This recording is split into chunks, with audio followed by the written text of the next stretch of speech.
What is up, YouTube, Facebook, Twitter, Twitch, Apple, Spotify, and everyone tuned in on the Texas Sports Unfiltered app? Welcome in to another edition of Bucky and BK live on Texas Sports Unfiltered and on the free TSU app. Today is Thursday, January 29th, 2026. And the Buck and I are with you for the next 2 hours. On today's show, an announcement about our futures coming up at 8 o'clock. Plus, Texas basketball loses at Auburn. The good, the bad, and the ugly from the Longhorns blowing a 14-point lead on the road last night. Some good news for the Buck regarding Texas football. Some good news for every Longhorn fan regarding Texas football. We'll get to both of those stories as well. The NFL. We've got golf, another player leaving LIV to return to the PGA Tour, some NBA following the Spurs and Rockets last night, and the last TBT video in the history of TSU, plus another airplane story to talk about. Yeah, baby.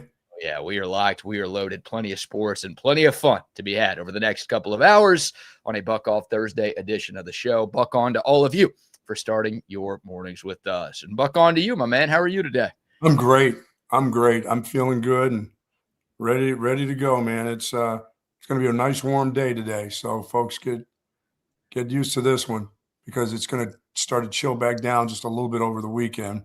Not to what we had before, but it's not going to be, waking up in the morning 45, 50 degrees. It'll still be in the high 30s and some low 40s. So, but that's all right. It's winter. I've already deemed it winter. So what am I talking? It should be cold. It's wintertime. Ain't going to feel like wintertime today. No, it's going to feel like summertime today, or like we've been having before last week. Right. In the 60s. High of 68 today. Yeah, Buck. this is I can finally. I haven't. I've let that dadgum heater run in my pump house. I haven't even turned it off yet. So after the show, I can go outside and finally turn the pump off heater. Just leave it in there because it looks like maybe the weekend I'll be turning that bad boy back on for a couple nights, but I don't see a freeze anywhere. Only thing that's going to happen today is the rest of this crap is going to melt. So if you got some solid ice, say goodbye to it. Even the ice that's been in the shade, I think is going to probably, at 68, that's all going to disappear today. Yeah, I'm about ready for all the ice to get out of here. Yeah, I'm pretty sure people are they're pretty done with winter already. And even the bug people, Even the bug people. Look, I'm glad it happened. Grateful we didn't lose power, but we live in Austin, Texas, or Central Texas for a reason. Yeah, it's a reason why we want it to be 100 degrees. I didn't say that. What? But we don't want it to be 15 or 20 degrees. Oh, feels like 10, feels like 7. Yeah, good on all of that. Yeah, I was out there still shoveling some ice away from certain parts of the driveway yesterday and getting yelled at for, hey, you're going to slip and fall out there. Where's your friend Javier? Why is he not around for any of this? Let me just say this. That dude had been calling me up nonstop, blowing up my phone for like 3, when the weather was warm. He must have not had a gig. But the weather got bad. I can get one phone call from that guy like, hey, old man, is there anything we can do over there? Make a little couple bucks? Not one call. I thought he was your friend. What do you mean make a couple of bucks? Well, I mean, every once in a while I get him some lunch money. Ah, okay. Got to buy some bacon. Well, he's moved on. Yeah, maybe that's the deal. Oh, no, I hear from him. Hey, if the temperature's in the 60s today, it'll be like, is there anything I can do for you? It's warm out. I'm able to get out there and that. I don't think he's going to hit you up. I think you guys are broken up and he's found somebody new, a new friend. No, if Mike McCall didn't have that daggum baby, I'd be calling him. He'd be my new Javier. At 2 a.m. Hey, Mike, I need you. He's incredible. He's just an incredible guy, McCall. That's wonderful that you found that dude. That dude is a handyman's handyman. When you build homes, you know where all the shit is in a house. They either cut it on, fix it, or whatever. You can find it pretty quickly, better than the homeowner can. That's for damn sure. There is no doubt about that. Good morning to the soldiers at Fort Hood, Texas, the soldiers in the state of Texas, and all those that fight for us each and every day. Thank you so very much for what you do. You're not complaining about the cold. You get it done, and we appreciate that you do. To you and your families, please be safe out there. Yes, indeed. They get it done, Buck. The Texas basketball team did not get it done on the road last night. The Longhorns falling at Auburn 88-82, the final. Texas led by 8 at the half. They led by as many as 14 in the first half, but Auburn dominated the game, outscoring Texas 54-40 in the final 20 minutes. And it wasn't even that close down the stretch. No. I tell you, the ball movement was fantastic early. It was just like a taking off from what happened the other night when the ball was moving all around. And then they got stale and stagnant and really played some poor defense. They just started hacking the shit out of people again. They just and some of their good players, Swain, number 3, ended up in foul trouble. He wasn't getting in front of guys. They were going right by him for some reason. I know he likes to block shots at the rim and do those fantastic things, but he was letting his man get right around him.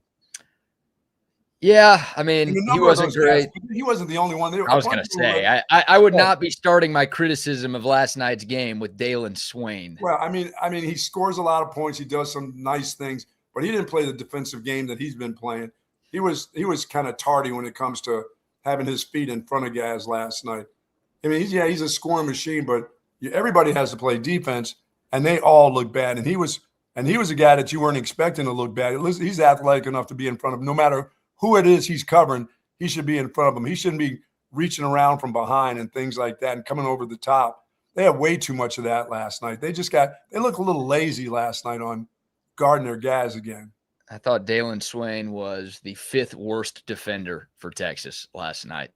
And I'm with you. I mean, I don't think he was great on that end of the floor, but it just goes to show you how bad everybody else was. Yeah, I mean, once again, when Pope is out there, you're playing 5-on-4, period. That's all there is. That guy's just good for taking some threes, hitting some threes here and there, taking a bad shot, bad 3 when you're only down 6, and you got some momentum going. He comes behind the top of the screen. I mean, almost from the logo, he took a 3. I'm like, no, dude, not now. Well, the problem, I mean, there's a lot of problems with Texas, but the biggest problem is that they are a horrible defensive team. Yes. Like, if you would have told me, and Sean Miller talked about this in his post-game press conference last night, we've got some audio from that, don't you worry. If you would have told me that Texas was going to shoot 52% from the floor, go 12 of 26 from three-point line, it's 46%, go 18 of 23 from the free throw line, turn it over only 11 times, 2 in the second half, I would have told you that's a win. That's a win for Texas. Oh, you're going to score 82 points on the road in the SEC? That's a win. But the virus returned. And they're dumb. They're a dumb team too. They're not very smart. It's 16, you're down 6 points, and there's like 14 seconds left in the game, and the team gets all the way up the court, and you foul them with like 4 seconds. I'm like, how did they get that far? Don't you guys? They don't know when to foul, BK. It's like that fundamental stuff is when you foul, when you don't foul, when you want to put somebody at the line, the worst. I don't ever think of them as fouling the guy who's the worst free throw shooter because I don't know if they know that. I don't know if that gets communicated to them, but they're not very smart when it comes to at the end of the game stuff. Foul, not foul. How quick can you foul? Dive and tackle a guy if you have to. It's like he comes up the court. And then you foul him with like 4 seconds to go. I'm like, you should have fouled him in the backcourt somewhere. A couple of thoughts on that. Number one, I don't lose too much sleep over that. I mean, Texas was down by, 4 or 5 points with like 5 seconds left. They're not going to win the game. But number two, I thought Texas was trying to foul. And it's annoying that the refs weren't calling it because they were literally calling everything both ways the entire second half. Well, the second half was ticky-tack stuff, yeah. We're literally trying to foul right now, and this is the time you guys swallow the whistle. Interesting. But to your point, you got to make it more obvious. Like, yes. I thought Texas was clearly reaching in. I thought it was obvious to me that they were trying to foul before more time went off the clock. Well, for a team that fouls the shit out of you, you need to get some bone on bone there at the end there when you need them to blow the whistle. Any other time you get it when you don't. Well, the issue is, I mean, that's the issue. Again, the virus returned. Auburn shot 39 free throws. Yeah, that's ridiculous. And when Sean Miller went viral for his rant about his team having the fouling virus. That was after a game in which Kentucky shot 35 free throws. So think about how bad that Kentucky game was and how annoying that was to watch and how pissed off Sean Miller was to the point where he went on that rant in the post-game presser. Texas fouled more and allowed more free throws against Auburn last night. And it was something we talked about yesterday. Auburn's top 5 in the country in terms of drawing fouls. So I was worried about that. Keyshawn Hall, should call him Keyshawn Fall with all the flopping that guy was doing. But that guy is elite at getting to the free throw line. I was worried about how many free throws he was going to shoot. He shot 17 by himself last night. Most of them came in the second half when he was being more aggressive, and Texas just kid number 7. Is that their herky-jerky lefty? That's their best. I mean, that's one of the best players in the SEC. That guy averages 21 points per game. So he's a freaking beast. Yeah, he's not herky-jerky. He's kind of smooth. He's herky-jerky, but he's fall on the ground and flail out the legs. How does he get those foul calls that don't look like fouls? I mean, he's not kicking his legs, but he stays up in the air a long time and waits for you to get your hands near him. He's a pro. He's been doing it a long time. And look, Texas doesn't deserve the benefit of the doubt because they're not going to get it. Once the whistle blows and the game starts, they're not getting the benefit of the doubt. Not the team that fouls. Yeah, I mean, Texas has proven to have fouling problems. So I don't, we're not going to get ticky-tack whistles, especially on the road. No. But yeah, that's a problem. I mean, Texas lost by 6. Buck, Auburn made 29 free throws. Texas made 18. So the Horns were minus 11 at the line. They were minus 6 at the scoreboard. If they could figure that out, it's a big if. I mean, we've played more than half the season, so I don't know how you can feel confident that they will. But this is a very good offensive team, But they are so bad on the defensive end, and obviously a lot of it has to do with their inability to not foul, that they're not going to do anything if they can't get that cleaned up. And they're too good of athletes. When you watch them throughout the whole game, you look at them run and backpedal and change direction. But when they have a guy, they're always to the side of the guy. The guy always has one shoulder headed to the basket on these guys. They're never squared up to the dude. I mean, that just seems like something that, Sean Miller, being in the Big East would just not tolerate you not squared up to a guy getting corners on you, getting baseline on you. It would be like that. That's like one of the things that I would think he would be livid about. And he must be. I mean, he sounds like it. I think he is livid about it. Yeah, I think he is livid about it. I mean, he knows and he's frustrated by it, and I'm sure he's trying to coach up his guys on that side of the court, but it's just not happening. There's some physical limitations. I don't know how much of it is lack of effort versus just these guys don't have the lateral quickness to keep up with these great athletes in the SEC. And Auburn's a really good team. Like I never thought Texas was going to win this game. Auburn won 32 games a season ago. They're playing their best basketball of the year right now. They just went on the road and beat Florida over the weekend. Yeah, they're getting used to their new coach too. Right. But that dude's been around in the program. Of course. Yeah, it's a little different with their new coach. They beat Florida in the swamp over the weekend, Buck. Last night, Florida beat South Carolina on the road 95-48. Wow. That was the largest road win in SEC history, not Florida history, SEC history. Auburn beat that team, the defending champs, in their house. So, that's a good team that Texas lost to. I didn't think they were going to go on the road and win that game, but it hurts a lot more when you have a 14-point lead in the first half and you let it slip away the way that the Horns did. Yeah, well, you've lost 6 more people on your bandwagon, so I'm sorry to tell you. Your numbers have dwindled after last night. Again, I mean, if you really thought Texas was going to go on the road and win that game, believe me, I would have loved for them to have done that. But that, to me, going into the year, this was one of the hardest games on Texas's schedule. It's a very good. They got a couple scrubs. They got a couple scrubs in a row now. They better not lose any more of those. That's it. Yeah. This is the time. I mean, Texas might be favored in its next 5 games, maybe 3, maybe 4. But there's a chance they are favored in their next 5 games. They get a very weak part of the SEC coming up. So here's where they absolutely have to make up some ground in the conference standings and, more importantly, get into the good graces of the NCAA Tournament Selection Committee. Because they've got at OU on Saturday. I know it's a road game. I know it's a rivalry game. Look, OU is 1-7 in the SEC. Don't get beat by that rival, coach. And you've got South Carolina at home. They suck. Chris Beard's Ole Miss squad at home. They're not very good this year, believe it or not. At Missouri, that's a tough one, but Mizzou's not very good. That's a winnable game. And then LSU at home. They're tied with Oklahoma as the worst team in the SEC. So that's your next 5, right? You've got 3 games at home, and you are playing 5 teams in the bottom half of the conference standings. This is where you don't need to go 5-0, but anything less than 4-1 it's like you're going to be needing some wins at the very end of the year that you hope you don't need to rely on. Yeah, and I'll say that was a physical. The only thing that made it physical that everybody was hacking and they were blowing the whistle. Maybe it wasn't as physical as I thought it was. Maybe it was more looking like it was physical. I mean, guys came across guys' arms and hit him on the hand and stuff, but some of that is just, I mean, that down below play and all that stuff where they're talking about the guy being hooked and all that weird shit. I'm like, come on, man. Yeah. Let these guys play. If they want to fall down because they lose their balance and fall on the floor, so be it. It's kind of frustrating because the game obviously picked up in terms of intensity and physicality, as most games do. But there were 2 total fouls called in the first 8 minutes last night. Either way. And I'm like, all right, this is going to be one of those games where the refs are just going to let them play, and that's very good for Texas. Yes, it is. It ended up, I mean, that's not how the game played out. Shoot, Auburn was in the bonus with 13 minutes left in the second half. Yeah, how about that? How quick was that? Those couple fouls happened in a hurry. And again, they shot 39 free throws last night. So that was a problem. Another big problem for Texas, Buck. Like, Dalen Swain's very good. He is very good. He continues to prove that he's very good. He had 30 points last night.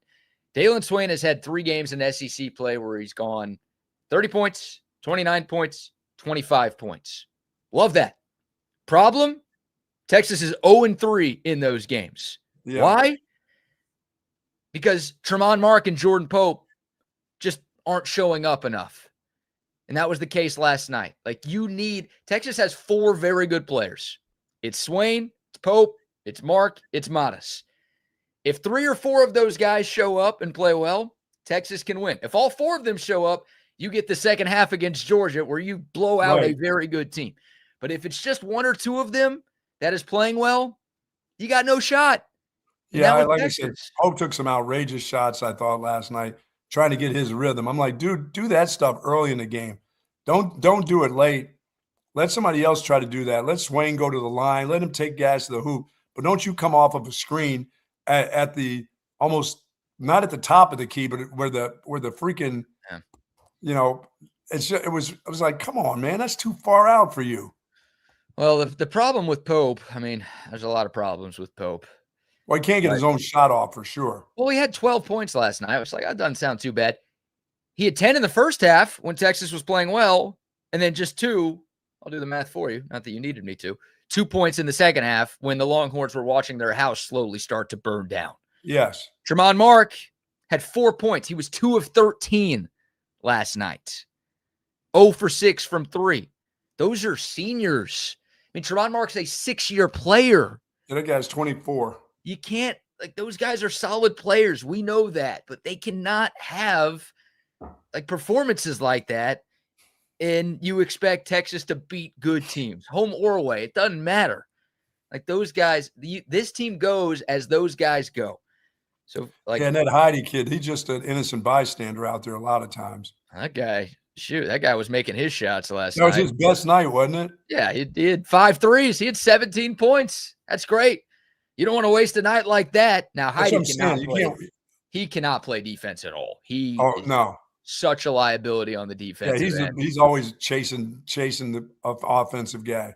It's not, yeah. So, but that, you hate to waste 30 from Swain. You hate to waste 17 from Cam Heidi, but Mark and Pope are so important. Those guys cannot combine to shoot 5 of 22 and 2 of 12 from 3. It's just not good enough. So, whether the game against Georgia where they played well together in the second half, they just cutting. They did that in the first half of this game. Like you said, they built up a 14-point lead. Guys are moving without the ball, and then they just kind of slowed down. Guys just start watching other guys again, where they don't do anything. The big issue was because of all the like Texas was able to create some turnovers and get out and run a little bit in the first half.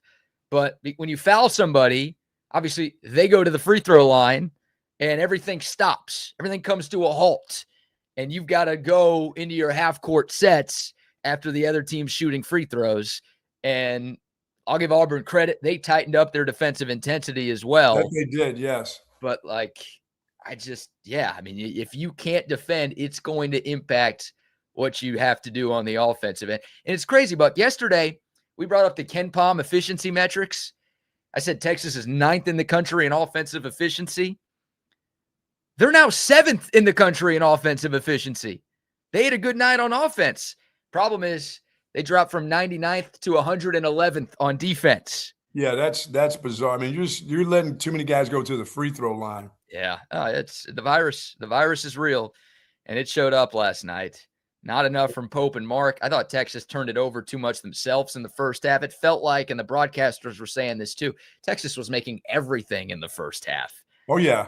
And it felt like they should have been up by like 15, 20, maybe more. And instead, Texas, they had 9 turnovers in the first half that let Auburn stay in the game. It was only an 8-point game. They have these slow meltdowns when they start fouling. Everybody in the team starts doing it. Yeah, that's it. That's what it was. So here's we got some sound from the head coach. Here's Sean Miller, part of his opening statement first on the loss to Auburn. I think Auburn has an excellent basketball team. I thought we saw it on full display in the second half of tonight's game. We knew coming in that they were a real problem in terms of free throw attempts, getting to the foul line, their ability to attack the rim, get second shots, and do it in a variety of ways is really impressive. And we knew we had our hands full. We had no solution man-to-man, guarding individually, guarding as a team. We just really could not stop them in the second half.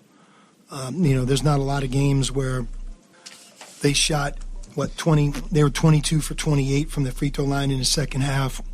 It's almost impossible to do in a college game, but I give them a lot of credit. They put our guys in a position to foul, and we fouled the shit out of them. And they made 22 of 28. And I think we lost to a really good team. We did some good things, but look, so what? They were the better team. They beat us in the second half, and they really beat us at the foul line. Yeah, I mean, it's just the virus. Virus showed up at a bad time. We fouled the shit out of them. Yeah, we fouled the shit out of them.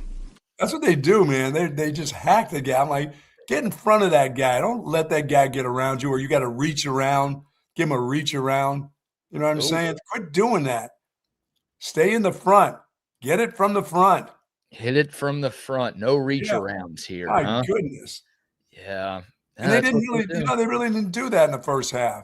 But in the second half, it got to be like, what'd you guys do? Did you get mac and cheese at halftime, McDonald's, you fillet a fish sandwich or something? And then you went out and tried to play. You were like 2 steps too slow. Generally, you're 1 step too slow, but in the second half, it was like, oh my God, these guys are flying by them. I think Stephen Pearl, the head coach of Auburn, the Nepo baby who took over for Daddy Bruce, I think at halftime, he basically told his guys, these guys cannot defend y'all. Literally just put your head down and drive. They will foul you, and we can win this game at the free throw line. They won't only foul you, but they will foul the shit out of you. Yeah, Keyshawn Hall, their best player, is going to be a first-team All-SEC guy at season's end. I mean, he had 3 points in the first half. He wasn't even trying, and I'll give Texas credit too. They deserve some credit for they were defending him well, and Auburn made a change in the second half to basically put Keyshawn Hall on his own side of the floor and say, I don't think anybody on your team can defend me one-on-one, and we're going to find that out. And that's exactly what happened. But that guy had 3 points in the first half. I don't know what Stephen Pearl said to him at halftime. He had 28 in the second half. And again, shot a crap ton of free throws. So that's whatever Stephen Pearl said at halftime is these guys cannot defend you without fouling. Be more aggressive, please. That's what they were. It was a different Auburn team in terms of their aggression, and Texas just couldn't handle it. It's a bad matchup. If you see a team on Texas's schedule that gets to the free throw line a lot, think about it. They have those stats without having played Texas. I'm not impressed by a team that, they just played Texas, so look at their numbers. if they get to the free throw line a lot before playing this team, then that should sound off a million alarms in your head like, uh-oh, we could be in some serious trouble here. Yeah, that was tough watching. That was tough watching that second half. Like you said, that slow burn. Your house is slowly burning down. You want to run in and get some of your things, and you know better than to go in the house, you know? It's like that. Just let it burn. They just let it burn. But I just still disappointed when they don't know how to foul guys late in the game. It's like they don't have a strategy. It's like the guy, you know, and there was still like 2 minutes to go, and they let them walk up the court. They didn't like full court press them. They let them inbound and let them walk up the court. The clock is just ticking, BK. I know you got 10 seconds, but hell, you can't afford to lose 2 seconds. And they just let them like walk up the court to get into their offense late in the game when they were down like 5. I'm like, don't let them walk, pressure them. Pressure them. That's a foul. They can't do that without fouling. What are you saying, Buck? They're probably worried. He was probably worried that if we get up close on them, we're going to hack the crap out of them. So we might as well let them be up 5 and get them into their half court. Maybe they'll shoot too soon. They dribbled it up as slow as they could. I'm like, of course they're going to. Nobody's pressuring the ball out of bounds. Hey, maybe you can get a steal. Maybe the guy will throw it over the other guy's head into the stands. No, the way the refs were calling that game last night, no way. No way. Sorry about it. You lost 6 really good fans, good solid fans. I don't know. I see a lot of people in the comments like, baseball season's in 2 weeks. Basketball's over. Focus on next year. And again, it's like you thought this team was going to go on the road and beat Auburn. You know what Auburn basketball has been in the last 10 years? You know what Texas basketball has been in the last 10 years? Yes. But this was one of the – If they lose to Oklahoma on Saturday, start losing to teams like South Carolina and LSU, and you're like, then okay. Yeah, you gave me the 5 bad ones that they were about to play, but you sort of included Auburn is not one of the great – they're not one of the real good teams. I know they're just coming off a nice victory against Florida, but they're not – where are they in the SEC? Do they got 4 or 5 losses? They're 5-3 in the SEC. They've won 4 in a row. That's a team that won 32 games last year. They were a 1 seed in the tournament. They're good. Yeah, it's a good program. They're one of the bad teams that are better than Texas. You're right. They're not a bad team. They're better than Texas. I agree with you there. They're not a bad team. So, they just went on the road and beat Florida. Florida's the defending champs. Right? That Auburn team, that's the first Auburn team to win at Florida in 30 years, by the way. They just did that a few days ago. So I'm not telling you Auburn's a national championship. I don't think they're a Final Four team, but that is a very good program that has been to Final Four, plural, the last decade. And Texas just isn't there right now. So they were 6-point underdogs. They lost by 6. Not like claiming a moral victory out of that, but I'm saying this is not like, Texas was a big favorite and they choked. They were 6-point underdogs and they lost the game by 6 points. They were up by 14 points in that game. But you knew they weren't going to they made a ridiculous amount of threes in the first. Like you knew that wasn't going to stay the same, right? How many times, how often did they go to the line? I mean, everybody was hacking. They had their opportunities at the free throw line, like you said, too. They had 23. They were 18-23. Like, that's not a small amount. No, you went to the line enough. So, this team is done. Sorry. Well, if you think they're going to win a national championship, then they're done. They've been done since before. Yeah, but they can get in the NCAAs and get to a second week if they get the right do the right things. But if they're truly going to be the hackers that we see they are, I don't think much is going to change when they play really athletic teams because guys are going to go by them and they're going to grab them. Yeah. And Scott says this team. The big guy doesn't have anybody. He has no help underneath. What do all the teams that lose to Texas say? Texas has a new coach too. It's unacceptable for Texas to lose to Stephen Pearl, who's been on that coaching staff for the last 11 years. Yes, he has. He's not. To me, he's not a new. That guy's been on the staff. He knows those players. Yeah. One more here from Sean Miller. I feel like you'll get a kick about this one, Buck. This could be another drop here. And we knew before we came that we were going to have to be able to defend without fouling, and we really have a way of fouling. There's no doubt about that. We really have a way of fouling. There's no doubt about that. They got to get it fixed because it's not one game. Oh, it's no. a lot of games. It's a lot of games. Yeah, they are not a good defensive team. right now. And it sucks because they are wasting one of the most efficient offenses in the country. It's so funny. Like, this is what every Texas basketball fan has asked for years. Like, can we finally have a team that can offense well, please? Like Rick Barnes, defensive coach. Shaka Smart, I don't really know what he was, supposed to be a defensive coach. Chris Beard, defensive coach. Rodney Terry, defensive coach. It's like, finally, we've got the offense figured out, and this defense can't stop. No, they can't. They can't. They don't defend well. And the big guy's all alone and underneath. It's just him. There's nobody else. And he's not very good at defending. And Modest Vokatitis had 3 rebounds last night. Guy's 7 foot tall. He plays 30 minutes of a basketball game and only rebounds the ball 3 times. Yeah, to say he doesn't have great feet is like an understatement, isn't it? I mean, really. Yeah, it is. It is. It is. So there you go. Texas basketball loses. Y'all hate Texas basketball. I got to remember that. You're right, Buck. There's only 6 of us who care about this team. No. You're still in the teens. Still in the teens?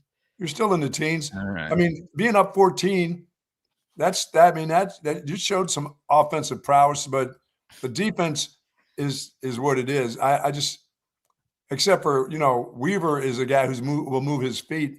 He'll get in the lanes, he'll steal balls and come across, but he ain't going to score anything for you. He's going to get a dunk here or there. That's about it. Yep. It's tough. All right, so back at it Saturday against Oklahoma. That's one you'd really like to win for a million reasons. But OU sucks. That's they true. Suck, but this year, they really suck in basketball. They're 1-7 in the SEC. All right, we'll take your thoughts. The Dakota text line 512-222-9328. We will spare y'all more Texas basketball conversation on this Texas show. We've got some Longhorn football stuff to get into. We've got some NFL to talk about, some golf stories to dive into as well. But before anything else, about our first round of sponsor shout-outs. Folks, I've been digging around outside in the ice and wondering if my back is going to hurt. Well, yes, my back did hurt a little bit yesterday, but got right back in my chair for about an hour and a half, BK, and just watched TV. Just sat there in the chair, and all of a sudden my relaxed back chair made my back feel fantastic. I went to bed last night with no pain. I got up this morning with no pain. But if I would have sat in the big taco over there, laid up there with a bunch of pillows around me, I would have suffered. And folks, if you're suffering from neck pain, hip pain, thoracic back, lumbar area pain, please head on over to the Relax the Back store that's close to you and find the comfort that you need. You'll find it in either one of their chairs or some of the accessories that they have available for you. They have Tempur-Pedic mattresses, pillows. You've got it, but make sure you talk to the folks over there about it. Don't just go in there, sit in the chair and say, oh, that's nice. Go over there and find one that's going to fit you. And believe me, it's not going to fit you for a short period of time. It's going to work for you for years. And that comfort that you get before you go to bed at night is going to be fantastic. You'll get a great night's sleep at Relax the Back too. Let me just tell you this. They have 2 great locations. One is at the Hill Country Galleria across from Whole Foods. We know that one well over here. We talk to the folks over there all the time. Yeah. And, of course, at the Gateway Shopping Center across from the Container Store. That's up north. But all the places have wonderful salespeople there that can help you figure out what your problem is, where is it hurting on you, what can help you out. If it's going to be an accessory, they've got it. If it's going to be a mattress set or a pillow or a chair or a recliner, zero-gravity recliner, talk to them about it. There's no reason to go on suffering if there's a place where you can find the comfort, and that place is Relax the Back. Be pain-free like the Buck at Relax the Back. Yes, indeed. Love Relax the Back. Also love audio-visual consultations. Oh, yeah. avconsultations.com, 512-255-8678. I'll give you the ways to contact them right off the bat because that's the most important thing that I'm going to tell you here. But also, what do? Well, they upgrade your TV setup, right? For Texas baseball season right around the corner. The Olympics start next week. Of course, the Super Bowl is 1 week from Sunday. There's so many great sports happenings right now and in the near future. It's the perfect time to make the call to audiovisual consultations to upgrade your home TV setup. If you want the 85-inch screen like the Buck has, y'all see Wags and Rodney set up every day during Chaos Theory. Y'all see the 2 TVs that I have behind me, all done by audiovisual consultations. They do incredible work. First of all, they can get all the equipment. You don't need to buy the equipment, call them to mount the TV. No, they handle everything from start to finish. Everything looks great. There's no wire sticking out anywhere. Everything works great. And if something ever goes wrong, you can call them. Their customer service is incredible. They've got you covered. Plus, surround sound speakers, whole home lighting, surveillance cameras, golf simulators. You want one of those bad boys in your home? They've got the newest Foresight technology. I almost said foreskin technology. You don't want that. No, you don't want that. I don't think you want that. Maybe you do. It's up to you. avconsultations.com. They've been around since 1988. All you have to do is give them a call, and Tom and his crew will bring everything to you. 512-255-8678. Sweet. Yes, indeed. And also love to SendTexTickets.com. Again, Texas baseball season right around the corner. Texas softball season right around the corner. They're the defending champs, after all. If you want to catch a game at McCombs Field or at the Dish this year, Centex Tickets has you covered. Plus basketball games, men's and women's, any sporting event, Texas Stars tickets, Austin Spurs tickets. They've got you covered. Concerts, comedy shows. You catch my drift. CentexTickets.com. Don't forget the promo code Centex10. You type that in at checkout. You're going to get 10% off of any ticket purchase from our great friends at CentexTickets.com. Sweet. Buck, bad news for me. Good news for you. What? I should have left this story out, man. You would have never have heard about this if I wasn't going to bring it up right now. Something to do with February 4th, I presume? Something to do with February 4th. Oh, no. They found one. The Texas Longhorns are hosting a class of 2026 high school recruit this weekend. There you go. As an offensive lineman? Not an offensive lineman, a defensive lineman. Ooh. From the state of California. So obviously the Longhorns have turned most of their recruiting attention to 2027. We talked about the commitment of Cameron Hall during yesterday's show, the 4-star edge from Mansfield, Texas. He's a part of the next recruiting cycle, and the Longhorns already have 4 commits for that 27 class, which currently ranks in the top 10 in America, by the way. But you have been beating the drum that no, National Signing Day 2 still matters. Yes, and I'll have my coaching gear February 4th. I'll have my coaching gear on for the show February 4th. I will be ready and out there hustling for the University of Texas, trying to get that last recruit in. Yeah, you will be walking around campus as an old black man in bike shorts that are way too tight. Nobody wants to see that. You might get arrested for that. So we don't need that. There's kids around, all right? There's kids there. They don't need to see you. They're all kids to me. They're all kids. Kids. Yeah, that's exciting. Once again, there are a couple still hanging out there that somebody's dad said, no, we're going to wait this thing out, son. This is how we're going to do it. We're going to do it like we did in the old days. Do you want to know how irrelevant National Signing Day 2 is? So when I saw this story that Texas is hosting a 2026 defensive lineman on campus this weekend, I was like, all right, well, let's do some research. Like, tell me about Elijah Ali. What's his story? What's his deal? Is he any good? I went to his recruiting profile on 24/7 Sports. Here's the picture they have of him.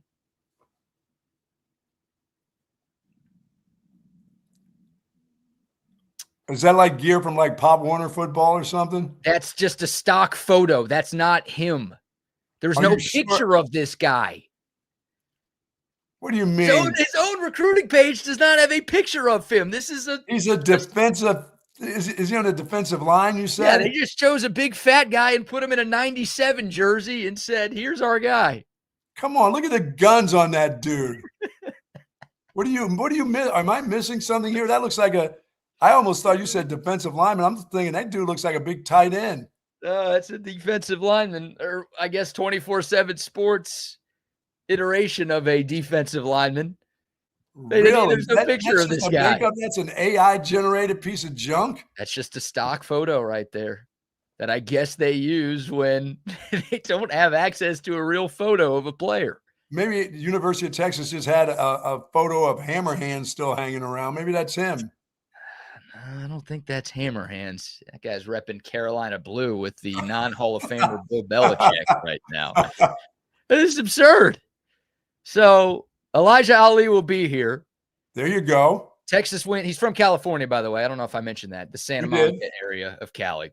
6'4", 285. Texas went and visited him earlier in January. They liked what they saw enough to invite him to campus. Now, to this point, Texas has not extended an offer. Yeah, they've offered him to come to campus, but there's no official offer for Elijah Ali yet. I'm sure that's what this. You got to make sure that you just met him, just met his family. Got to make sure the kid's not a jerk.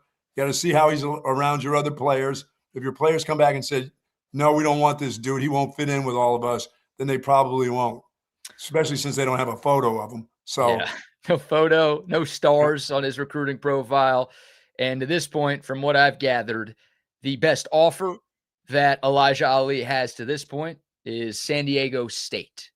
Okay, it's all right. So no Power 4 offers. We're going to follow the career of this dude. Once he says yes, we're going to then have to circle this guy as the guy that we follow throughout his career and how we found the needle in the haystack. It's a create a player, as Michael C. says. It's a mannequin, as Jason says. Come on, guys. Come on. Believe in the system. You find people like this. Guys that just, hang around. They wait. Dad said we're going to wait. Somebody's going to want you, son. And look who found him. The University of Texas. All the way to California. The Gold Rush. Gold Rush. I can't even find stats for this guy. Apparently, he was suspended for a lot of his senior year. Uh-oh. Well, yeah, exactly. Same reaction. Apparently, it was a transfer issue more than anything else. Uh-oh again. So, well, that's great. We're cool with transfers in the NCAA. You do whatever the hell you want now in the NCAA. So, I couldn't find any stats for this guy. I could find a picture, by the way. There are pictures because he has a Twitter account. But this is legitimately the picture that shows up on his recruiting profile. Why did he send us his prom pictures with his date or something? At least give us that. Right. And if you don't believe me here, I'll show you the actual page just so you or nobody else thinks I'm fabricating anything. Yeah, you're just slamming February 4th. That's all you're doing. This is the recruiting profile of Elijah Ali. Yeah, no stars, no picture. We do know he's a defensive lineman from California. 6'5". Family may have had some hard luck. He probably moved around from school to high school in California. He's probably been to about 3 different high schools. Have we found that out? Do we see 1 high school? Do we see 6? No, he's been to at least 2 because, again, he was suspended for a lot of his senior year because of a transfer. So I don't know why he transferred. I don't know if he's transferred more than once. Dad needed a job. Dad had to go somewhere else in Cali to get a job. That's okay. Things happen like that. I mean, when you're 6'4", 6'5", 285 pounds, like that's all right. That's worth maybe taking a flyer on, at least seeing what the guy is about. Guy could end up being an offensive line stud. Could end up being Ron McKelvey. Maybe he's 30 years old. Well, obviously his clock has stopped. He's won 8 high schools, 4 colleges. What is he, a woman having a baby? What do you mean his clock has stopped? His clock stops. Maybe, when he got canned from the high school for half the season. Who is that? This is the guy. This is Elijah Ali. I took this from his Twitter account. I assume this is a real picture of him because, again, it was on his Twitter profile. This is the player that is visiting Austin, Texas this weekend, allegedly. Well, you seem more impressed with the mannequin.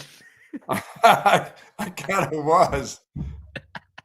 Oh man, I'm trying to hype you up, Buck. You've been telling me that National Signing Day 2 matters. Really 280. So that guy looked like Junior Seau. Looked like a linebacker right there. Oh, you're saying he looked smaller than that? They were. Yeah, he looked smaller. The mannequin made him look big. That thing made the guy look huge. I mean, plus it was so dark you couldn't see anything. It just made him look like Darth Vader. You'd rather have this guy than the real player. I'd rather have that dude. I'd like to see that dude show up in front of me than Junior Seau linebacker. I know he was, Hall of Famer and everything else, but this guy right here, he looks for real. He looks, 285, 290. That's like a man right there. Here I am trying to hype you up, trying to give you some credit for being on this February 4th, and you're like, nah, the guy actually sucks. I want a mannequin instead. Yeah. Oh, yeah. Our football listeners are understanding about February 4th. They know what I'm talking about. They know that needle in the haystack is going to show up, and we're going to follow the career of that February 4th signing and say, remember February 4th when we thought it was over? Well, it wasn't over. Never forget February 4th. This could be the guy. This could be that needle in the Yeah, haystack. this Buck. could be that guy. Yeah, I'm going to follow this dude. I mean, I can't imagine Texas is going to be paying this guy a lot of money if they do offer and he ends up signing. So you're looking for those cheap value pickups in today's. Well, you just got one for sure. Well, you could just go to Marshall's and grab one of the mannequins. Come on, man. Why not do that instead? If you want this player, if you want the real guy, Elijah Ali, then go get him. But if you want make a player out of a guy like that. Make a player out of him. Come on. You're saying go to academy and just take the football mannequin? No, I'm saying, hey, Coach Boom, remember, you're the defensive head coach. Make a play out of this guy. There you go. That's up to them. Again, you've got 105 scholarships now to play with. So you could find some extra depth pieces, some long-term stash projects. There you go. Yes, by all means. Now you're sounding like a February 4th guy now. That sounds like more like it. As of now, Texas has not offered. So as of now, there's still hope for me that nothing Once again, happens. It's all about the meeting with the other players and how he gets along the weekend, how the weekend goes for him. He'll have a good weekend. If he's been from school to school to school, he's going to get some decent grub, have a good time, warm weekend here. It's all going to be good. Oh, and then we're going to be talking about the man again on Monday. That's right. We'll be talking about him coming. If Texas offers, I mean, again, his current best offer is San Diego State. The other offers that show up on his profile, Delaware State, Sacramento State, not a state, and Temple. Oh, no, not so Temple. If Texas extends an offer, then, yeah, I would think Elijah Ali is going to be signing on Wednesday. Are you telling me Rutgers hasn't got in on this yet? No, but I bet they will now. Probably will. Actually, they don't take our stuff. We just take their stuff. Yeah, it's true. They don't want any of ours. They just want, we just want theirs. Kyle Flood, Mark Orfe. No, we got a defensive back. We got the defensive back now. Bo Masco, the defensive back. Yep, which he's very good. I do like that pickup. Yes. But there you go. I figured you'd get a kick out of that. So Texas. That's not the only one. There's more to come, folks. That's the only one I know about right now. But, weekend's not here yet. Maybe some news will drop today of another class of 2026 kid coming by. I'm going to say there's going to be a specialist involved too. There's going to be a wide receiver running back type that's still out there in the state of Texas that doesn't have an offer. And somebody said, hey, I owe somebody something here, coach. This guy can develop into something that can really help us out. It's going to happen. How does that work? Explain the owing somebody something thing to me. I mean, at a high school, you may have got a player there before, and, you talk to the coach, and the coach is saying, this kid really is he's got strong character. He's a really good, tough kid. Good, it's just the big schools haven't looked at him yet. I think he can turn into a pretty decent player for you. I'm not saying he's going to be All-American, but this is the kind of guy you want on your team. I mean, it's happened before. People have gotten scholarships by being walk-ons. And they weren't all great walk-ons. They did good things for your team. Maybe able to find. You'll see a couple of those on February 4th. I wonder how that's going to change because we're getting rid of walk-ons, right? Not we, Texas. Well, it's going to have enough scholarships to where whatever, you just give out scholarships now. But are they going to be willing to do that as much? Or are they just going to say, well, now let's just have less players on our roster. We don't need these favor players. It's the SEC. You play a lot of games and you expect to go to playoffs. You need all the players you can get. You need all the help you can get for going down and giving good looks. I mean, if they're good enough players and they're not just coming here, just walking campus, but they go to practice. They practice hard. They're good kids. They help your team develop into good people. I mean, just want good people on your team that are decent athletes. Not taking some, I've taken a couple guys and that you look at and say, that dude can't play football. And they've gotten into games, whether their fathers threaten me or not. I mean, I've gotten guys, I've gotten players like that all my life into games where you can teach them to do certain things. Ask them to do what they can do. Don't ask them to do something they can't do. That's why I said, that's why coaching matters. Sure.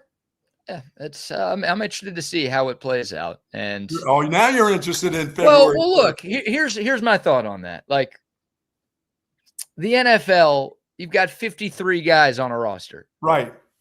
They play a longer season than college football. And they can get through an entire season with just that amount. There's even less guys on game day, by the way. Yes. At college, I'm not saying, Steve Sarkisian should only have 53 guys. No, that's ridiculous. You got 105. You should not stop at 53. But you're not going to get down to guys 90 to 105. No, probably not. In this era of college football. Unless it's the running back room where you lose all of them before the season even starts. I mean, knock on wood that doesn't happen. But look, even a couple of years ago when Texas lost everybody, they didn't have to go that far down there. Oh, they put a guy in a game that had an eye ache or something, lost an eye or something. Remember? They did go get. I think he lost an eye or anything. Velton Gardner. They went and got him 10 days before the year. But that was like a scholarship player who was at SMU, who had played a bunch of college football at other schools. It's not like they're like, we got to go to this walk-on guy who, shoot, we just picked him up right before signing day because I owed the coach a favor. Now he's got to play. Come on, it's a big day, February 4th. Why are you making it? You're not making it out to be anything but a waste of time. We'll see. I'm new age. You're antiquated. I'm new. You're thinking old school with National Signing Day. It used to be the biggest day of the year. I'm just thinking there are favors owed out there. There are people that go to schools and say, listen, remember, I helped you get this guy right here. I need you to do me a favor. This guy can help your team. Let's look at some film together. Hey, coach, let's look at some film together. That's the head coach will put his arm around you. Let's do me a favor here. You can use him on the scout team. He's not going to take up any room. He's not going to ask for $1 million. He doesn't want $1 million. He wants to be a part of the university. He's a good kid. Hey, he's a good kid. That goes a long way. He's a good kid. I mean, just look at this guy. How could he not be a good kid, right? That's a good kid. That's a good kid. Look into his eyes, which I can't see. I was about to say, does he even have eyes here? I don't know. Oh, my gosh. It looks like Overshown with all those armbands on him. Incredible. So there you go. There's your recruiting update. Again, we talked about Cameron Hall, the class of 2027 pickup. That news broke during yesterday's show. I really like that get. He's not super highly rated right now. He's a 4-star, but just inside the top 300 players in the country, somewhere in the late 20s in terms of edge rushers in the class of 2027. I think he's a really good player. I think he's going to shoot up recruiting rankings here in his final year of high school up at Mansfield. District Defensive Player of the Year last year. I think 10 sacks, 17 TFLs as a junior. 6'4", like 235, 240. So he's got a frame to put on some more weight. It's a good pickup and an impactful player. And he's not. I'm not trying to sell like, oh my God, we got the next Colin Simmons. But I think by like year 2, year 3, assuming this guy gets to Texas, he's going to be a guy that like we know very, very well because he's that kind of developmental piece. And so we know a lot about this guy here too, who's coming in from California very soon. When they start singing the praises of a guy, look out.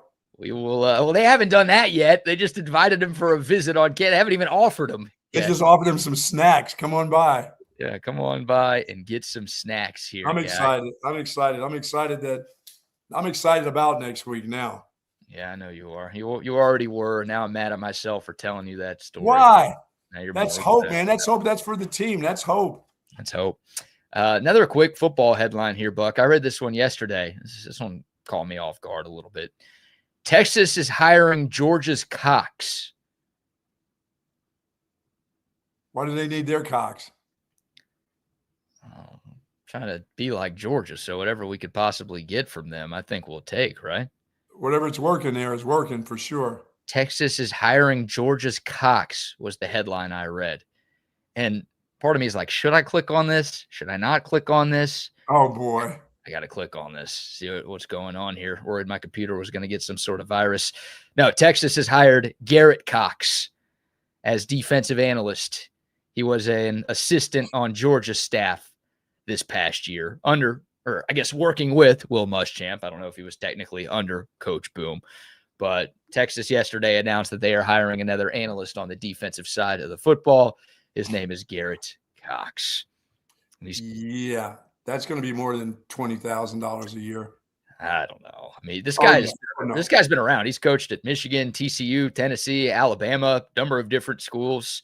He's been an analyst for a while. Apparently, linebackers are his specialty. Yeah, I mean, I always hear about these analysts coming, used to be coaches, have money in the bank for $25,000. That guy's still a pretty young guy. That guy's something's getting taken care of, and that's okay because that's what you got to do. And if he's coming from Georgia, hell yeah. Texas already has given him a page on their website. Oh, Garrett yeah. Cox coming in as a senior football analyst. There you go. Again, hired from Georgia. So, hey, trying to steal from Georgia. They've been the class of the SEC for the last half decade plus. Take what you can. Obviously, you went and got Coach Boom. That was the bigger and more impactful hire. But we know he's been working with Kirby Smart for the last few years in Athens. You got him running your defense, and now you go hire another member of Kirby Smart's defensive staff there. So, good move. Yeah, take it. You can have as many analysts as you want. Go out and get you as many analysts as you want. That can't hurt your team. So there you go. There's a couple of Texas football storylines for you. In a moment, Buck, we will get to On3 has released its way too early preseason All-America team. And there's a lot of Longhorns on the list. We'll talk about that. And we'll also talk about one guy who did not make the cut. And I think it's good that this guy did not make the cut. I like that he's not getting talked about as much this year. We'll get to that in a moment. But before we shift gears, how about another round of sponsor shout-outs? Said our friends over at Sue Patrick, of course, with the incredible selection of Texas Longhorn apparel. Of course, they've got collectibles, they've got accessories, they've got everything that you're looking for that's all about Longhorn. They've got the hats, they've got the gear, they got a lot of Texas-themed items and books, of course. They got the jelly cats there, a wide variety of men's and women's clothing. Sue Patrick offers free shipping on online orders, $59 or more, free curbside pickup, and plenty of parking space at 5222 Burnett Road. And ladies, if you're looking for some winter gear, they've got that. They've got the slacks. They've got the dresses. They have everything that you're looking for in all sizes. Once again, plenty of parking at 5222 Burnett Road. And, of course, the Jelly Cats. Let's not forget the Jelly Cats. For more information, go to SuePatrick.com. Yes, indeed. Love our friends at Sue Patrick. And we were talking about our guy, Mike McCall, a little bit earlier. McCall Custom Homes. Sir. Custom home builders and renovators here in Central Texas. If you have a place and you want to upgrade it, new kitchen, new bathroom, maybe you want to add on to your home. Maybe you want to add some life to your outdoor space. So by the time, heck, it's going to be 68 today. By the time the weather stays warm, you've got a great place to hang out outside. McCall Custom Homes could do all of that for you. It's a father-son team with more than 4 decades of experience here in Central Texas. They're A+ rated by the BBB. Tons of 5-star reviews online. The Buck has had a bunch of work done at his place by McCall. Double R has had a bunch of work done at his place by McCall Custom Homes. We trust our space to McCall. You should too. Right now, they're offering free estimates to TSU listeners and viewers. All you have to do is go to their website, McCallCustomHomesATX.com, to learn more, or you can reach out to Mike McCall directly. Great guy, big-time Longhorn fan. Don't call him too late. He's got a newborn in the house, but reach out to him, 512-633-9580. It's McCall Custom Homes. We build value into your home. Sweet. Yes, indeed. All right, Buck. So we've got, we're in the way too early parts of the college football calendar. We've got way too early top 25 rankings. We've got way too many Heisman projections, or way too many and way too early Heisman projections and award winners and coaches on the hot seat and this, that, and the other. We won't talk about every single one of those on this show. We haven't been, and we won't moving forward. But we'll talk about ones that are very pro or very anti-Texas. We've got On3's way too early All-America teams for the upcoming 2026 season. They released 2 teams. I'm only showing you the first team for the sake of this. But the Longhorns had 5 players on the 2 teams, 4 of them on the first team for the upcoming season. Got Trevor Gooseby on the offensive line, the only member of the Texas offense there. Colin Simmons and Rasheem Biles, your Pitt transfer. Those are your 2 defensive members. And then Ryan Niblett as the lone return man. Of course, Niblett's on there. That's your guy, Ryan Niblett. Right. That is more than any other team in America right there. It's exciting stuff. Arch Manning? No Arch Manning. And that's good. That's fine with me.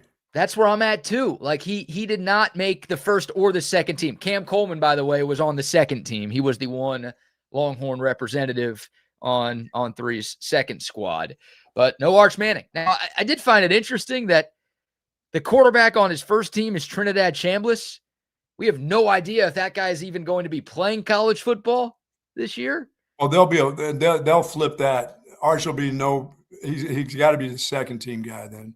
Well, Julian Sayin is currently the second team guy. He'll go to first. I don't know. I don't know. I don't know. I don't know. If Chambliss can't play, yeah, Sayin would probably move to first. I mean, you've got Dante Moore at Oregon, very good. You've got CJ Carr at Notre Dame, who could be in that conversation too. It's Notre Dame. And Notre Dame already probably has it all in writing that he has to be at least number 2. You're right. Yeah, that's part of the deal Notre Dame signed is that they have to have their quarterback on the All-America team every year. Don't forget about that. But I'm with you. Kenny not being a part of it, I think that's fine. Dude, I would prefer, like, he's Arch Manning. There's already a lot of hype. Sure. He's one of the favorites to win the Heisman. People are always going to talk about him because he's a Manning. We understand that. That's right. Well documented at this point.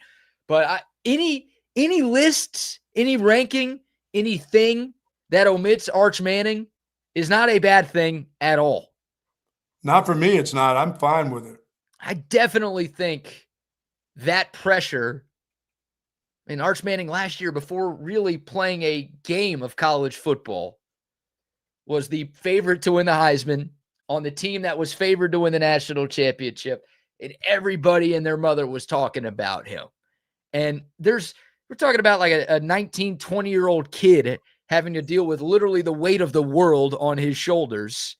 And I think that impacted his play early on. Yeah, I think more than anything that the offensive line and the ability not to be able to run the ball affected what that guy was all about. I mean, to come into college football as your starter and your guys can't protect you and you can't run and you don't have a lot of experience, that's just that was set up for failure almost right there. You were hoping that everything was going to fall into place, that he was going to be able to do some Superman type of things. But without an offensive line and you're the quarterback, BK, and you're just starting out, how horrible is that for you? I mean, that's got to be a horrible feeling.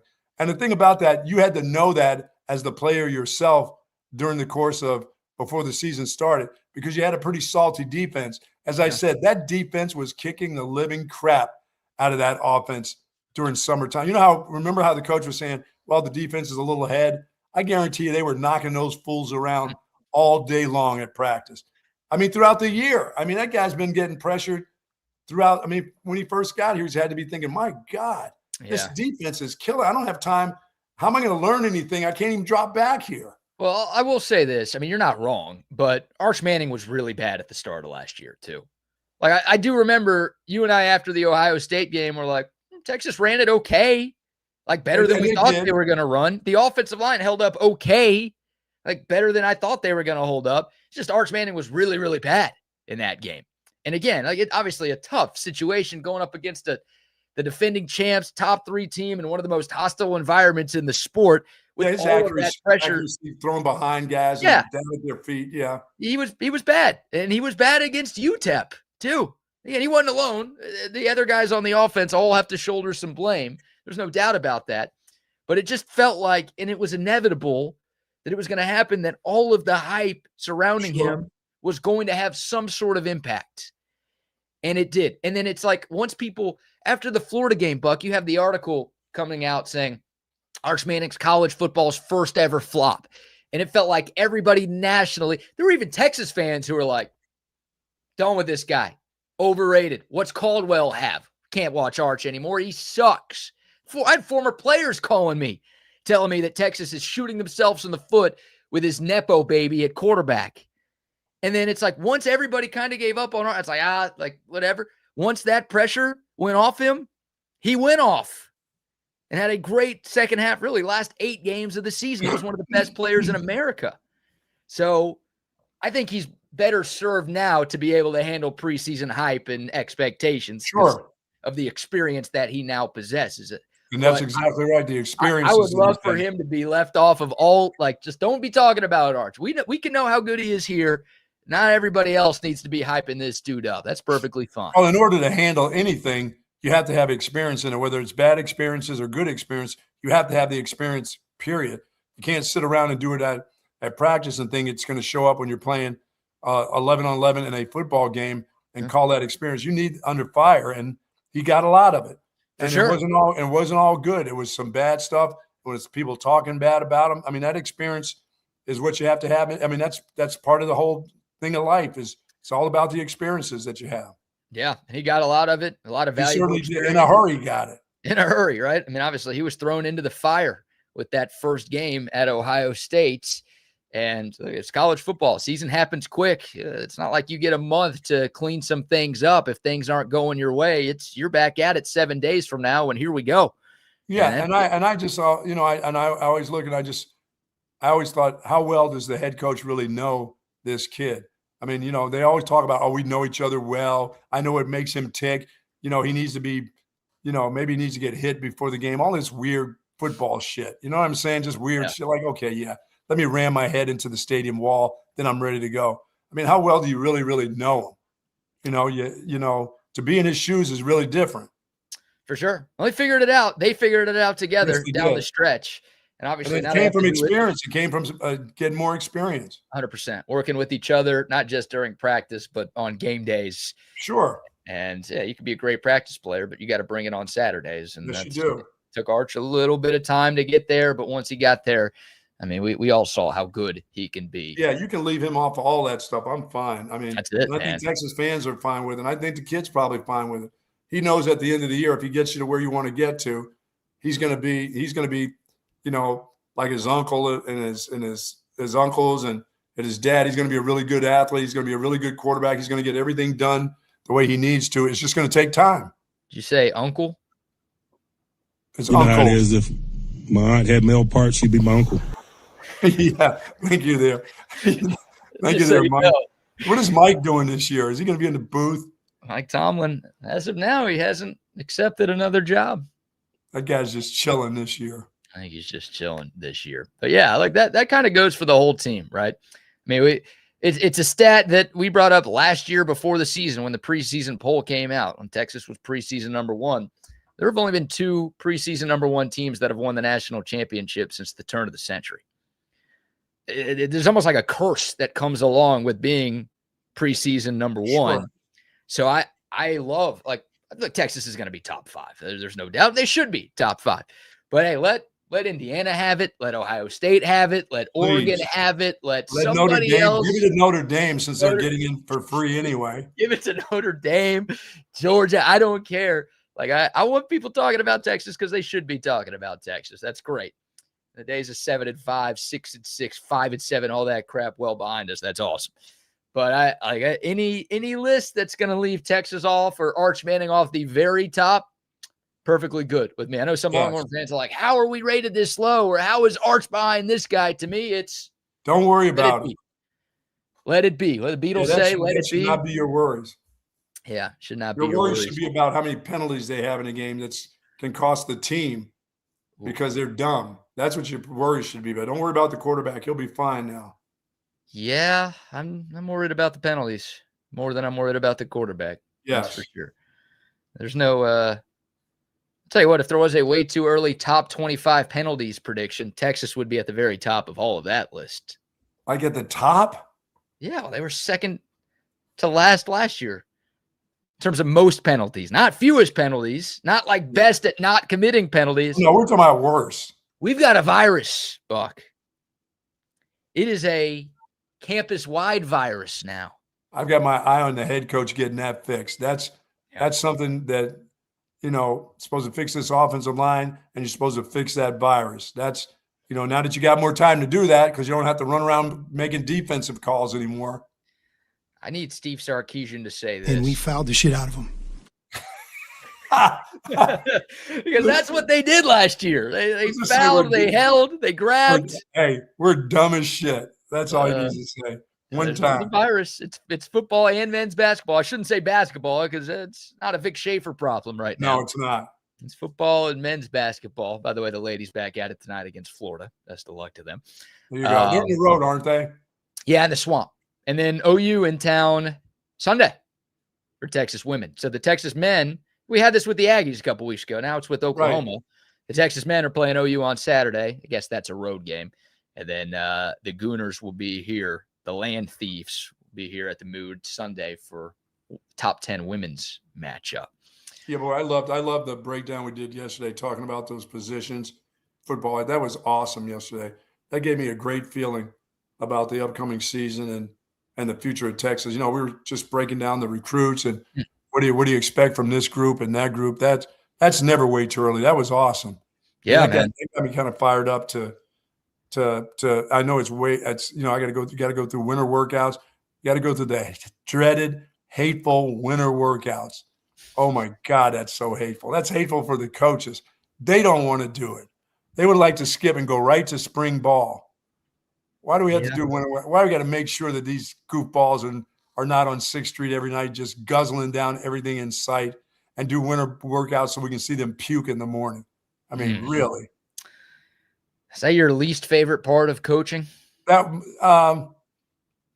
was one of them. Winter workouts, I was not, because it seemed like it had just ended. You know what I mean? And you're coming off of the holidays, which coaches don't get very many of those because you're always on the phone kissing some kid's ass or doing something, talking to some parent that you don't want to talk to. You got your own kids. You want to really try to spend time with them, but that's not the time to spend with them. It's just, I know I never liked winter workouts. Yeah. I don't never know. Like winter workouts because I had to always go get Ricky up, 20 minutes. I had to get there 20 minutes earlier. So to make sure that dude was going to show up before I had to go knocking on the dorm for him or something. Oh, that was your job? Oh, dude, that dude was always my job. Oh God. I feel like maybe it was always my job until that last year when he finally kind of got it. Yeah. It was 3 years into it. It took him 3 years into it to get it that, well, Buck's not going to be there. He's going to catch the shit for it, but he's not going to be there to wake me up. It was just, dude, get your ass up. Let's go. Because that first year I went up and down the stadium steps and watched him do, for being late. I mean, if you were 1 minute late, you were late. It was just, he just was on California time. It was just strange. But I had to be there early in the morning before office time and go up and down those steps, then take him to Trudy's for breakfast. Illegal. Oh, yeah. You were paying for that? I didn't pay anything at Trudy's, but yeah, we went to Trudy's. Yeah, you can have a meal with him. You just can't pay for him. Right. And plus he had a car. He had a better looking car than I did. I might have been making more money than you were. So He yeah. was probably. The Phillies, He should have been picking up the tab at Trudy's. Oh, no. Come on, Rick. Yeah. We Go gotta have get some Rick. migas and then he'd head off to class. Yeah, that's great. All right, we'll get back into the Texas football conversation, but I did tease at the start of the show that we would have an announcement in the 8 o'clock hour, so we can go ahead and get to that right now. Let it rip, potato chip. Let it rip. Let it rip, potato chip. Yeah, we mentioned yesterday that we'd have some news about our future during this morning's program, and we do. We can mention half of the news right now. The other half, y'all will have to wait till Monday. There you go. Yes, I said Monday. We will have a Monday show, Buck. Yes, But indeed. wait, there's more. It's not just Monday. Bucky and BK is going to continue as a daily show that you'll be able to watch here on YouTube or Facebook or Twitter or Twitch, however you're watching us now. And we'll also continue to podcast the show to Apple and Spotify. So if you're listening to us via those platforms, we're not going anywhere there. And yeah, it'll be right here where you already are. So, hey, they're letting us stick around, Buck. It's good news. Nice. I like that. That's the first half of the announcement. That's the first half. The other half comes on Monday. I will say this. We could give a few more details about the first half. So a couple of additional announcements within this half announcement, if you will. First, now here's where people might be a little sad. People might be a little happy. Our show is moving back. It will be from 9 to 11. We need our beauty rest.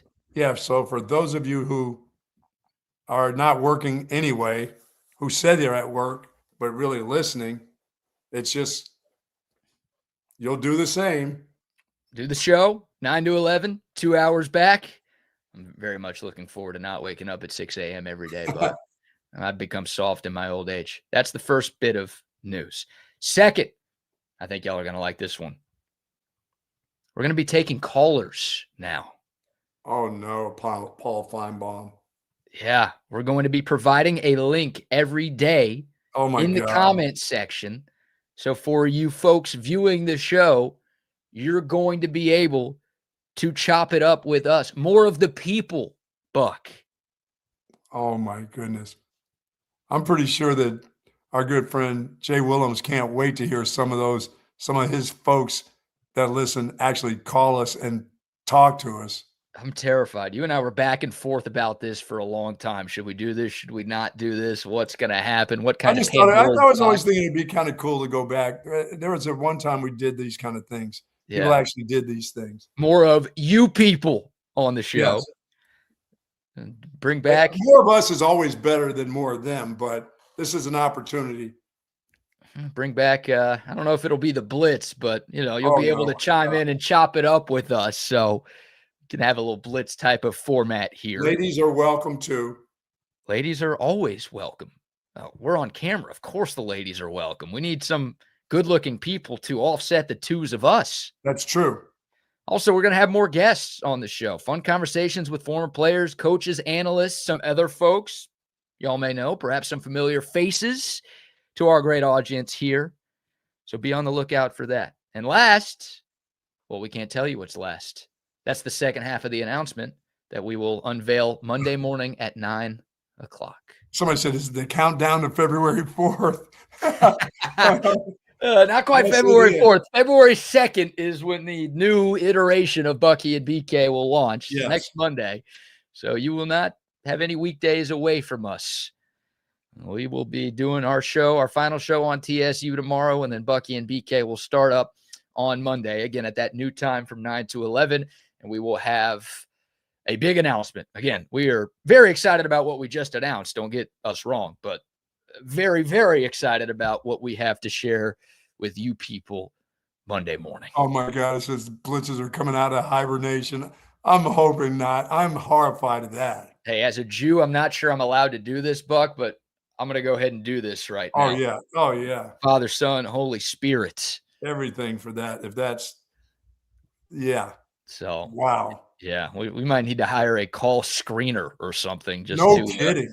Just to make sure things don't get too out of hand here. But, we'll have some segments for you to call. I'm not going to spend all day listening to you people. Are you kidding me? It's hard enough to get people to spend time listening to us people, but they don't really want to listen to more of you. That's for sure. Yeah, it'll be like the radio days, We didn't take every single caller who called in to the station back in the day. So we'll get the agents. Oh my God. We'll get to some of y'all. You got something good to say? We'll get to y'all, man. We want y'all to be a part of the show. Y'all are the most important part. Absolutely.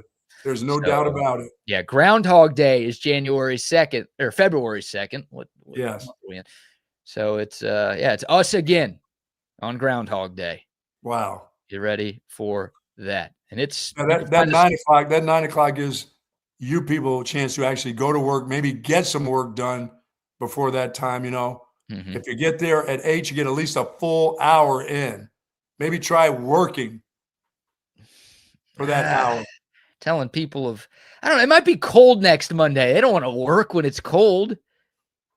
Hell, it could be too hot. They don't want to work. We got to cancel school. We got to cancel class. We got to cancel work. I feel like school and class are the same thing. I don't know why I said that twice. I don't need that. But 9 to 11. It's not new YouTube channel. Everything's the same, correct? Everything will be right here. You guys will be able, you don't have to subscribe to anything new. You don't have to pay for anything. It's all same places you've been finding us. You will be able to find us. And then on Monday, again, we will have more to announce that we're stoked about, and we think y'all will be too. Awesome. So there you go. Very excited. The Buck and I will remain, hopefully, as a part of your day. I mean, I'm sorry we couldn't say anything, and we don't want to disappoint people. I know my wife was telling me there was somebody that was said they were crying. They said that TSU was going away, and so was Twin Peaks. I'm like, wow. You got us in that category. That's big time now. Oh man, I know. How about that? That's great company to be in, right? Thank you very much to whoever put us on the same level as Twin Peaks. Apparently, I said to my wife, I said, "You know what Twin Peaks is?" She goes, "No, what is it?" And I had to explain to her. I said, "It's a very nice eating facility." that houses a lot of sporting events are shown on their TVs. That's an upscale fine dining establishment. Yes. Yes, where you just, know what you can find there? You can find Altstadt Beer, I guarantee you. You can also find Chapter 11 bankruptcy there. Yes. They just filed for that, apparently. Oh, my God. The Texas-based restaurant chain Twin Peaks. And I spent a lot of time at Twin Peaks in my life because remember back at the Horn way back in the day. Oh, yeah. Like we were partners with them. And I was the guy like, young single guy, go put him around all the Twin Peaks girls. He'll be fine. I was there like every Sunday watching football with the. You would be there. That was your watch place. That's where you're going to watch games. That was it, man. I'd go hang out there, and we did some stuff on the station there, hosted some shows there, and I got a few texts too from people like, "Damn, man, Twin Peaks, end of an era, an era." So I've been to Twin Peaks about 4 times. I had done a couple remotes there, where the girls were like my daughter's age. At the time, I was like, damn, Dad, you got to get out of here. With one of them? No. They're my daughter's age. Sorry. It's not your daughter. It's just your daughter's age. Yeah, nothing would ever be like doing the Man Show from Hooters back in the day. What's that? That's where me and Hogan used to do a show like once a month. That was just outrageous. I had to give that up. I had to say I can't do that anymore. That was a Hooters deal out at the I think that was when it was at the North Cross Mall. The Hooters was at the North Cross Mall. It was just your morning show? Like they were open that early? No, we do an evening deal there for like an hour or something of just raunchy, everything that you could do, but you couldn't say, live there. It was awful. I just felt so bad. I felt bad. I was way too old for that. You know what I'm saying? That sounds incredible. It was incredible. It was incredible. The people that used to owe you Mark, you had the Lil Kev. Oh, they were all there. It was nuts. Oh, I gotta reach out to Hooters, see if we can bring that back. Oh, no, you come to wait. 71 years old, man. Hey, you get older, they stay the same age, McConaughey. That's exactly right. Those are the rules. I don't make them. That's just how it goes, isn't it? Just how it goes. So, again, we appreciate y'all. We love y'all. Excited about this next chapter and still, very sad about Texas Sports Unfiltered going away. We're very proud of what we accomplished. Everything we talked about earlier this week with TSU, we mean that. And look, fabulous years of doing it. Yeah, everybody else on our team has big things coming too. Some of them have already announced what they've got. Some of them will be announcing things today and tomorrow.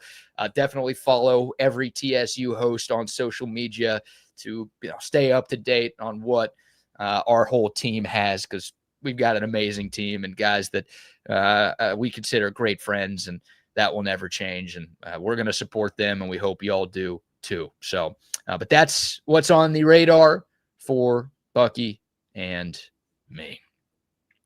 So there you go. There's the announcement. So our faces will still be on the tube, huh? Nice. We'll still be on the tube. We will still be on the hub. I shouldn't call it the hub. I don't think that's the same thing. So there you go. All right, Buck. What should we get to next? I forgot NFL, how to do this. Anybody else get any jobs in the NFL? Yeah, let's talk about that. The Cleveland Browns made a coaching hire yesterday. We've got a statement, by the way, from the Pro Football Hall of Fame talking about the Bill Belichick disaster. We'll read that in a moment. Nobody can do anything about that, huh? I mean, does it seem like – they can't themselves – they have to go with the vote. They can't – the president or chairman can't say this is screwed up. No way. I mean, can the commissioner actually do anything, you think? Well, here's what the statement reads. I'll screen share. I'm not going to read the whole thing because there's just too many words, and I don't read words good. But the statement, long story short, basically said that the Hall of Fame has the power to remove people from the selection committee. If they find out that people are violating the selection process bylaws, then they have the power to make some changes on who gets to vote for the Hall of Fame every year. They can't change what has been done, in other words. No, they can't change what has been done. I still think Roger Goodell should step in here and be like, you guys effed up. I'm the president. I'm going to veto this thing, and we're going to get Bill Belichick in. But obviously you do that, then people are going to want that to happen all the time with decisions they disagree with. Sure. When it comes to who gets in and who doesn't. So I don't expect Roger Goodell to do it. I hope he would make a one-time exception for this. But again, there's no rumors about that happening. That's just something I think should go down. But yeah, so it's not going to change. Bill Belichick not going to be a part of the class, not in the Hall of Fame on his first year on the ballot. And we'll see if the Hall of Fame actually does anything, if they actually remove people, or they're just, it's damage control. Everyone's dunking on us. Oh, no, right it's just now. a scare. It's just a scare tactic. Don't do something so stupid again. Yeah. Some guy did, like, you don't have to make your votes public. Some guy who works in Kansas City, I think, made his vote public, and he's like, I did not vote for Bill Belichick. And he wrote a story why he didn't vote for him. And he's like, it has nothing to do with the North Carolina stuff. It has nothing to do with Spygate or Deflategate. There's a bunch of guys who have been on the ballot for a long time that, like, if I didn't vote them in this year, I didn't think they were going to get in, and I feel like they should be in, so I left Bill Belichick off my list. Oh, yeah, because he thought he would get in probably. Or he's just saying that to make himself feel good instead of just going ahead and hitting the spot, checking the mark in there. He said, he's going to get in anyway. He doesn't need my vote, but these other people need my vote. Well, that's what's going to be said. That's what a lot of them are going to come back and say. Oh, we thought he was going to be in, so I didn't vote for him, Yeah, That's dumb. That's dumb. That's dumb. Well, it's 40 out of 50. So it's not like, you just need over 50% of the vote to get in. Right. In baseball, it's 70%. So it's like, you could not vote a guy, and there's still a very good chance he's going to make it because there's enough other voters, and you only need to get that passing grade. But if we have 40 out of 50 in football, like, it takes a lot to get enshrined. And I agree with that. It should take a lot to get into the Pro Football Hall of Fame. You shouldn't just be handing busts out, gold jackets out. Right. But, Bill Belichick, but not to beat the dead horse, because we talked about this for 10 minutes yesterday. What more does a guy have to do to get in? It's a mess. And by the way, you get to vote for 5 finalists. The guy only voted for 3. Oh, yeah. Well, that's dumb. Take that. You don't need to be voting. If they've given you the opportunity to do that, then you don't need to vote. It's dumb. It is dumb. So, yeah, it's just a total whiff by the NFL, by the it's not really the NFL's fault. It's the Pro Football Hall of Fame. It's their fault. They're sort of a separate entity, and something should probably be changed with this process. It will be. To where something like this never happens again. Yeah, you can't make a blatant mistake. You can't do that. It's you can do that on players, but you can't do that on a guy who's done what this guy has done. Players don't have the kind of credentials this dude has. It's ridiculous. Like, I expect Tom Brady to get 50 out of 50 votes when his time is up. Absolutely. And the reason why Tom Brady's going to get in, you might say, he won a Super Bowl with the Bucks. Look, Tom Brady's resume is amazing, second to none. Right. But the reason why Tom Brady's going to get in unanimously, no question about it, is people like him. Yes. People do not like Bill Belichick. He's not a great guy, but this is not the Hall of Very Good People. It's the Hall of Fame for football. So it's not the Hall of Fame of politics. It's about what you've done in your football career. And he's done way more than a lot of people, for sure. This will change. And you're right. Brady was going to walk in anyway. There's not going to be anybody that's going to say Tom Brady doesn't deserve to be in the Hall of Fame first time. I don't think there was anybody who said Bill Belichick didn't deserve it, except for the people who voted on this thing. Yeah, that's ridiculous. Yeah. So there's the statement from the Pro Football Hall. Eli Manning, by the way, also not voted in to the Hall of Fame. It was his second year on the ballot, so he is now 0 for 2. And I'm perfectly fine with making him wait a little bit. I think he'll still get there. I do too. He got 2 rings. He's going to get into the Hall of Fame. And he had a good enough career, good enough other stats to get in. But Eli Manning was never the best. I don't think he was ever a top 5 quarterback in football. He just put up great numbers over a long period of time and had a couple of miraculous playoff runs.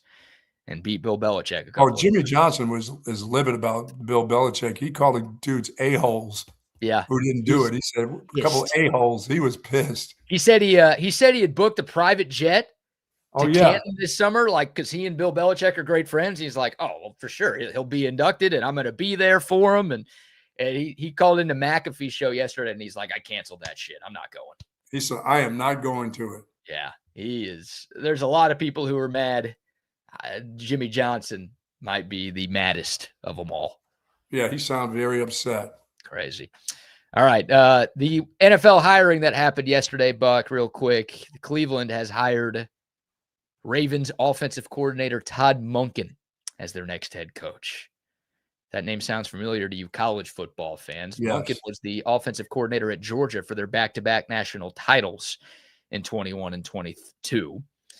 Spent the last 3 years with the Ravens as their offensive coordinator. He's been a head coach in college before at Southern Miss, like a decade and a half ago. Did not go very well, but this is his first NFL coaching gig. I guess it's okay. They got to get their quarterback straight. That's sort of. They got to get their quarterback to stay healthy. I think Deshaun Watson is straight. There's no question about that. They got to get him to stop going to massage parlors, I think is what you mean. I think he very much likes the ladies. Yeah, well, they're not. They're gonna try to get Shedeur Sanders to be their guy, I believe. We didn't talk about. Well, he's a Pro Bowler, Buck. Don't forget, Shedeur Sanders is now a Pro Bowl quarterback. So of course you want to build around that guy. We didn't talk about this on this show. I know some of the other shows on TSU did, and this was like a national storyline. Apparently, like as a part of the Browns interview process to find their next coach, they were making candidates do personality tests, write essays, do homework. What? Yeah, exactly. And a lot of coaches, like Mike McDaniel, dropped out. He's like, I'd rather be an offensive coordinator with the Chargers than deal with this kind of crap. Jesse Minter, who ended up getting the Ravens job, he dropped it. He's like, dude, I'm not. You guys want me to do what? Homework? Talk about, they wanted him to get on the chalkboard and do stuff, like old school stuff. Right. An essay. That's not old. Essay? Personality test? Nah, that's why the Browns are the Browns. By the way, the same franchise that gave Deshaun Watson $230 million, guaranteed, no questions asked. Doing essays now. Now they want a coach to do multi-part essays and do a homework. Okay. Cleveland. Wow. Keep me in the Browns. Here is we got some exclusive. Oh no, I didn't cut it up. I did cut it up. I forgot to update it. That's right. We'll do it tomorrow. Oh man, it's so good. Some exclusive sound of Todd Monken. I'd have to go get it in a second. You know what, Buck?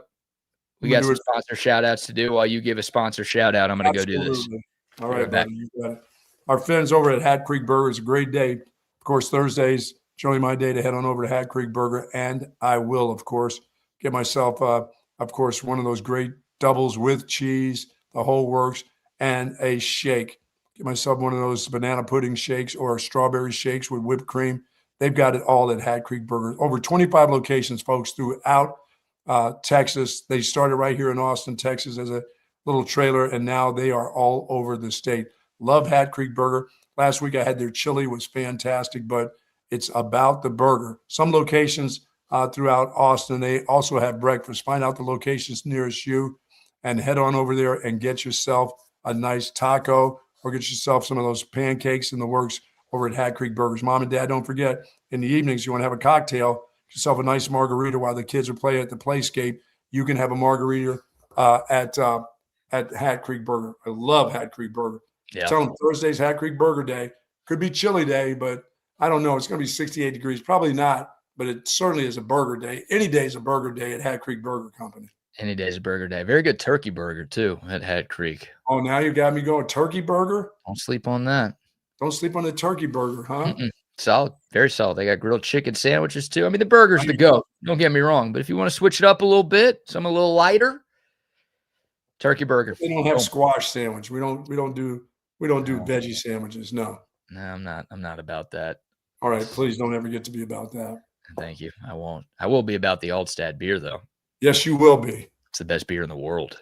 And we're just lucky enough to have it right here in Central Texas and all across the state of Texas. If you're tuned in from the Metroplex, from Houston, from San Antonio, anywhere, you can enjoy some Altstadt beer. All you have to do is just next time you're at the store, go get you some. Next time you're at your favorite bar or restaurant, go get you some. They've got a bunch of different brews, something for every beer drinker out there. The lager, the Kolsch, those are their two flagships. Those are award-winning beers. I don't make the rules. I don't hand out the awards. I would if I could. People who get paid to drink beer for a living are heaping the praise on Altstadt beer. And again, we're just lucky enough that we get to have it here in the state of Texas. Get you some the next time you're at the store. It's the official beer of BK. It should be the official beer of you as well. It's Altstadt beer. No impurities, no regrets. Sweet. Okay, here is exclusive audio. Our TSU crack staff, I just had to call them up real quick, make sure they had this ready to go. Todd Monken getting introduced as the new head coach of the Cleveland Browns. He seems very happy with this decision. I'm excited to work with a Pro Bowl quarterback in Cheddar Sanders. It was either coach of the Browns or working the register at Jo-Ann Fabrics. Conversely, the Browns were either going to hire me or a graduate assistant at Bowling Green. If Myles Garrett can injure Joe Burrow again, it will be the highlight of our season. I'm already super happy about getting fired by the Browns and getting that buyout. I didn't play Derrick Henry at critical moments in big games, but I won't do that here because we won't have any critical moments. We'll be getting our asses kicked from start to finish.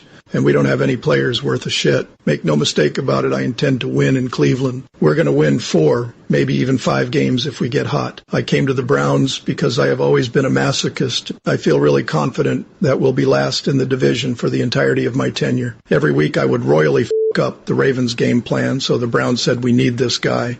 My first order of business is to hire a femme fatale masseuse to poison Deshaun Watson in his rub and tug. Can't have dead cap money when you're dead. Wow. So a very opinionated Todd Monken talking about being hired as the new head coach of the Cleveland Browns. Wow. Called him Cheddar Sanders. Did I hear that right? Cheddar sandwich. Yeah, I love that. I'm excited to work with a Pro Bowl quarterback in Cheddar Sanders. Cheddar Sanders, the QB Cleveland. And I didn't realize, like, it might be true. If you're dead, you might not have dead cap money. That might get the Browns off the hook of the Deshaun Watson deal. I wonder if Dion ever interviewed for that job with the Browns. We would have heard about it, right? Did he secretly have interviewed with the owner of the Browns somehow, some way, without anybody knowing? Dude, there's nothing that guy does that's a secret. I guess you're right. You're right. Yeah, guy's got a toilet on the sideline. I guess not. Nothing's secret. I think, dude, Coach Prime would have been like, you want me to do what now? A personality test? Essays? You want me to write an essay? I haven't written an essay since middle school. Yeah. I'm paying people to do those. High school, college, I ain't doing that. No chance. Can't believe the Browns did that. No chance. Yeah. So, Todd, we'll see if, I mean, it's the Browns. It's not going to work. That's just how. What do we got available there? What do we got available in the NFL? What teams are still? The NFL job. I think there's only 2 left. Pittsburgh still won? No, Pittsburgh, they hired McCarthy. Okay. I forgot to talk about the big man yesterday. Yeah, we talked about the big man yesterday. No, it's Vegas has not replaced Pete Carroll. Okay. And Arizona has not replaced Jonathan Gannon. So somebody in the Super Bowl is about to get a job. Perhaps. One way or the other. 8 of the 10 jobs that were open have been filled. And those are the 2 that are still. Nobody's looking for a college dude. It's just the last couple pros in the Super Bowl, one way or the other. You're probably right. I don't know. Clint Kubiak he's in the Super Bowl with the Seattle Seahawks. He's getting interviewed. I think he's about to have his second interview with Vegas. Yeah. Son of the great Gary Kubiak, longtime Texans coach, Super Bowl champ with Denver. So Clint Kubiak, I think he's probably your favorite in Vegas. I don't know enough about Arizona. I don't really care about Arizona, so I don't know what they're. Nobody cares. Nobody cares. No, they're not good. They're not good at all. So there you go. There's the latest out of the NFL. Sweet. Speaking of, let's have some fun. Why not? Airplane video for the people, Buck. Oh, boy. This is not bad. You might find this good. Other people out there might find this good. I mean, the historic classic ones that we've had over the last 3 years, they're all hard. It's hard to top some of the classic ones. This is not going to. I mean, you don't have someone calling you a bum. You don't have someone saying they're Instagram famous. You don't have a lady wearing a condom. Wait, that was all the same person. Yes. You don't have the woman seeing ghosts. Remember her? Yeah, she was one of the best. That was one of the classic starts of TSU right there, was the one who was seeing ghosts. The lady peeing in the aisle because they would let her. Yeah, that was classic too. Yeah, the big old lady pulling down her pants and starting to take a leak because they didn't let her get up to use the lavatory. That was rough. All right, we're going back to day one, though. It's been too long since we played this. But I am telling you right now, that mother back there is not real.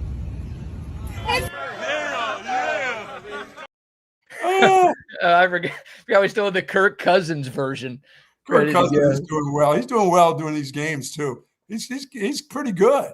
Yeah, Kirk Cousins very much has a future as a broadcaster if he wants it. No doubt. It's very, very personable guy. He might be the starting quarterback in Atlanta next year. I don't know what the deal with Michael Penix is. It's not working so far. No, that deal with him, they're going to wait a lot of years for that guy to come around. He may be as good as it gets right now. That may he be keeps getting hurt is the problem. I don't think he's that bad. He just gets hurt every year. So I don't know. Can't make the club in the tub. Can't make the club in the tub, but you can get a rub in the tub. Yes, yeah. Of course, ask that Cheddar Sanders. Ask cheddar cheese sandwich. My God, how about that? I mean, that is unbelievable. It's the Browns, man. It's believable. Okay, so this flight video, I have no idea what airline this is. I don't know where this plane is departing from. I don't know where this plane is arriving at. It doesn't really matter. Our listeners and viewers will, if they see the inside of the plane, they'll be able to tell you because that's how smart they are. That's how wise they are. You're probably right. And there's no wedding on this. Remember, we had that story a couple weeks ago where literally there was an in-flight marriage. This is there's no audio here. I'm just showing you something that's happening right now on board this plane. Are you seeing this? There you go. So we've got a woman, elderly woman. She's got 3 tray tables, every tray table on the entire row she's sitting in, down, and she is whipping up sandwiches for the people. Like this is like a deli 30,000 feet up in the air. This is not just like, like she's just a tiny little, she's got turkey, she's got cheese, she's got lettuce, she's cutting up tomatoes. You got your ma on board. This is awesome. Grandma on board. That's cool. Is it cool? Yes. I mean, it's cool if you're getting one. Well, yeah. I mean, if she's going down, if she's sharing that across from her, or just sharing that with her row, that's sweet. That's all. That's her family. Only her family's getting this. She's not sharing it with other people on the plane. Look, she's like old. She's like a grandma. Looks like she's in her early 70s. She's not sharing it with that lady in front of her, is she? That's her weird ass looking kid right there. Or grandson or whatever. That's probably another one of her kids. She's not giving this out to the people. She's so everybody around her has to smell. Oh my God, that smells so good. What is that? I'm so hungry. They've got to see. Oh my, she's making these great sandwiches. There's a lot of sandwiches there. I might be getting one. I'm sitting right behind her. This is great. I guess she's got a lot of them. And then, nope, you're stuck with your peanuts and pretzels.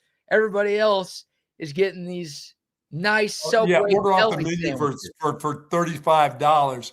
Order a grilled cheese for $35 off the plane. See how? Yeah, that's. I mean, look at that. She's whipping up these are foot-long subs here. You got to cut that. Hey, Grandma, somebody should have let you bring it. Go give me a plastic knife and let's cut that and share that with somebody else. She does have a plastic knife. She's spreading some mayo on there. Again, turkey, cheese, lettuce, onions. She went and bought all this stuff from the house to feed her family. So I'm not sure what I'm more annoyed by. Like, again, if I'm a customer, if I'm another passenger on this flight, that's the word that most people would use there. She's not delaying the flight, BK. We're still getting to where we need to get to. I get that, but here's my thought, okay? If you're going to do something like that, we need to treat this like a kid's birthday party in school. Oh, do it for everybody. Everybody's going to get a ribbon. Everybody's got to get one. If you're bringing snacks on your birthday, every kid in the class needs one. If you're opening up a freaking Jimmy's John's up there, everyone's got to get a sandwich. All right. All right. Well, I'll just say this before I quit the Twizzler habit that I had. Remember, I could eat a whole bag of Twizzlers just on the ride from here to Dallas. I'd eat the whole big bag. Yeah. I would bring those on a plane. I pass those down. There you go. It's very nice. I had no problems passing it to the person in front. They would pass it across there. I mean, there were times I never got it back. I didn't even care. But I got what I needed to get out of there. And I said, hey, somebody else, there was a kid across over there. Hey, shut that kid up. Give him some Twizzlers. They would take it. They would pass it down. I'm good.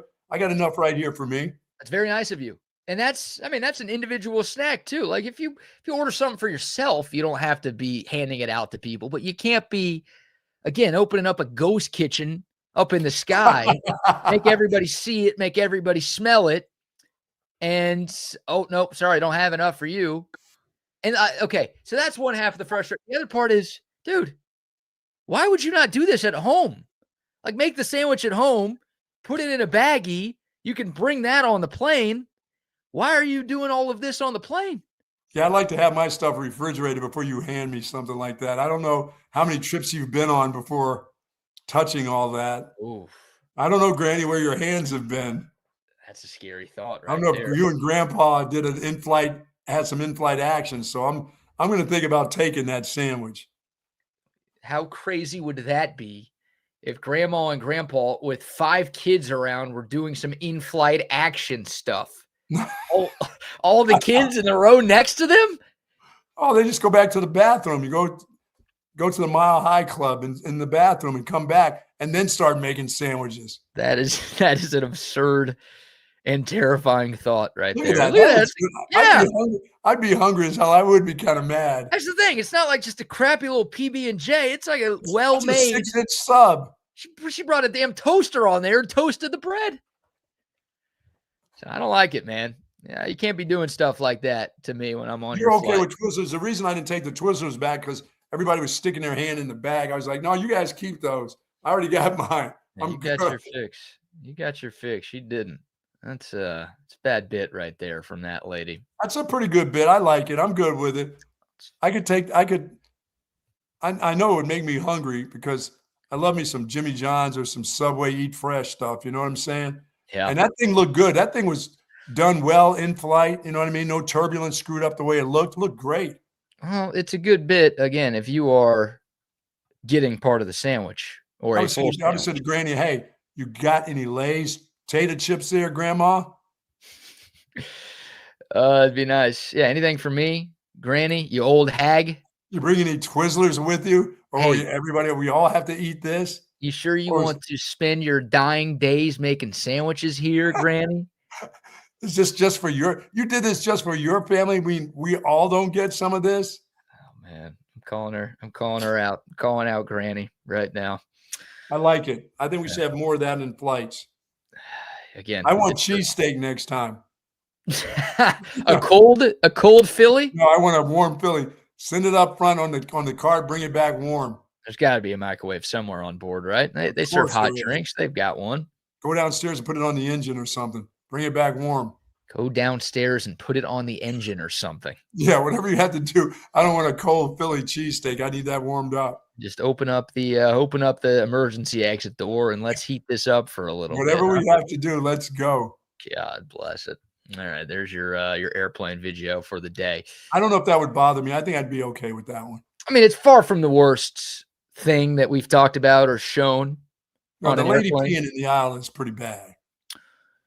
Yeah, I didn't like that. That's not acceptable. Can't accept that. No. Once again, they give you a barf bag. Squatty over that barf bag and fill her up, but don't drop your trowel in the middle of the aisle. Once again, my idea would have been great, that porta potty that comes down and you can slide it back. It just slides back. That's still everybody having to see you use the bathroom, though. It's going into something that's I get it. in a container, and it slides back the aisle back there where the manservants are. It just slides back behind that curtain. That would be great. But you don't want to watch. You don't want to see someone. Hey, listen, everything that happens on a plane, you don't have to actually look at it. You're right, but what if you're like, you're dozing off, you're in an aisle sheet, you're sleeping, you open your eyes, and the first thing you see is someone dropping a deuce in a little porta pot. Hey, listen, when you're the one having to do it, it's all good. You will relieve yourself and let that thing go back behind the curtain.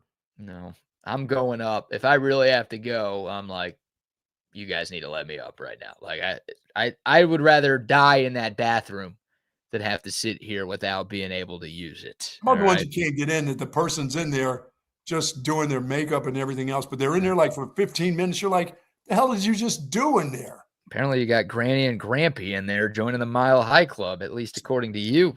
It's like going to the damn Starbucks and you're sitting there for 10, 15 minutes. I'm like, I pull up and I go, did they just order something that they could have got? Did they get their groceries here just now? I always give the barista that. Hey, they could have gone to HEB and got all their stuff. Did they just order all the food, takeout or something here? Let's go. Let's get this thing moving here. Let's move along. All right. Good stuff there. I like that. That's good. That's good. Good job, Grandma. Buck, congratulations to me. Earlier in the show, we had good news for you Yes. and bad news for me, with Texas hosting a 2026 defensive lineman this weekend, just 6 days before the second national signing day. You're trying to promote February 4th as some sort of big deal. I'm telling everybody it's not a big deal. So that was good news for you, bad news for me, because that helps your argument. Yes. I've got good news for me and bad news for you. Okay. You and I have another rivalry here that I think most people know about. We differ in our love for golf. You like the PGA Tour. Again, you're old, you're antiquated. Yes. You're an antique. Yes, I like you wearing long pants and, collared shirts. Yes. And I'm a live guy, right? Yes. Shorts. I like people having fun on the golf course. Okay? I like music playing.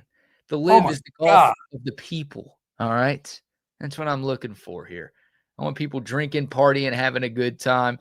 Hell, I want more Happy Gilmore than anything else, Well, yesterday, it was announced that another member of the Live Tour is going back to the PGA Tour. Are you excited about getting him off your tour? Is that what you're about to tell me? I'm excited about getting Patrick Reed off of my tour. Apologies to all you PGAers out there. Isn't he a Texan? You got to deal with Fatty Reed again. Isn't Patrick Reed a Texan? Patrick Reed is from San Antonio. There you go. Yep. Come on, man. We needed to get him off of your damn tour anyway. We need him back. Cheating and doing all the things he does that everybody hates. But you know where he went to high school? Where? Louisiana. Ooh. He's a floor peer. He is a floor peer. No doubt about that. That's addition by subtraction for Yeah, the no Live Tour, by the way. Patrick Reed going back to the PGA Tour. The second Live star to return. Obviously, Brooks Koepka was number one. He'll be playing today. Yes. Brooks Koepka's first event back on the PGA Tour is this weekend. The Farmers, right? Yes. And Patrick Reed, I think, has to wait until August now, or maybe he's choosing to wait, so he won't be a part of the full PGA Tour season. What are they doing to him? How much money are they taking from him? I think it's a similar thing. It's just like a percentage kind of, you don't get to make or get a piece of the pie that everybody else gets when it comes to equity rights on the PGA Tour for the next 5 years. So Patrick Reed, Koepka's going to hate being the first one because sooner or later it's going to be 4 or 5 guys coming and that price is going to go way down and Koepka's going to say, shit. Well, all the price, you're probably right. You're probably right. But like all of the numbers that we talked about, the 50 to 70 million, that's just projecting based on how good of a golfer Brooks Koepka is. So it's like if he were to finish this high in these tournaments, like the way he has the last few years, then this is what it's going to cost him. But we know he's got to give $5 million to charity. Right.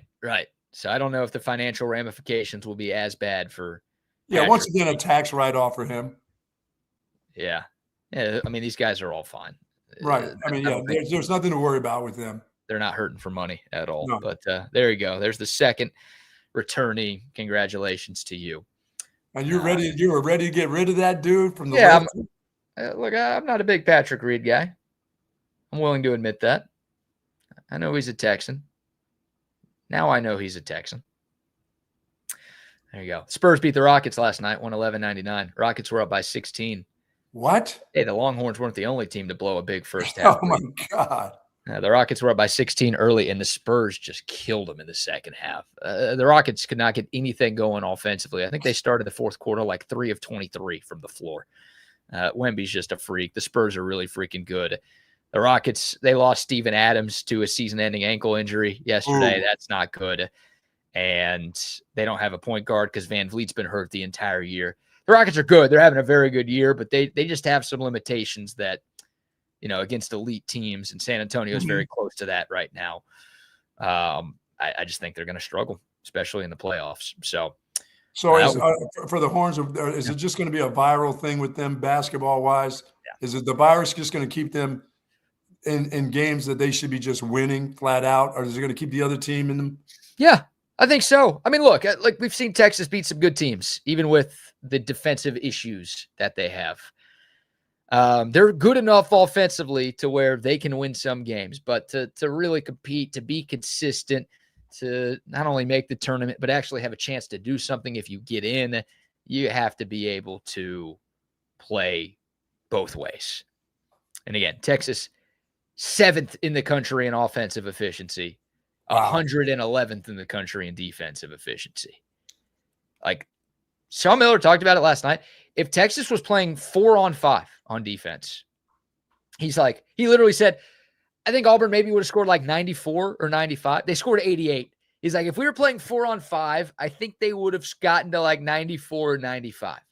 And what he means by that is we would have been better off just giving them open shots instead of giving them free throws the entire second half like we did. Yeah. Am I wrong to think that they don't, they just, I keep saying they can't get in front of anybody. Oh. That's a pretty athletic team, aren't they? I mean, they've got some decent athletes. Pope's just a little guy. I mean, he can move his feet. He's not going to stop you. If you weigh 190, you're going to go through him.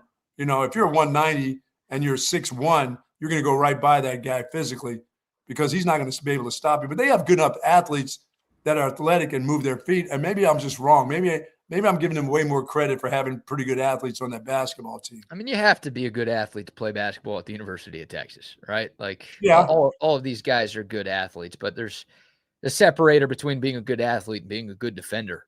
Yes. And some of these guys, at times, I think some guys just aren't willing enough. Some of it, I think, is an effort issue. But, like, I look at Camden Heide, who, dude, if I'm an opposing coach, I'm like, whoever that guy is guarding, I'm going after him. And if he's guarding, he's going to foul the hell out of me. And then if he's guarding somebody else, I'm setting a pick to get the matchup I want with Cam Heide there because he can't move his feet fast enough, and he can't. I mean, a lot of the guys can't defend without fouling, and it sure sounds like I'm singling out Heide right now, but like that guy is a freak athlete. I bring him up to say he's one of the best dunkers. You go to a game and you watch, pregame warmups, the layup lines. Cam Heide, that guy can do between the legs dunk. He's a freak athlete. And obviously a great three-point shooter was last night. But the athleticism does not translate to the defensive end because he literally just can't move his feet fast enough to guard anybody. There's a couple of guys like that on this Texas team right now. And they just don't. Well, what disappoints you when Swain does it or the herky-jerky lefty who are good athletes and they got the quickness and stuff and they just don't do it. They just foul. Right. Yeah, it's all annoying. I mean, Texas, everybody was in foul trouble last night. Jordan Pope fouled out. Tremont Mark played the last 8 minutes of the game with 4. And then once he got the 4, he really stopped defending because it's like, well, yes. I don't want to pick up my 5th. It's like, oh, no, Tremont, you're 2 for 13 tonight. What will we ever do without you? Play some. Yeah, really. Matas had 4. Heide had 4. Swain had 3. Traore had 3 in 10 minutes. Weaver had 3. And, oh, my God, we didn't even talk about this, Buck. Your guy, Sim Wilcher, number 7. Oh, I saw him in the game. I went to the bathroom then. Dude, there was a moment in the first half. Again, Texas had way too many turnovers in the first half. That allowed Auburn to keep it close, which made their comeback relatively easy.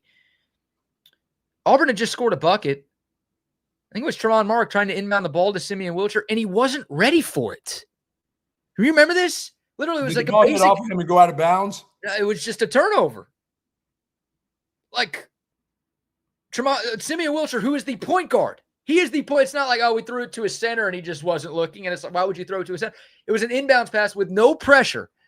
No pressure at all. Simeon Wilcher's not looking for the basketball. He's and the just ball goes open. off his hands, and it's a turnover. Wow. And it's like Sean Miller. Dude, I saw the play with Sean Miller like out on the court, and the ball that was so funny. He pulled a Mike Tomlin. Speaking of Mike Oh Tomlin, my God. yeah, and he was trying to get a review for that. He's like, Coach, I don't know if you can. That was hilarious. Yeah, you're about to get a technical foul, Coach. Because you're allowed to stay on the courts, like because there's that little restricted coaches area. But I don't think you could do. I don't think you can like be there. You can't interfere with play. Yeah, I don't think you can do that. Which they didn't call. It didn't matter. The refs were horrible last night. Auburn fans think the refs were really bad. They weren't great for them. Like they've got some issues. They've got some gripes. There are some things that Auburn got screwed on.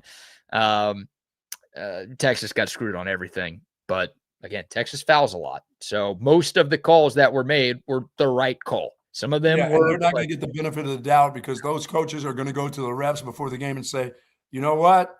This group, look at their stats. I'll give you some stats about them when it comes to fouls. We don't foul as much as they do. So if they're getting a bunch of foul calls, that's not right. These are hackers. Yeah. Hey, if I'm an opposing coach, I'm going to the ref and literally just playing we this. Fouled the shit out of them.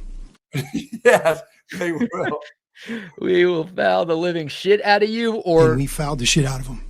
We got both of those from Coach Miller. He's right. I mean, it's been from the beginning to last night. It doesn't stop.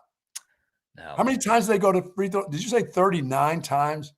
39. Wow. One guy got there 17 on his own.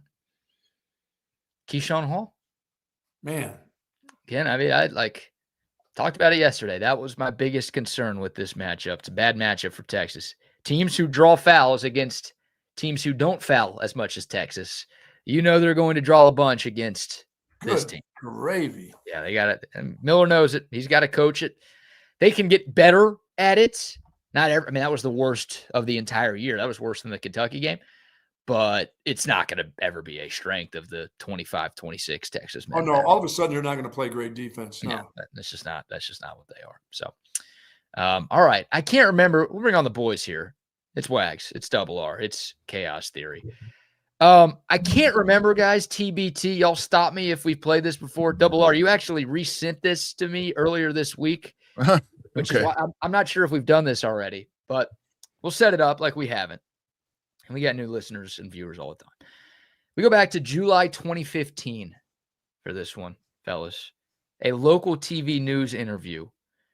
The reporter is in a neighborhood interviewing some local residents about a fire that just happened. Fire department called to the scene. Newscasters called there too. It's a pretty big fire. Is this Philadelphia? No, but I do want you to guess the state where this at. We're going to play the clip, and then I would like for we were catching them, unlike Al Galore. Or what was it? What was it?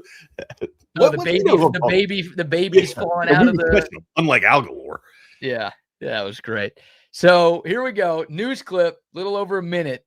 I want you guys to pay attention, hear, see, and try to guess where this story took place. And you saw this. What happened? I woke up to beating on the doors. My neighbors, I opened up the door. My neighbors were like, get out, you know? So when I opened up the door, I see just blazing from the garage. And I woke him up, my husband. And we got out as fast as we could. I had him move the vehicles out of the way, and I had him go back in the house to get our 2 dogs that we had in there. When you got outside and you saw what was happening, you saw what was going on, what were your thoughts? Oh my gosh. I didn't ever think it was going to happen to us. Do you know how this fire started? Yes, I do. It was because of my cousin. And I don't want to mention no names. Your cousin? Yes. And you say you think your cousin started this. Do you know how or why? He's mad because he can't get with me. I'm married to my husband, and it's a long story. Just to make it short. Yeah, he already put him in the hospital once last month, and he figured he's going to do something else to get back. All right. So right now, the fire has been put out. Thank you for the information here. I missed half of it. I missed all of it after she said he's trying to get with me. What? I mean, she just sent somebody to jail, or somebody's about to be arrested for something. Yes, my cousin. I don't want to mention no names, Yeah. but her name's on there, so. I love when the dude said, so what were you thinking when you saw the flames? I was thinking about where can I get some hot dogs from? Well, hey, that Feinbaum caller, he would have stayed on the line with Paul Feinbaum, What do you think? I mean, he was asking way too much. Yeah, the reporter didn't do a great job, but also I cut the last part out. The guy is so thrown off by what she said that he's like, and stumbling through the rest of his news report because he's like, do you know, I think Gotti asked the question. We'll give him crap for some of the questions. Thank God he's like, do you know how or why this fire was started? She's like, my cousin. He wants to get with me. This is my husband right here. This vagrant that's standing beside me. My husband. The guy the drug addict next to me is my husband. Yeah, yes. But Billy David wants to sleep with me. It's not my cousin can't get with me. It's my cousin can't get with me because I'm married. So I missed like the other part. I missed the end part. Did the cousin burnt the house down because he couldn't get with her? That's what she said. He was mad that he couldn't get with his cousin, the girl who was being interviewed. To get anybody in trouble or anything, but hey, the good thing was, hey, I sent my vagrant husband here, this crackhead here beside me, to get the dogs. What did you send him in for? I don't know if we got any kids, but he had to get them dogs out first. Oh my God! Without the aid of reference or Google, I'm going to say Philly. This Pennsylvania. No, Berg, right? I saw Berg. I don't know where Levittsburg is, but it's a Berg. I'm guessing it's like South Carolina or Virginia or some shit like that. I'm going to Kentucky, maybe. I gotta say that looks like Alabama. They look like they're from. If I'm profiling, they look like they're from Alabama. I mean, the husband, first of all. If I'm the woman, I'm at least looking twice at the cousin because there's not a whole lot going on with this dude over here. I'm getting with the cousin. Show me what the cousin looks like, and let me think about things here for a moment. Well, the cousin, they probably got a full set of teeth put together. Maybe, yeah. No, my first thought was Florida. This feels like a Florida story or somewhere in the deep South. I was kind of going with Double R, and I guess WAG, some of those states that you mentioned are pretty south. Like Spartansburg, South Carolina, that's something Philly like that. or Delaware. That's all Delaware. y'all. South. Listen to him. That's the South. All y'all are wrong. No. How about Ohio? Ohio woman. Levittsburg, Ohio. Is Ohio close? Is Levittsburg close to Kentucky? Is it like on the border? Is it on the border of Ohio? I'd never heard of Levittsburg before this news clip. Leavenworth. Yeah, I've heard of that. Probably where they ought to be. There's so much cousin going should be on. since he's trying to burn down the house because he wants to get with her. And she also said, like, my husband, he already went to jail over it, or like they got into a fight over it. Yeah, beating that dude up. Yeah. So it's not like, one time this has happened. He's been trying to get with her. She keeps saying no. Husband has to fight him. Then he's pissed that she's still not getting with him. So, what should I do next? How about I burn down their house? Jesus, that's north Ohio. That's over past Youngstown and everything. It's up north, near Canada and Erie. Wow. Yeah, well, she's like without hesitation saying this shit. It's like, I don't want to get nobody in trouble. He wants to get with that dude's going to jail because that guy's now probing. He's becoming an investigator himself, asking all these questions. Let's just play the audio here so we could still comment while this is going on and everyone can see our faces. I saw this. What happened? I woke up to beating on the doors. My neighbors, I opened up the door. My neighbors were like, get out, So when I opened up the door, I see just blazing from the garage. And I woke him up, my husband. And we got out as fast as we could. I had him move the vehicles out of the way, and I had him go back in the house to get our 2 dogs that we had in there. Get those dogs. You got outside and you saw what was happening. You saw what was going on. What were a lot of shit that had to happen fast. Oh my gosh! It could not, Gosh, you heard that should have gave it away. Do you know how this fire started? Yes, I do. It was because of my cousin, and I don't want to mention no names. Cousin. Yes. And you said you think your cousin started this. Do you know how or why? he's mad because he can't get with me. I'm married to my husband, and it's a long story. Just to make it short. Yeah, he already put him in a hospital once last month. And he figured he's going to do something else to get back. They're just airing out everything. Oh man, How great is that, boys? The cousin put the husband in the hospital? Yeah, whatever. Either way. I think the husband put the cousin in the hospital because she like pointed to the husband like he already put him in the. I don't know. Somebody put somebody in the hospital. I guess I don't know the answer. Well, To the that. husband looks like 100 pounds soaking That wet. dude looks pretty homely over there. Let me just say, yeah, the kickboxing champ over there. Yeah. Yeah, look at that guy. I'm going to tell you this. I can imagine if my house is on fire, this house where we're this 2-story, and Joyce says, hey, you got to go back in there and get Zach. I'll be like, huh?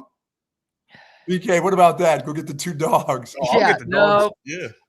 Would you just say, no, I'm not going to do that? You would say no. There's no chance you're going back in and getting the dogs.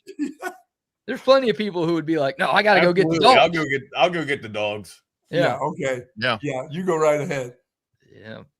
I'll open up the door. I'll open up the door and do a whistle and see if that son bitch comes running out of different. Cats got 9 lives. Dogs don't. So. Speaking of dogs, so when I got home, one of our dogs, my little black son, Pete, so he'd been ailing a little bit. So we've been needing to take him to the vet, but the vet was closed or whatever. So he's going to go yesterday. So the wife is going to take him because I have to stay with the other, because she doesn't need to go and, whatever. So before the wife gets here to pick up my little black son, I take them both out for a walk.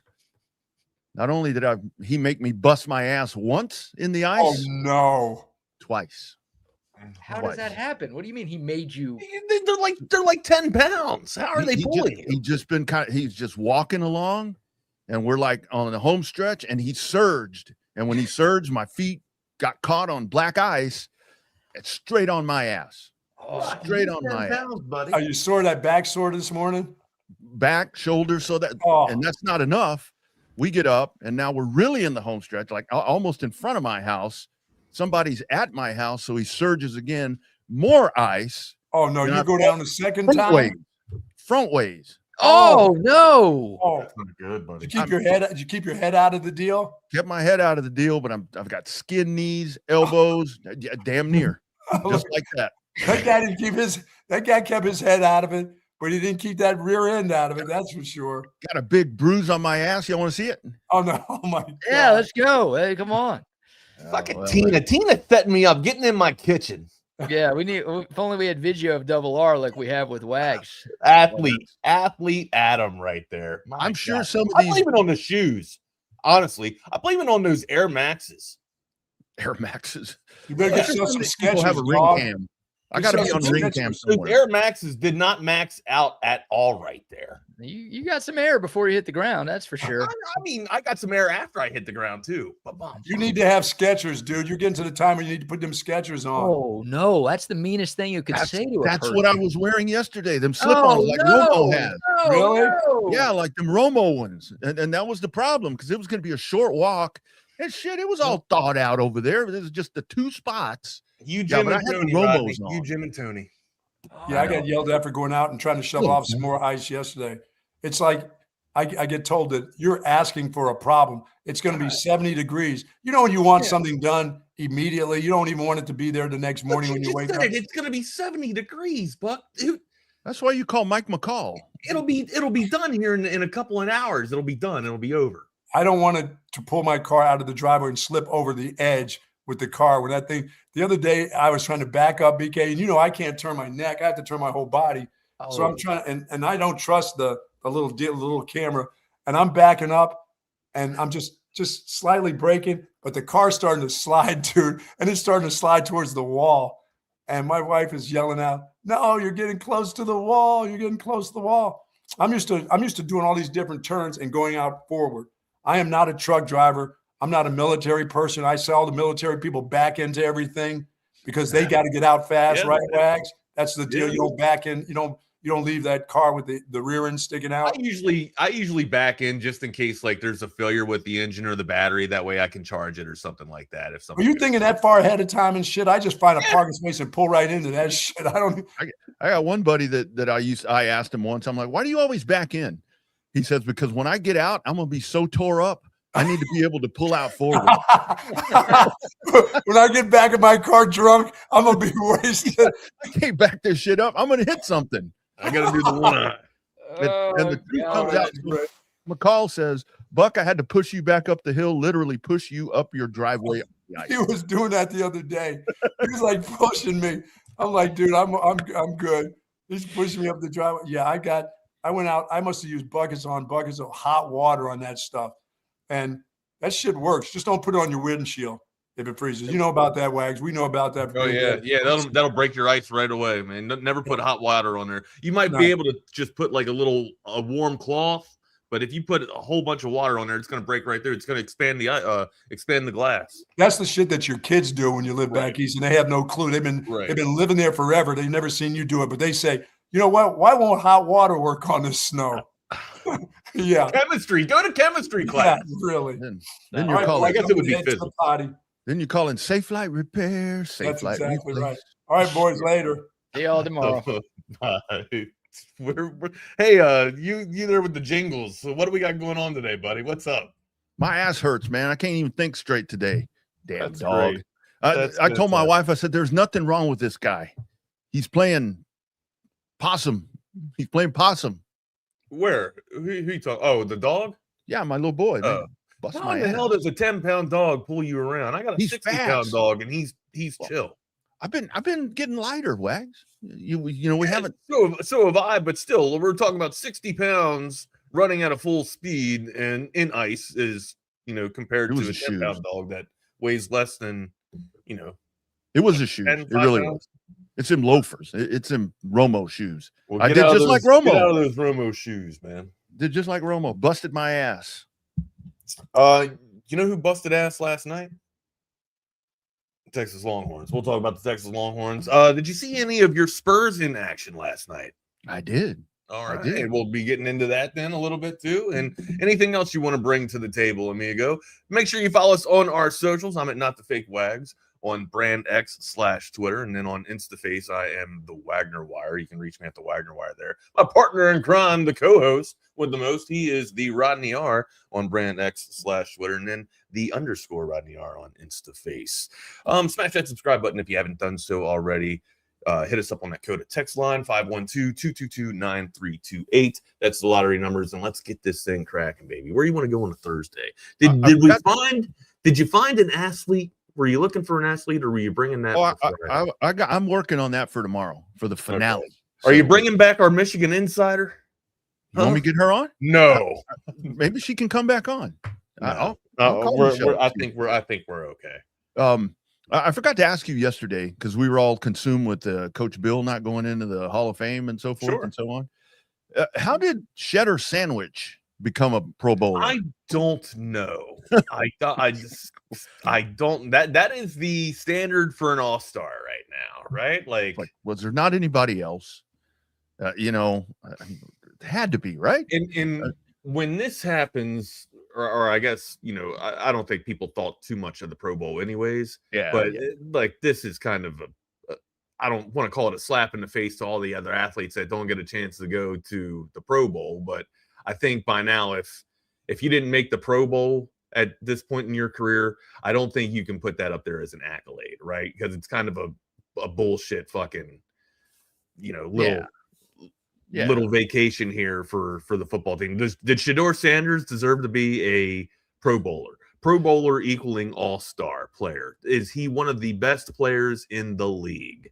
That's my question to you and to everybody else out here. I know it's rhetorical because the answer is no. It's just an emphatic no. There are much more quarterbacks that are better and capable of being an all-star. I don't understand why he was actually invited and gifted as the alternate or the pivot there. But sure enough, Shedeur Sanders will be playing there for the All-Stars or the AFC Pro Bowlers. Maybe he's good at like what all do they play in those? He's a good team. I mean, from what I've seen, he seems to be a team player. That's sure. Those are good. Those are decent optics. But I mean, he's got a big arm. Still makes mistakes. Still makes rookie mistakes. But it's not like he lit the league up. He had a negative touchdown interception. I think it was right? seven touchdowns to 10 interceptions or some shit like that. 4 games, right? I mean, they put him in. They put him in where they're like, okay, well, shit, okay, go get in there, evaluating him. But I haven't watched the Pro Bowl, and I've said this before, to where I would watch the Pro Bowl because look, we're down to at that point 2 games. I mean that's it. But I don't know what the Pro Bowl games are. You watched the Pro Bowl.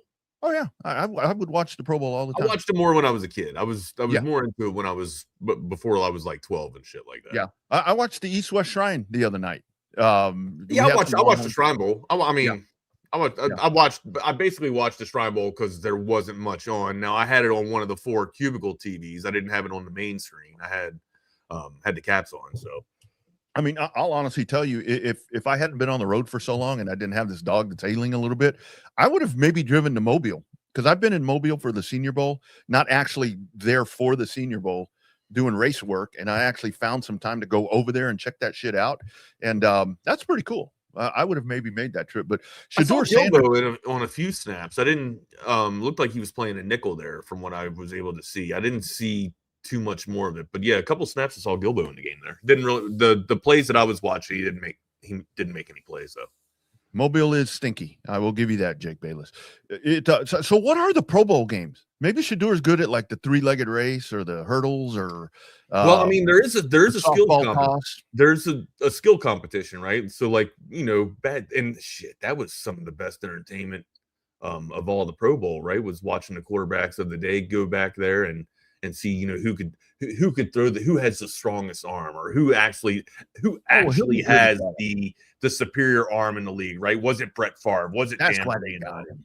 That's why they got him. He'll win that for him because he can do that. Yeah, I mean, he puts on a show. He's got a huge arm, so I mean, in the skills competition, that should be fun. And of course, like, the dude brings in media, he brings in a crowd, and part of it, the younger demographic is kind of drawn to Shedeur Sanders. So I can see it from a marketing standpoint, but ultimately, like, are we not reserving the Pro Bowl or All-Star as an accolade for people that have been the best in the league, or is that just kind of going aside in the not so much the NFL either, but also the NBA as well, right? Like, to me, it appears like the best in the league for All-Stars get rewarded in baseball more than anything.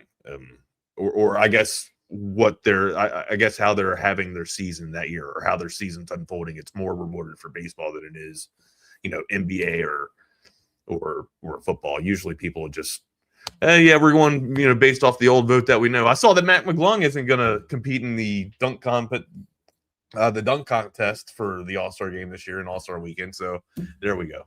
These all there's your NBA All-Star news. I'll say at least baseball. I mean, at least in baseball, baseball feels like it feels like they give a shit.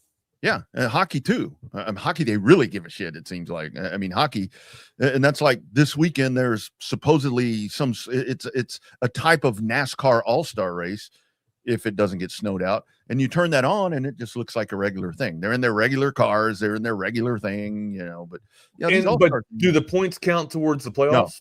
No, it's just an exhibition race. It's an exhibition race. You have to get into it, but they can win money, right? There's an incentive. Oh yeah, you win money, but they allow everybody to be eligible for it. Towards right. Everybody can come, but you have to get in. Now, are there restrictions on it? Is it like plate racing? What are restrictions for?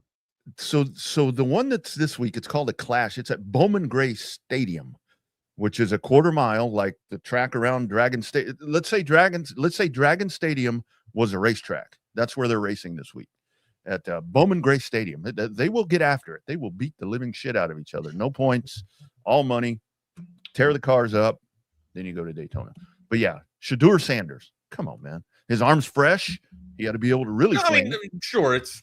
And I see producer Jake chime in too here. It's been a popularity contest for over 20 years now. Yeah. And that's kind of what it feels like too, right? You're not rewarding based off of productive play or anything like that. You're going off of, how many tickets you can sell. And it appears that the NFL is struggling selling tickets, so they got to do whatever they can to kind of draw in some of the younger demographic.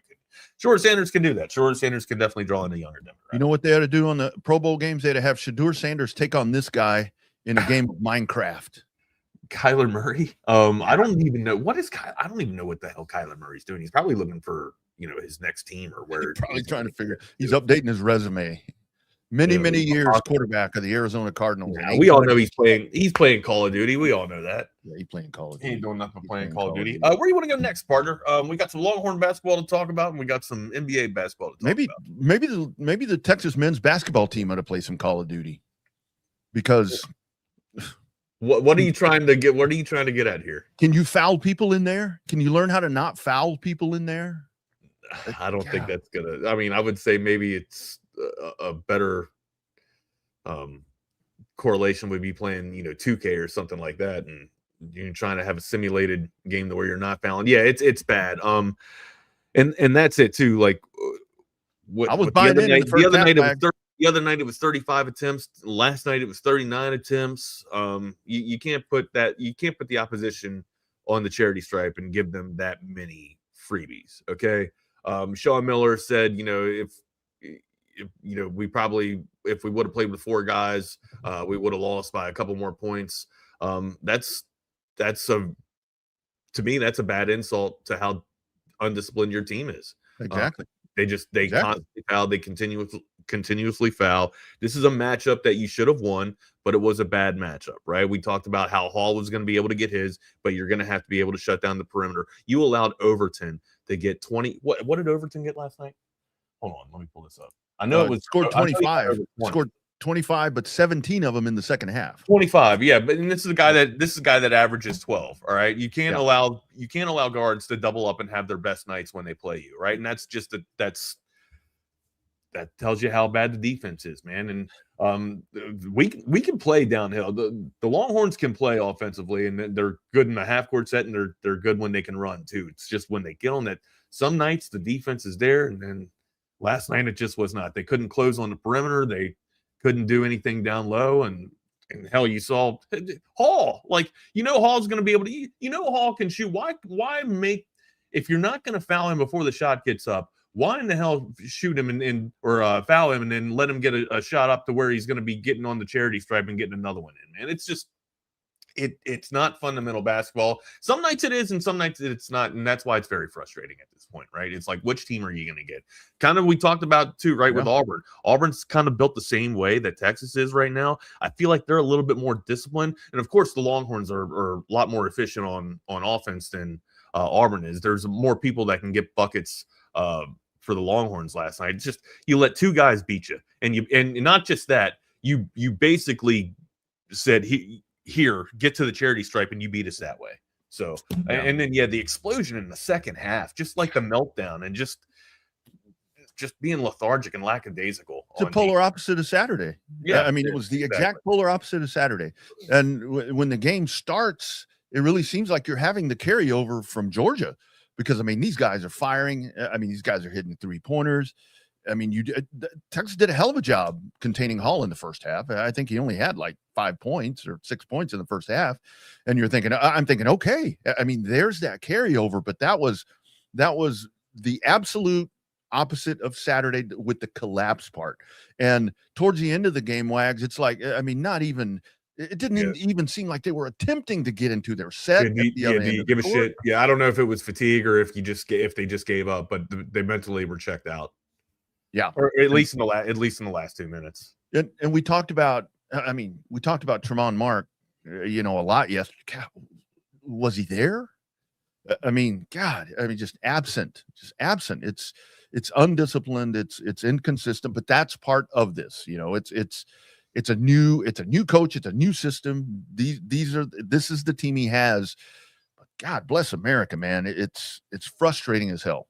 It's frustrating as hell to watch. You said it, undisciplined basketball. Yeah, undisciplined basketball. Again, I still think we're missing that charge, that electric spark, from start to finish. And if you're looking for experimental basketball, and maybe now's not the time to be experimenting. You should have found this before you got into the conference play. But Again, roll out Weaver, see what Weaver can give you. He just 20 minutes last night, and he didn't play bad. He just didn't shoot enough. He didn't give you enough from the offensive end, and his defensive presence out there can charge up enough and allow you to get into a flow if there's a flow not there.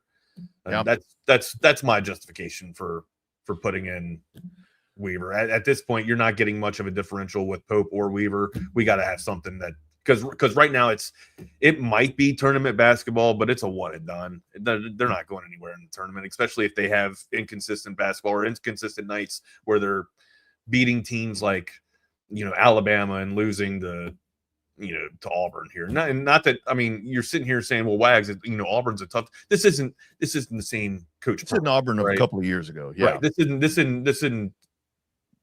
Bruce Pearl and this is Auburn. Junior Pearl. Right. Yeah. This is Junior Pearl here. This is Mini Pearl. This is Mini Pearl, right? Again, it's a tough team to get a gauge on, but Auburn isn't exactly the juggernauts that they were in the SEC a couple of years ago. So yeah, and it's just the turnovers. You can't allow two people to beat you, and you did that by putting all of them on the line last night. So and you think of the 11 turnovers. The fouls are frustrating. Turnovers. Just think how big the lead could have been.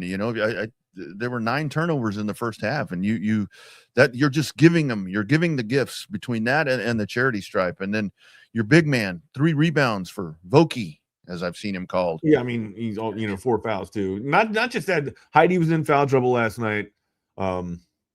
Yeah, and honestly, there's just mismatches anywhere you look. Whenever the Longhorns get into a half court set, they're even Vocatitis brings the beef. Like, he's got size, but most of the times he's usually outweighed. I would say, like, he's got length, but he's usually outweighed, and that's why he's got a foul. So yeah, and Cam Heidi was on fire last night. You take him out of the game by getting him in foul trouble too. So and he can't defend. He can't step with anybody. Yeah, that's a guy where you circle that dude when he's on the court, and it's like, okay, there's a guy you want to go after. But yeah, just frustrating, just frustrating. Again, a polar opposite of what you saw the other day. And it's like, just when you want to build in, and Sean Miller has to be extremely frustrated, because it's like you think you're turning the corner, it seems like, for him, and then you fall back into those habits. You're attacking Cam Heidi first when you go out here. Oh, I'm attacking them all. I'm attacking bad discipline basketball. I'm just saying. I would if I'm the opposition, I'm attacking down low and getting Vocatitis in foul trouble. Once that happens, it's murder she wrote. It's done. It's in the bag. They got to put Traore in to try and spell that. It doesn't happen, and there's a letdown on the perimeter. Usually what keeps the Longhorns in the game is battling the boards and winning. The battle of the rebounds. You take Vocatitis out of the game, it's done. Well, that's a good point. Heidi, but Heidi can't. He can move his feet and try and stay with you, but he usually has to foul too. So yeah. Well, this is Dalen Swain and whoever on any given night. It seems like it's just, I don't know, man. Put it in the rearview mirror and move on. Put it in the rearview mirror and move on. Go, win the games you're supposed to win. Beat OU, beat LSU, beat South Carolina, beat those. Well, these are the games that you're supposed to win. Well, like you were supposed to beat Auburn. Like, Auburn's a team that you should beat. I wouldn't have thought that. Like, the reason why they beat you is because you allowed them to get to. You put one person on the line 17 times. Well, and he doesn't need to get to the line. But I just think that coming into the game, Auburn is rolling better than Texas. I'm not talking about Auburn's a hell of a lot more consistent right now than Texas. Did Hall not get to the line 17 times? Hold on. Yeah, 17 times.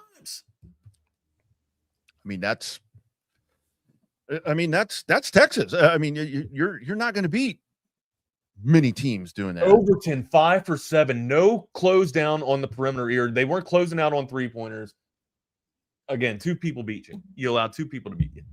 Yeah, Overton, and that's not that. And Rodney, like, as much as I want to sit here and say, Longhorns are great, that's just that's not tournament basketball, dude. If we all know said Longhorns are great, I would say no. So on to the next. Hold on, I missed this. Stephen, to me, BK said UT has to have Pope or Mark, or preferably both, show up. Senior leadership must come through every game. Yeah, for me, it's Pope. it's Mark and Swain for me, right? Like Swain's going to be there. That's a pretty consistent piece. But I think Mark can be the assassin on the right night. Like we've seen him when he's hot, he can absolutely cook.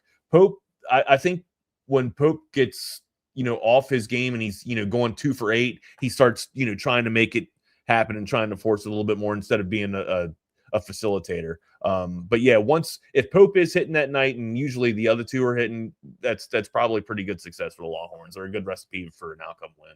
Yeah, absolutely. But again, just that comment and that discussion I'm not trying to be a hater on Pope. I just think that Weaver can give us more, or give the Longhorns more. Definitely, you just have to have it. So somebody has to do it consistently. And now, where I've said keep Weaver on the bench, bring him in off the bench. Now I'm going to go to your side and say, fuck. I mean, why not? I mean, try it. Try something with the rotation. After do something one game, different. You're giving up on it. I'm not on. Well, baseball's coming up, but I'm getting pretty excited about baseball. But it's just frustrating. No, it's just frustrating. I got you. So if you are frustrated with anything other like an injury or a car accident or something like that, and you're looking for somebody to bail you out of that frustration, our guy Ryan Hurricane Hecht can do that. The Hecht Law Firm, not just a lawyer, but he's a burnt Longhorn through and through, though, wearing that burnt orange suit, bringing that burnt orange pride into the courtroom. And when that storm hits, you got to give Ryan Hurricane Hecht a call. That number to call him, 512-938-8929. Again, lottery numbers 512-938-8929. Email Ryan at hechtlawfirm.com. That's HECHT lawfirm.com. He's been fighting for justice and big results for over a decade now. He claims to be friends with BK, right?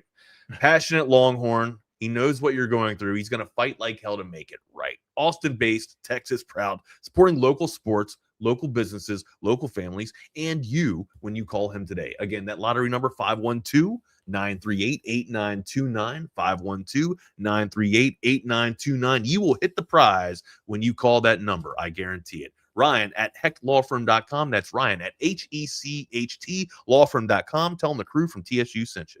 It's funny, Wags, that you say that, because I've heard BK say that he and Hurricane are friends. I haven't heard Hurricane say that he and BK are friends. So maybe that's a one-sided friendship. Maybe Hurricane. Takes 2 to tango, big guy. Takes 2 to tango. Takes 2 to tango. And here are 2 people. The coverts. That's some people that you want to tango with, looking for that new or pre-owned car, truck, or SUV. Chan, if we miss you tomorrow, buddy, just stay in touch with us. Keep up on the socials, and be safe while you're traveling. Still a little icy out there. Old Double R busted his ass twice out there. So be safe, Chan. But new or pre-owned car, truck, or SUV, one place to go. It's Covert BK. You see Covert everywhere. That personal level of just feeling like it's a personal family interaction. The customer service, it's impeccable. It's unlike anything I've ever experienced buying a car. Over the 30 years that I've been buying cars from them, I feel like I know them and they know me. Covert's done an amazing job of making me feel valued. If you purchase a vehicle and you want to feel like you're part of a family, join the Covert family. Come and experience it for yourself. Covert, born and raised in Austin. Right. Nobody beats a Covert deal. Not now, not ever. Be sure and go check them out. And covertbcave.com. Be sure and check those weekly specials online and see if they may have an inventory what you are looking for today. AV Consultations, the big game right around the corner a week from Sunday. Seattle taking on the Rams of Los Angeles. NBA getting into full gear. Texas Longhorn basketball. Well, yeah, that's on too. NASCAR. Formula One will be starting soon. All that stuff. Baseball. Only one way to take that stuff in. The sights and sounds of audiovisual consultation since 1988. Tom McKay and his amazing crew doing it not only for the TSU crew, but they want to take care of you. Hi, this is Tom McKay, owner of Audiovisual Consultations. We've been providing custom electronic systems for Central Texas for more than 36 years. And old man, I think they all know who you are and what your company does. This is Camilla McKay. The old man believes in big fun and big ideas. He can make dreams come true, so why not dream big? I've been up in Boston, but I know the old man and all his friends and fellow radio heads have been spreading the holiday spirit here in Texas. Why should we stop there? Keep spreading the good feelings all over. Audiovisual Consultations carries all major brands of televisions and stereo equipment at prices you can't find in stores. And you don't have to leave your house. Just like Santa, they deliver the gifts to you. Yeah, I like that, kid. Throw a party, hang out with your friends, catch a concert. That's all fun and good, but can we get back to the business? You can give us a call at 512-255-8678 or visit our website at avconsultations.com for some cool electronics. Oh, now you're forgetting something. And as always, hug your kids. We only pretend to be annoyed. Watch some games with your friends and make love to whoever the hell you want. Absolutely. avconsultations.com, 512-255-8678. Check them out today and get that home system set up for you. Also have to tell you about that's one of the great things, lots of great things about this amazing 3-year run that we've had here on Texas Sports Unfiltered Chaos Theory. Obviously, one of those has been the great relationship with my man, Mike McCall, and the amazing work that McCall Custom Homes, also renovation specialist, did here at my Round Rock property. Transformed my primary bathroom just into an amazing space that looks like 2025, not 1988. They want to do that for you as well. It's a father-son team, and they've been doing this for over 40 years, friends. That's over 4 decades, locally owned and operated, serving Central Texans for over 40 years. Check out the gallery of projects. Don't believe me? McCallCustomHomesATX.com. Follow along on the socials. You'll see the work that's going on right now, literally taking properties down to the bones and putting them back together in a dynamic fashion. You can also get that free estimation, as my friend says, at McCallCustomHomesATX.com, or call or text 512-633-9580, and that's going to put you directly in touch with Mike. Get the consultation done, get the estimate, move forward and get this stuff done. McCallCustomHomesATX.com. For over 40 years, you can be a satisfied customer like me, like Bucky Godbolt, and folks all around Central Texas, because remember what McCall Custom Homes says, we build value into your home. Great stuff right there. Great stuff. Texas basketball, not so great stuff. Great stuff, San Antonio Spurs basketball, Wags. They did the opposite. You feeling it? Huh? Are you feeling it? You feeling it? You think the Spurs are going to be taking the mantle here? You think they're taking the Larry O'Brien here? Not quite ready to go that far yet. Not quite ready to go that far yet. But I'll tell you, what's impressive about this is a lot of times you see, I mean, these guys, trailed by 16 last night against Houston. Yeah, I thought it was done. I didn't. I mean, so here's the thing, right? Like, does Houston with Durant, do they have that ability to keep you down, or to put it, or once that team's down, to put the foot on the throat and absolutely just stomp them out, right? Stomp out that windpipe. And that's kind of what I was alluding to yesterday when we were having this conversation. I don't even know if, like, Murray's having a sensational season for Denver right now, but I don't even know if Denver's right there at it. Like, I'm saying there's two teams. There's two teams that can absolutely just crush your windpipe, and that's Oklahoma City and San Antonio, right? San Antonio's built fantastic. San Antonio is put together amazingly. And I got to tell you, Wags, it's like a lot of times, it's like when Wemby comes out, Wemby comes out of the game, then the perimeter play picks up. So. It totally changes. Yeah, it's and that's the sign of a good team. Like, that's the embodiment of a good team. They can beat you in multiple facets. All right, you can play multiple styles of basketball. You can play big, you can play small.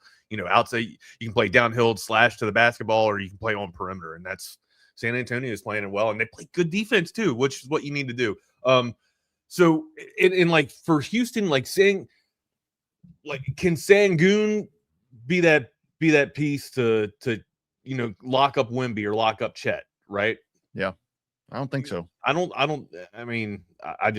think there's enough pieces for Houston there, right? And Houston was missing a shooter, or from the likes of last season, when you watched them, you could tell that they were missing a shooter. They went out and they got Durant, and they've been able to supplement that, but I don't even think they're a piece away. They might be 2 pieces away to have to compete with San Antonio, right? Like, and it's not going to be before long to where Oklahoma City's making an adjustment to kind of up their arms race to kind of deal with San Antonio too. This is a 3-year turnaround that we've seen right now from San Antonio. Yep. So, and look at what they've had been able to do just in a 3-year span. So, I mean, yeah.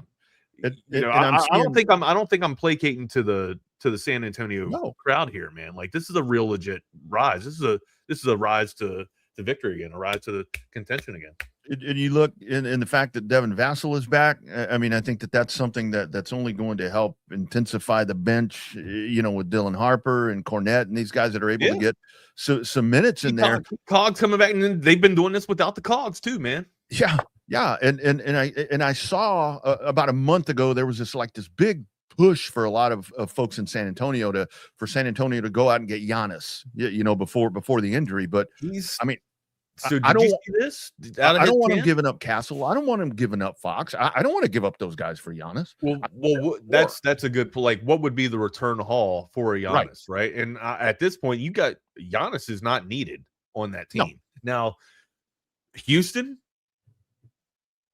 I could entertain Houston bringing Giannis. All right, and from his camp, news from Giannis Antetokounmpo's camp is. He is seeking a new home after the All-Star break. So once that's what I read. Now I don't know how legit that came from Shams. So yeah, I still say that with the Rockets, I know it's not that big name that blows you off the map, but I think if they had Fred VanVleet, I think that's a big loss for them, not having that guy.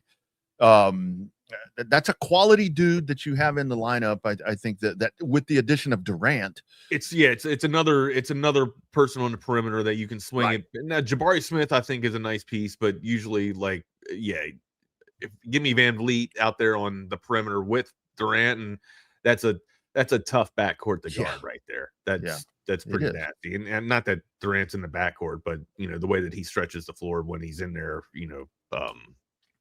shit. I mean, my God, give me a 6'11" guy that can dribble and carve you up, and then also shoot from deep. That's a pretty nasty matchup there. And then VanVleet being able to just distribute. That's maybe makes sense to bring in a guard, but if you bring in another person like Giannis, where's he going to go? That's a good point. And the thing is, but like with San Antonio, I mean, it really is great. And here we are again. I mean, you are very much back to just fundamental the ball movement that they have. I mean, I know this is a Greg Popovich disciple that is coaching this team now. By the way, happy belated birthday! Yes, what it was 70, huh? 70 years old to Pop. Pop's not looking so well. Is that well. all he is? 70 years old? I think that's right. But I saw him the other day at a game, and he's only 70. He's not looking the best. So hoping all the best for the great genius that is Pop. But yeah, this team is where like you asked me, am I buying in? It's like I really want to say that I think it's a year away. I think it's a year and a half away. But shit. But like the other point that you've mentioned this a couple of times, Oklahoma City's going to sit here and adjust. Can San Antonio keep doing this? They're young though. I mean, that's like I want to say. I don't know, man. I want to say that San Antonio does not need Antetokounmpo, but if you bring put Antetokounmpo in here over Harrison Barnes, right? That's you like Harrison Barnes is probably the piece that's moving. Give you the veteran piece, and then you'll probably get some. You'll probably give a lottery pick if that's in fact what happens. I just don't see San Antonio making the move for that. They will want De'Aaron Fox. Absolutely, they will want De'Aaron Fox. Or Harper. And the other part of it, Wags, to where I think with San Antonio, because they do such a good job of drafting players. I mean, again, them and the Patriots, they find these ways. They do really good business. San Antonio has still some really good early round picks that they've put in their bucket at this point. Don't give any of that away. Yeah, I would think probably Harper, Barnes, and lottery picks for Antetokounmpo if that's going to be a move. But yeah, that would put you up there. That would solidify you. I mean, that's one hell of a starting five. And you're like, how the hell do you? People used to say, how the hell do you guard Antetokounmpo when he's downhill coming from the perimeter? How the hell do you guard Wemby? How do you guard Wemby when he's just standing there at the perimeter? I mean, yeah, that would be some difficult matchups and who do you put your biggest guy on Giannis, and then or Wemby, and then Giannis just eats you up. That would be one hell of a tandem. That would cost some. That would cost some coin. That would cost some players though. But yeah, I would. That would be entertaining to see. I just don't think that San Antonio needs it, and that would be a lot of return on investment to give up. And the other part of that, because I do, when I look at the starting five, it's like Harrison Barnes is kind of the one where I'm like, okay, that dude. But I think that Harrison Barnes is so valuable to this group because it is a very young group. And Harrison Barnes provides that kind of from that leadership quality, mentorship quality that the Spurs are so big on. I think that that's kind of the guy. If you look back on the history of the Spurs, there's always been that one dude. There's always been that veteran that is kind of the one that takes care of the kids. You know what I mean? Like Uncle Jesse on the Dukes of Hazzard. Well, yeah. I'm not. That's what I'm saying. Like he's the corraller. I'm not saying that Harrison Barnes is bringing you a championship. I'm just saying that they're going to want a veteran piece in return. Well, right? yeah. I mean, that's not the icing on the cake, Jake. Yeah, the Bucks aren't quite that desperate yet. I'm just saying, like that's a piece that I see moving and getting out of here. Like the Spurs will get rid of Harrison Barnes to make room and bring in Antetokounmpo, but you gotta imagine Harper's rolling out there too. Harper or Fox, one of them has to be rolling. Yeah, I'm singing the praises of Harrison Barnes, but if Milwaukee wants to make that deal heads up, an even swap, fuck, I'm on board. Let's do it. But what was the news that BK shared? I missed that. So the news I was on Zoom. Oh, so coming up on Monday, 9 a.m. Bucky and BK, same spot where you've caught TSU for 3 years. Bucky and BK from 9 to 11 will be doing a program, and there's more news to come. They just said that they'll be on the air Monday right here at 9 a.m. in the slot that we have been at. Oh, they're competing with us. They're taking our time slot. I'm kidding. I'm messing with you. They took our time slot. That's it. Gotcha. Stream's over. No, I'm just kidding.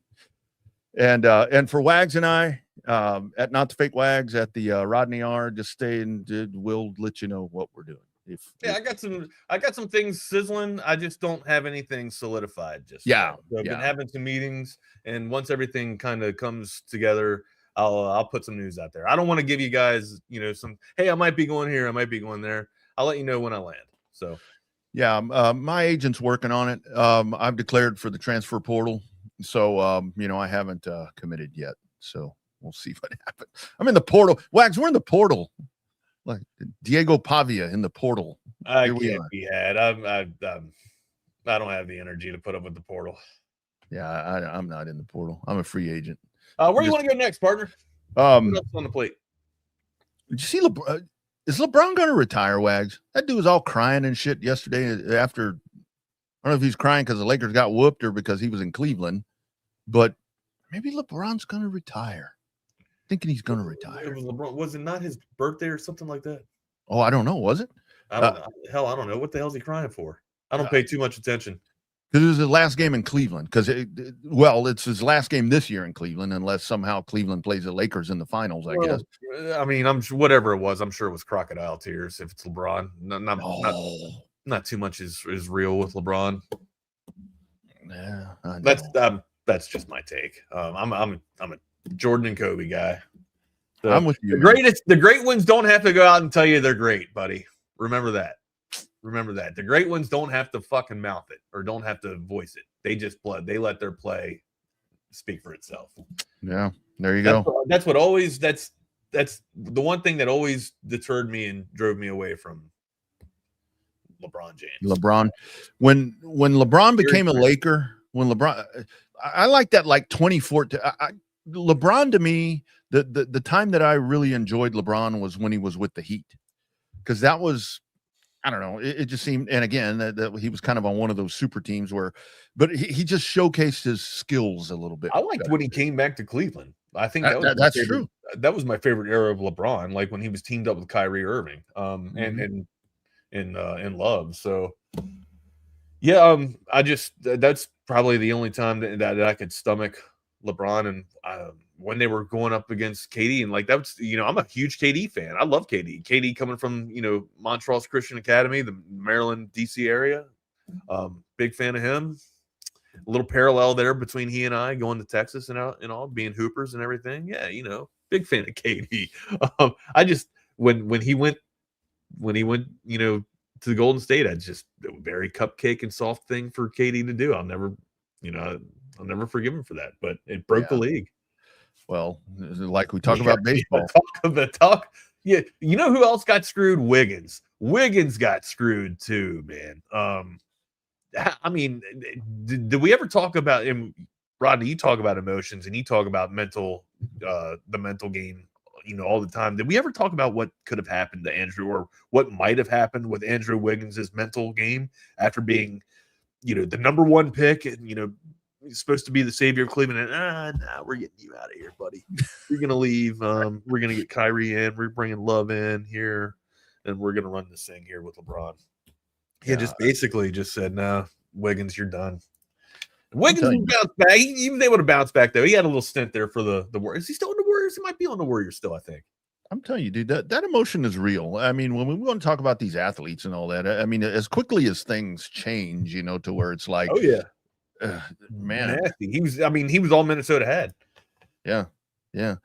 So for tomorrow, Wags, I mean, because unless I don't know what the future holds. Well, you want to give our Super Bowl picks? That's what I was gonna say. I hadn't asked the 8 ball yet, but I don't know if you and I will be on the air again together before Super Sunday. So is that something that we want to touch on? Maybe a little bit of Super Bowl? I'll give you a Super Bowl pick. Yeah, we'll talk some Super Bowl picks. We need some props. Super Bowl picks and top 5 Super Bowl foods to end it up. We'll do there you go. Top 5s. Top 5 Super Bowl foods, and I'll get an athlete. I'll work on that all day today if I have to, Wags. We're going out with a bang. All right. Let's go with a bang today too, brother. Where you want to go next? Anything else on the state? Dude, what do we have left, man? We already bitched about Texas basketball. We pretty much already crowned San Antonio as the NBA champion this year. Man, what all do we have left? Hey, did you see? Here's something else I wanted to ask you, Adam. And again, I don't know if you've even seen this, but that what's that tennis player's name? Coco Gauff. So she got beat at the Australian Open. Who? Coco Gauff. Oh, yeah. Okay. Coco. Okay. So she got beat at the Australian Open over the weekend, and she's walking back up the tunnel to go to the locker or wherever they go, out of plain sight of the tennis courts or whatever. And there's all those cameras out there, like the one that probably caught me busting ass out here twice. And she like slams her tennis racket down, just beating the shit out of her tennis racket. And she is being ridiculed for that. It's passion. Right? Who's the dude that used to Jim Cornette or not Jim Cornette? Jim Cornette, not Jim That's Cornette. A fucking wrestling manager. I don't know my tennis players. All right, John McEnroe. Didn't John McEnroe used to beat the hell out of the damn racket all the time? Well, Jim Cornette used his pitch fits. Jim Cornette used his too. Jim Cornette was on the sideline with John McEnroe. Telling him, hey, here's another net, Jim. Hey, we got to break down the Royal Rumble too tomorrow. Anyway, no, I didn't even know there was a Royal Rumble going down. I only know that because it's on every time I turn on ESPN. They got one of them dinglings on there. Is it Jim Cornette or John Cornette? I don't know. CB. Jim Cornette. It's Jim Cornette. Okay. Yeah, Jim Cornette. Yeah. But yeah, so Coco Gauff is walking up and she's beating this thing. I mean, and that's exactly what I said. And they're like, bad loser, bad for the kids to see. Fuck that. Are you kidding me? That is exactly that. When you see these coaches up people's asses, I'm like, I'm tired. I'm tired of the. So sick of that. I lose and I don't give a shit. You know what I mean? Like, oh, it's only a game. No, it's not. It's the pinnacle and what you were moving towards your entire career. You're a professional athlete. It's more than just a game to you. All right, it's your career. Yeah. Okay. There's nothing wrong with having some passion and showing a little bit of I don't call it poor sportsmanship. It's poor sportsmanship if you don't shake the hand of your opponent. All right. It's not poor sportsmanship to show falter or show any type of malcontent with yourself, right? Like I don't know, man. If you have any type of negative response to any type of sport, they just give you a bad image these days, man. Big deal. So what? You're pissed off, all right? You're having some self-reflection upon yourself. You sucked, okay? You can be mad. You can be. I want you to be pissed pissed yourself, man. That's allowed. Holy shit! Stay out of my realm, dude. that's where, because one of my favorite clips ever is Augie Garrido yelling at his players. And it's like when he's F-bombing and all this, I'm like, and those players look shell-shocked. And that's and it like, too. Like, she was behind the scenes. Yeah. Dude, Like, she you was went like in after it. You went in chasing it. Yeah, she was off the court. She'd done her post-match, whatever you have to do. She's like walking up the tunnel. She just slamming this thing down. And it's like, I don't have a problem with that. Why is this girl getting beat up for that? I don't know. You know what? I'm going to be getting ready, primed up for the Olympics. Oh, boom, boom, boom, boom, boom, boom. I love the Olympics, man. Catch me I on love YouTube talking about the Olympics. I'll be the correspondent there. There it is. There it is. Yeah, Olympics are great. Olympics are a lot of fun. That's passion.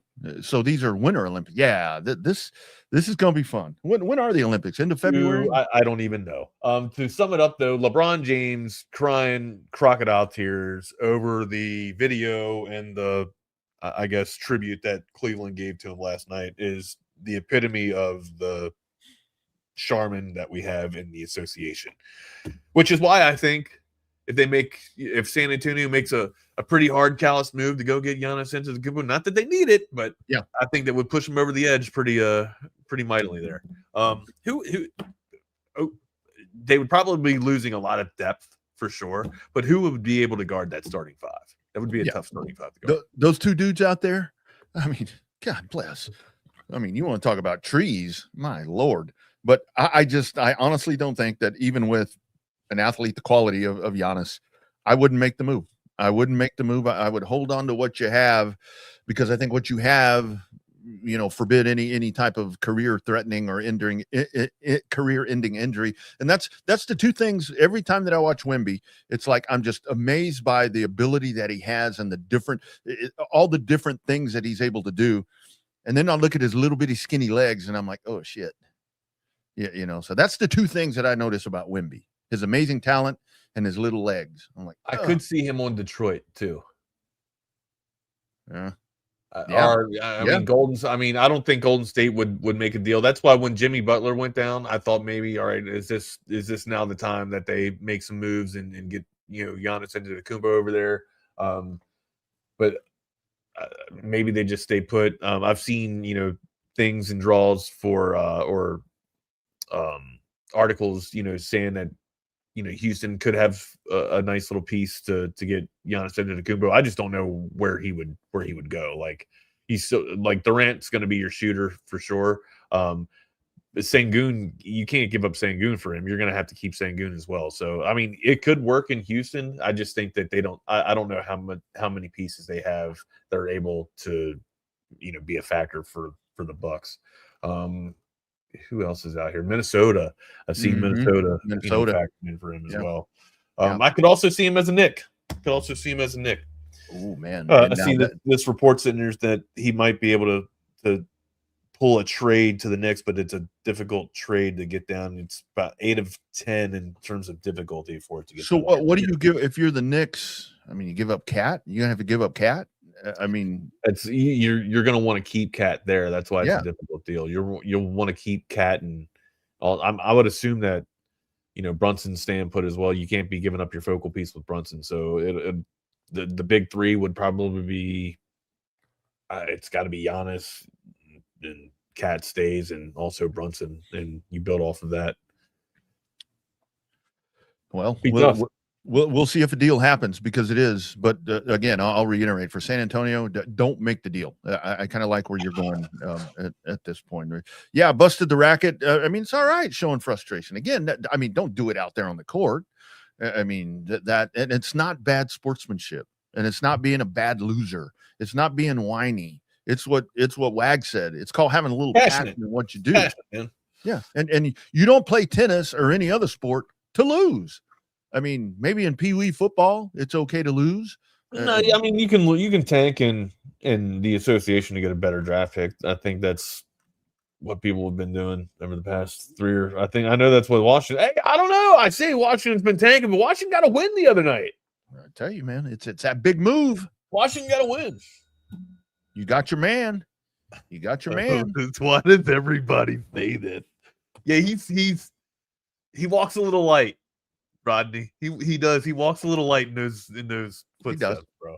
Yeah. He's got some featherness. He rises to it. He's definitely got some zestiness. Kind of floats. We'll call it floating. It's kind of what he does. So no, we're not 2 hours today, unfortunately. Jordan and I think Eric's coming in. I believe they're coming in. No, we're our usual 1:15 today. Yeah, we need an hour and 15-minute mark. We usually do that. Yeah.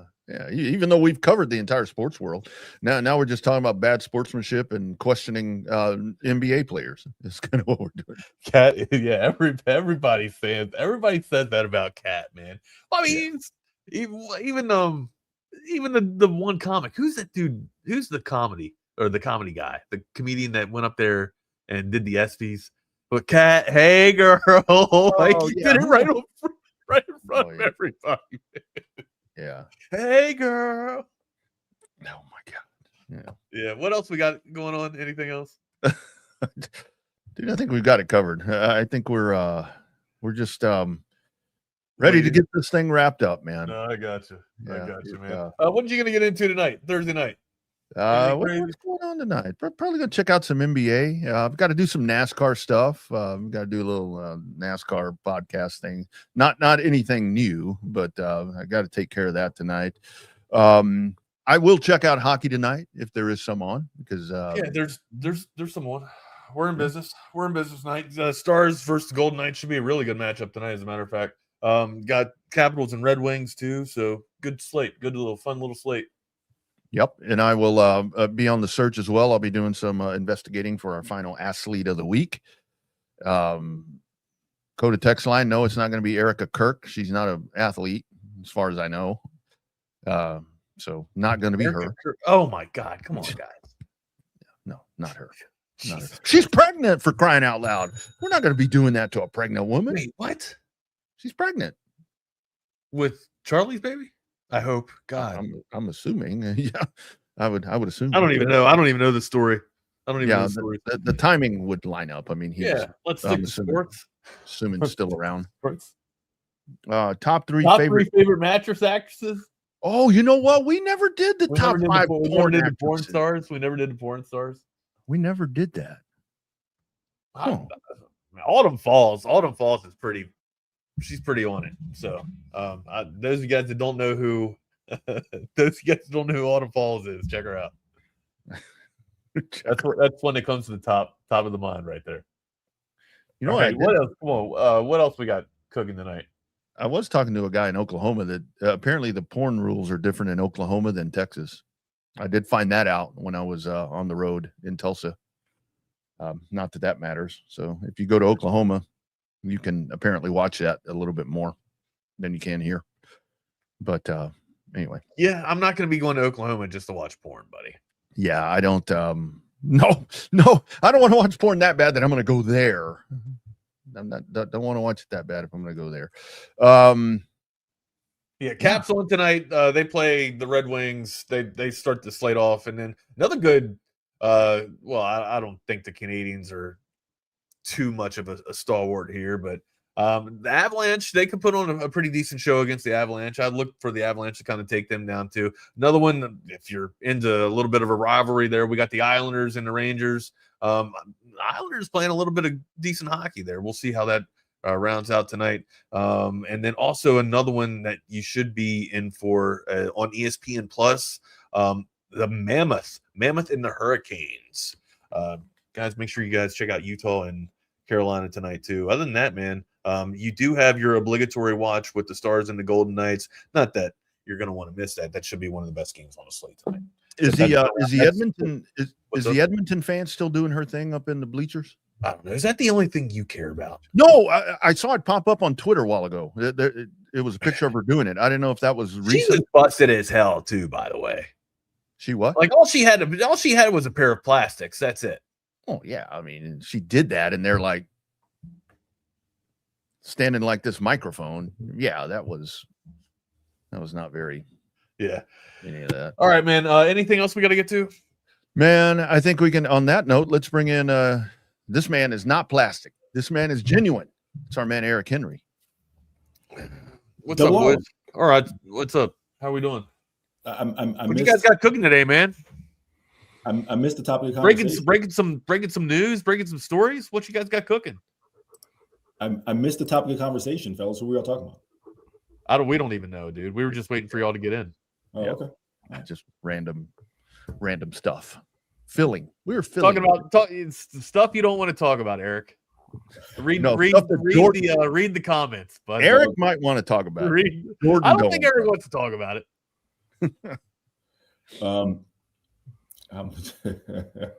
Oh, okay. All right. I read through the comments. I like that. My hard drive in Camp Bastion. Oh boy. Look out. Oh, dude. Wags, how do you feel? Wags, how do you feel about your team's inability to stop fouling the shit out of people? You put one dude that didn't need to get there 17 times just by himself, 39 times, unbelievable. And then you let a guy that averages 12 points cook you for 25, man. It's just that's the type of shit that we were talking about yesterday. You can't let a team that and one, sure, yeah, you could call it a bad matchup too, but one, like this is a backcourt that you should have been able to kind of corral and patrol, and they busted you up. So again, 25 points to Overton, and then you put in any team on the line 39 times. That's a recipe for disaster. We know that. It's frustrating basketball. Yeah, I'm still entertaining myself with these comments. Hey, you want to hear something weird? Y'all might know about this. Y'all are some older Austin folks. Y'all were around Austin in the 80s, 90s. I was not. Even before that. I didn't get here until 2012. That's when I got here. Oh, I thought you got here late 90s, but no. Anyways. I got out of the Marines 2012 and came here right afterwards.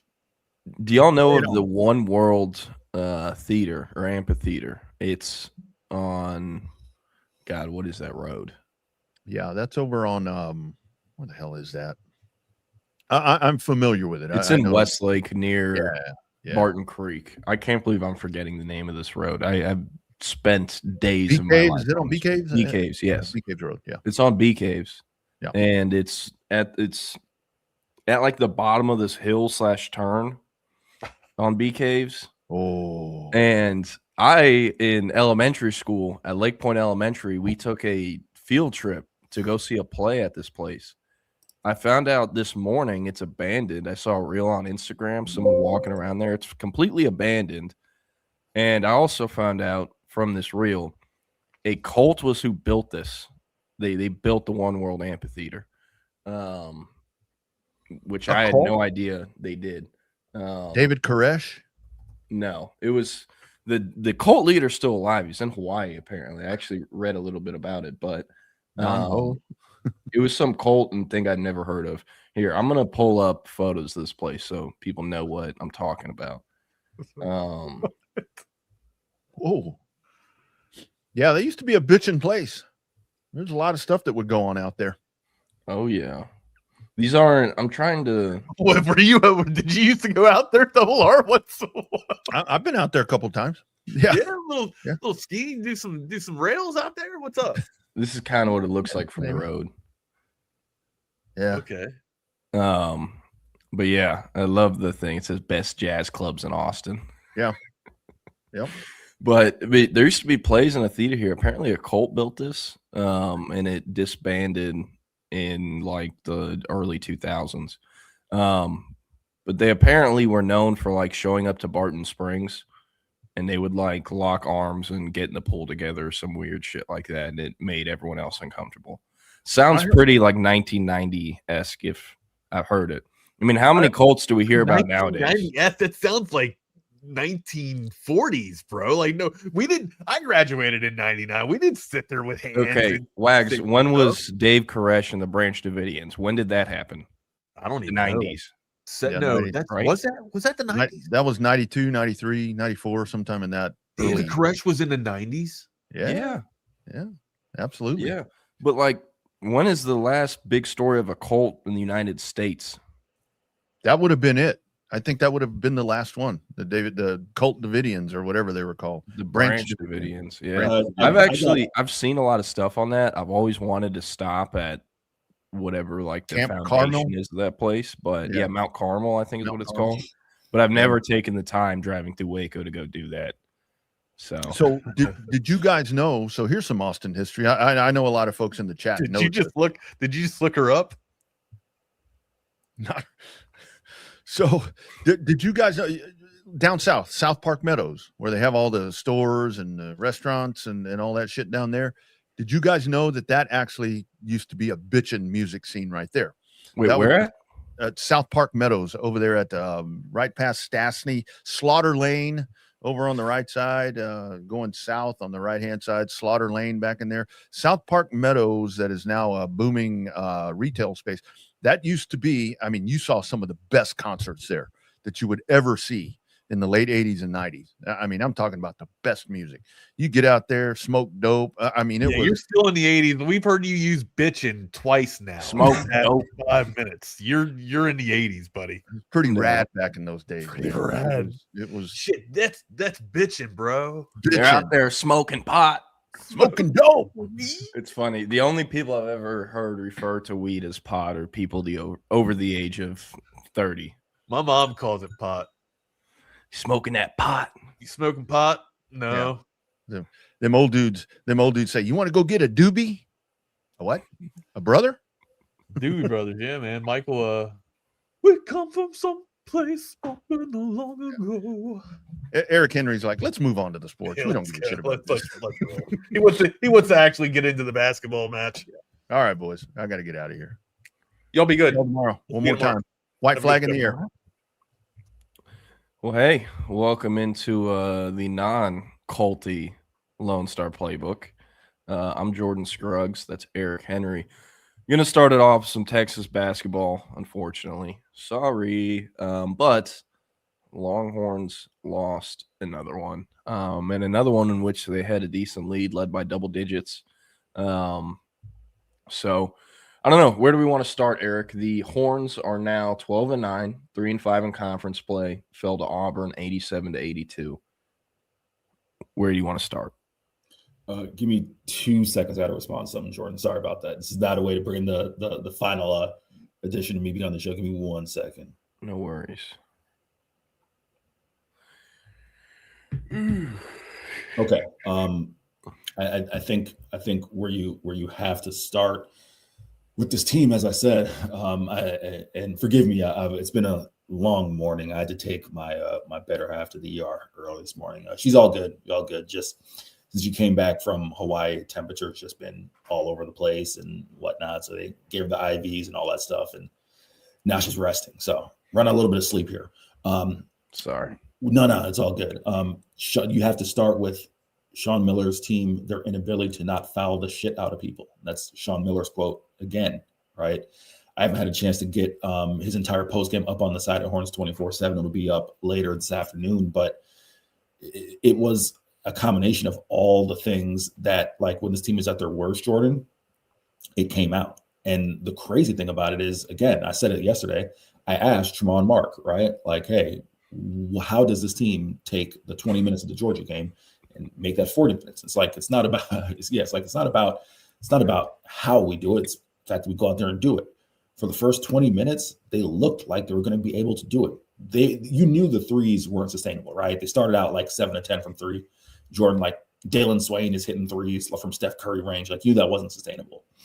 But the turnovers, when they started turning the ball over in the first half, I'm like, all right, the fact that Texas was going to go into halftime with less than a double-digit lead, I'm like, that gave me concern. And sure enough, Auburn came out, started hitting threes.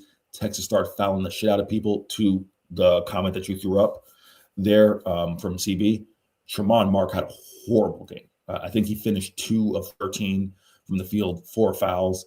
There's no reason, Jordan, why Texas should get 30 from Dalen Swain, 17 from Cam Hiding, double digits from Pope and Vocatitis, and end up losing that game, right? The reason why is Tremont Mark 4 points.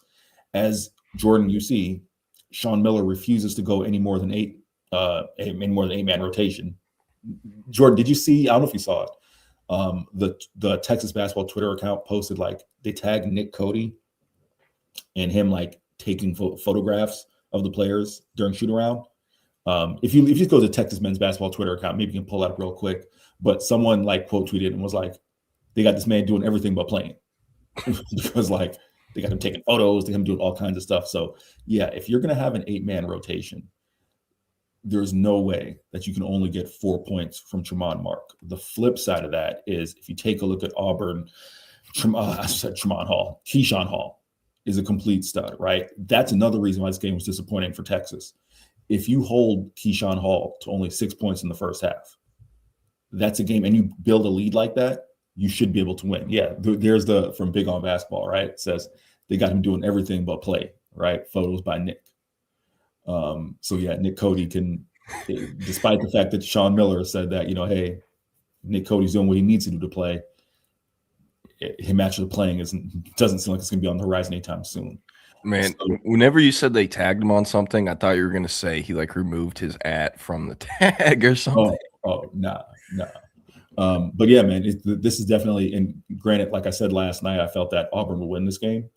But the way that Texas came out, it's a disappointing loss. And now they're at a point, Jordan, where they need to rattle off. They need to get 4 out of the next 5 games, right? I don't know if you can quickly click on the schedule. If not, I can pull it up. But they need to win 4 out of their next 5 games. Texas does, because the competition just isn't that good. If you take a look at Texas's schedule, they're going to go to OU. Yeah, take a look right there on the left-hand side. So they're going to go to OU. OU is, I think, 1-6, 1-7 in conference. South Carolina at home hasn't been good. You get Chris Beard returned to Austin for the first time. Ole Miss has been subpar this year. Mizzou, okay, maybe you want to give Mizzou that game, but then LSU, Matt McMahon's team, again, not good. So they need to rattle off 1, 2, 3, 4 out of the next 5. If they can't, they're going to have to upset Florida, Arkansas, and probably get 1 or 2 in the SEC tournament to really have a shot at the NCAA tournament. So yeah, that was a disappointing loss for a myriad of reasons, because that would have been a great quad 1 win. Yeah. So kind of a stupid question. Actually, it is a stupid question because there are 21 games into the season and only have 10 games left. But is Texas ever going to show up as the same team in back-to-back games, or is this just what Texas is in 2025? At this point, Jordan, there's no reason to believe. It's the same thing with last year, right? Like, we're through 21 games. I can't sit here and bash Rodney Terry when Rodney Terry would say, hey, well, you know, we're still trying to gel together. We're still trying to find consistency, blah, blah, and be like, bro, you're running out of time. I can't bash him for that and then try to give a different measure of leeway to Sean Miller. And not that Sean Miller has said, like, Sean Miller's been the complete opposite, right? He just says like it is. But I can't sit here and assume that they're going to find some level of consistency. So, no, at this point, they are who they are. I think at their best, we've seen who they are at their best, right? But they can very easily be who they were last night, a team that puts together for 20 minutes but can't put together for 40 minutes. Yeah. One thing I think is interesting that kind of backs up what you were saying. These are the SEC standings. Texas currently 12th. I mean, it's not actually 12th because there's teams with the same records. But look at this. They're 4-3 versus AP ranked teams. Yeah. They're the only team in the bottom half of the SEC with a positive record versus AP ranked teams. Yeah. The only one. And they're one of only 2 teams with a positive record versus AP teams. One of only 2 teams with 4 wins against AP top 25 teams. Yeah. So is this here's a real throwback. So Tom Herman, during his time at Texas, was known for playing up to opponents and playing down to opponents. They lost to Maryland, lost to, name whoever, and they take a 2019 LSU team to 4 quarters, right? That is just how Tom Herman did it. Rarely did he get blown out, too. It was always a close game. Is that what Sean Miller and this Texas team is, where they're getting up for the Alabamas or, the top-ranked teams, the Vanderbilts, and then just being, it's okay. We got an Auburn without Bruce Pearl. Do you think that's factoring into the mindset? Because it seems like they consistently show up for the big games and don't show up for the regular ones. That might be a little bit of oversimplification, Jordan, but it is true, right? Outside of the Duke game, right? Duke that just got blitzed, right, in the second half. Outside of that Duke game, there hasn't really been a game this year. Well, I mean, I guess Tennessee, they also got blitzed. But outside of those two games, there hasn't been a game this year against top AP top 25 competition where Texas really couldn't have given itself a chance to win. The thing about it, right, is those AP wins, and let me just say this for the audience, right? How the how the NCAA tournament committee selects teams is they're going to go off the quads, right? So Texas right now has 3 quad 1 wins. Last night would have been an opportunity at a 4th quad 1 win. It wouldn't have been an AP top 25 win because Auburn isn't ranked, but they will take into account those AP top 25 wins. But in terms of, without getting too inside basketball, Jordan, like the net rankings and all that stuff, it's all based off like what quadrant they see the team is in, right? But to your question, yes. And the thing that's so like mind-boggling about them kind of playing up, playing down is, again, this is a veteran team. These aren't young guys. The 5th most veteran team in the nation, right? So so the reason I said it's kind of oversimplification is they are doing that, but they are also a flawed team, right? If you go back to that box score one more time, if you take a look at the bench, right? Like what was Lucina? What did Lucina give? 2 points. Did Lucina 1 board? Mm-hmm. 1 board. 3 fouls though. 3 fouls, right? And I've tried to stick up for Lucina Traore, but at this point, he is another Zarek Onyema, except Zarek was kind of unplayable, right, against SEC teams. But Lucina is the definition of a jag at this point. Simeon Wilcher, is he still like sick as hell? What's going on here? He was doing 8 minutes of cardio. He didn't record a single stat. This is the Tony Snell stat line. It is the Tony Snell stat line. Yeah, he's not sick. He's just that is for people who want to get on Sean Miller and say you put this team together. I've always been of the position, right? Like he got the job in March. It's kind of hard to put together a roster, so on and so forth. But for people who take that position, Simeon Wilcher is an example, right? Because they got this dude from St. John's who's a starter at St. John's and is doing nothing at all. I see Jose's comment says, Eric, why did it seem like the team couldn't understand what Sean was instructing during the game? They look confused running sets. Jose, I mean, first half, second half, tale of 2 halves. In the first half, and to answer your question specifically, in a weird way, I think that was, quite frankly, Stephen Pearl, like just making better adjustments. And I'm not going to say Stephen Pearl's a better coach than Bruce Miller. Bruce Miller's a whole 49ers fullback who went to UCF. I'm not going to say Stephen Pearl's a better coach than Sean Miller. However, Bruce Pearl is a defensive guy. If you know anything about Bruce Pearl, his team started with defense, right? So that is what his son's pedigree is learning under his father. They flipped the script. They did 2 things really well, Jose. They managed to take away Texas's 3-point shot and deny Modest the ball. And then they also did a better job, Jose, of getting Keyshawn Hall the ball, right? Because give Texas credit, in the first half, they had an excellent Jordan, it was the equivalent of a bracket, right? If you're bracketing a receiver, that's what they did to Keyshawn Hall. They had Kendall Weaver front him and then had the big, kind of have him in the post, right? To where whenever he tried to operate in the post, Kendall Weaver, granted it's a size mismatch, but Kendall's going to be scrappy, right? So it's kind of hard to throw him the ball with Kendall fronting him and then have that big on the backside. And then Stephen Pearl just made the adjustment where it's like, all right, we're going to let Keyshawn Hall operate off the wing. And then that opened up everything for everything else. And then Keyshawn Hall fed off of that. But to Jose, to your question, it was a tale of 2 halves, quite frankly. Because in the first half, their stats were working fine. I just got to give the credit to Stephen Pearl's adjustments defensively. Yeah, so I barely watched anything from last night, but I tuned into like the last minute and a half of the first half. It's like, hell yeah, up double digits. That's what I'm talking about. Okay, Coach Miller. And then they foul, I think it was Hall. They fouled an Auburn player on a 3-pointer for a 4-point play with like 12 seconds left. I was like, man, this is some Texas shit right here.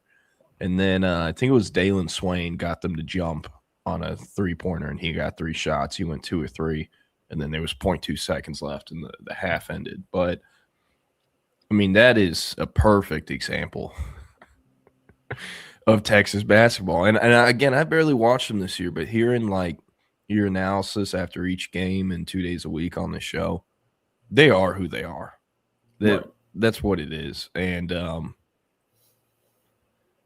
mean, as someone who grew up going to Texas basketball games in Frank Irwin Center and has never really been I would say like I was never as into basketball as a kid or even as an adult as I was into like Texas football as a kid. But I mean, I can count on one hand how many seasons Texas has had in my life in basketball where I look forward to actually watching the team, where I go out of my way to watch the team because it's a joy to watch.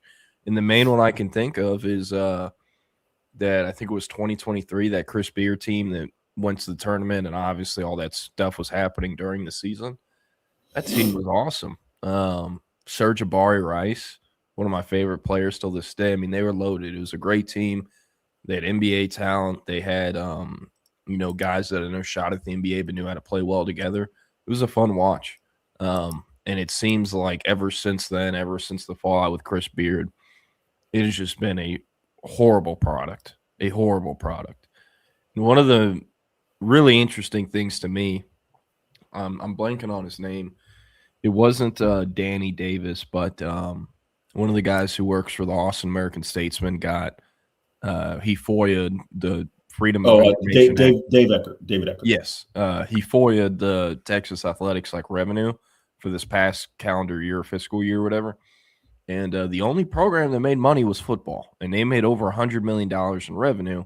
And basketball lost, I think, $5 or $6 million, which is pretty interesting to me because in most schools, football, most schools, they don't make money outside of football, but a fair amount of ones are doing football and basketball that are at the level of program and brand awareness that Texas is. So I thought that was kind of interesting. But yeah, any other things you got, Texas hoops?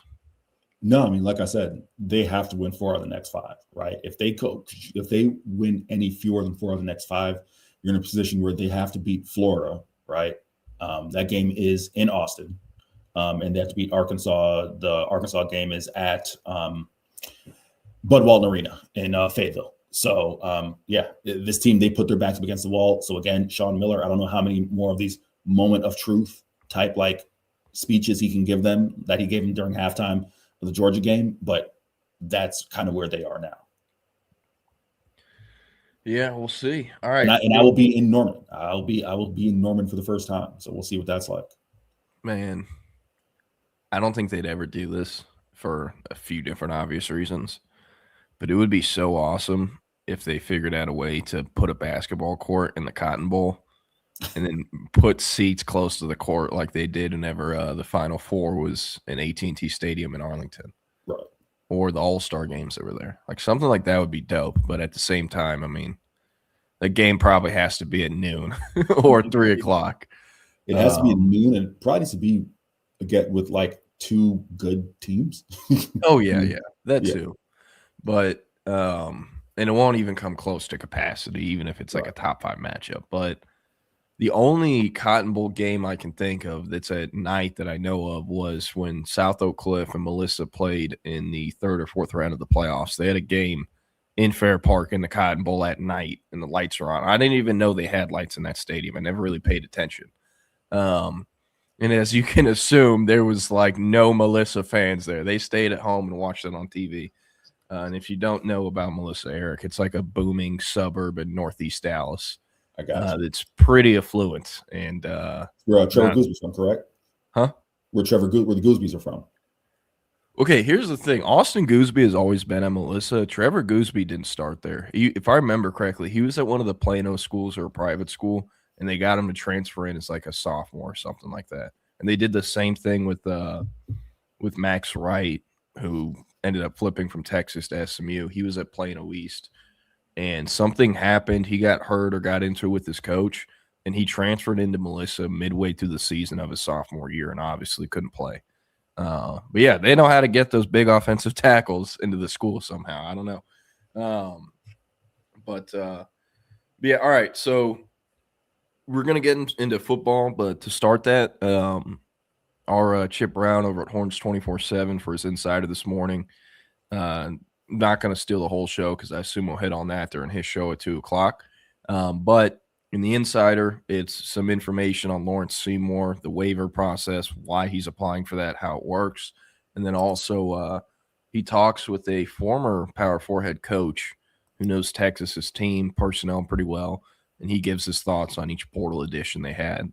So some pretty good stuff in there. But regarding Lawrence Seymour, so the reason he's applying for a waiver and is out of eligibility, did 2 games in Miami in 2021, year 1 there.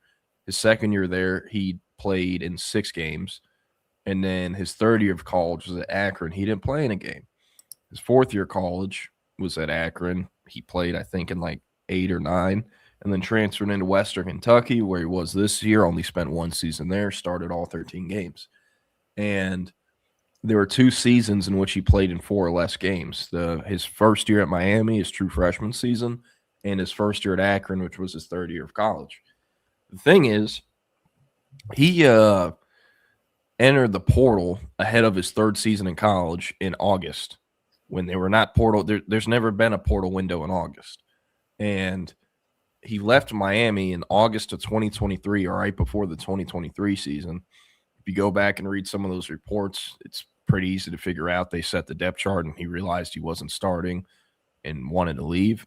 And so he put his name in the portal and transferred to Akron for 2023. But since he transferred outside of the portal windows, he couldn't play. And he practiced. I'm almost positive he did, worked out with the team, but he couldn't play. So because of portal rules, he had to sit out that 23 season since he transferred outside the window.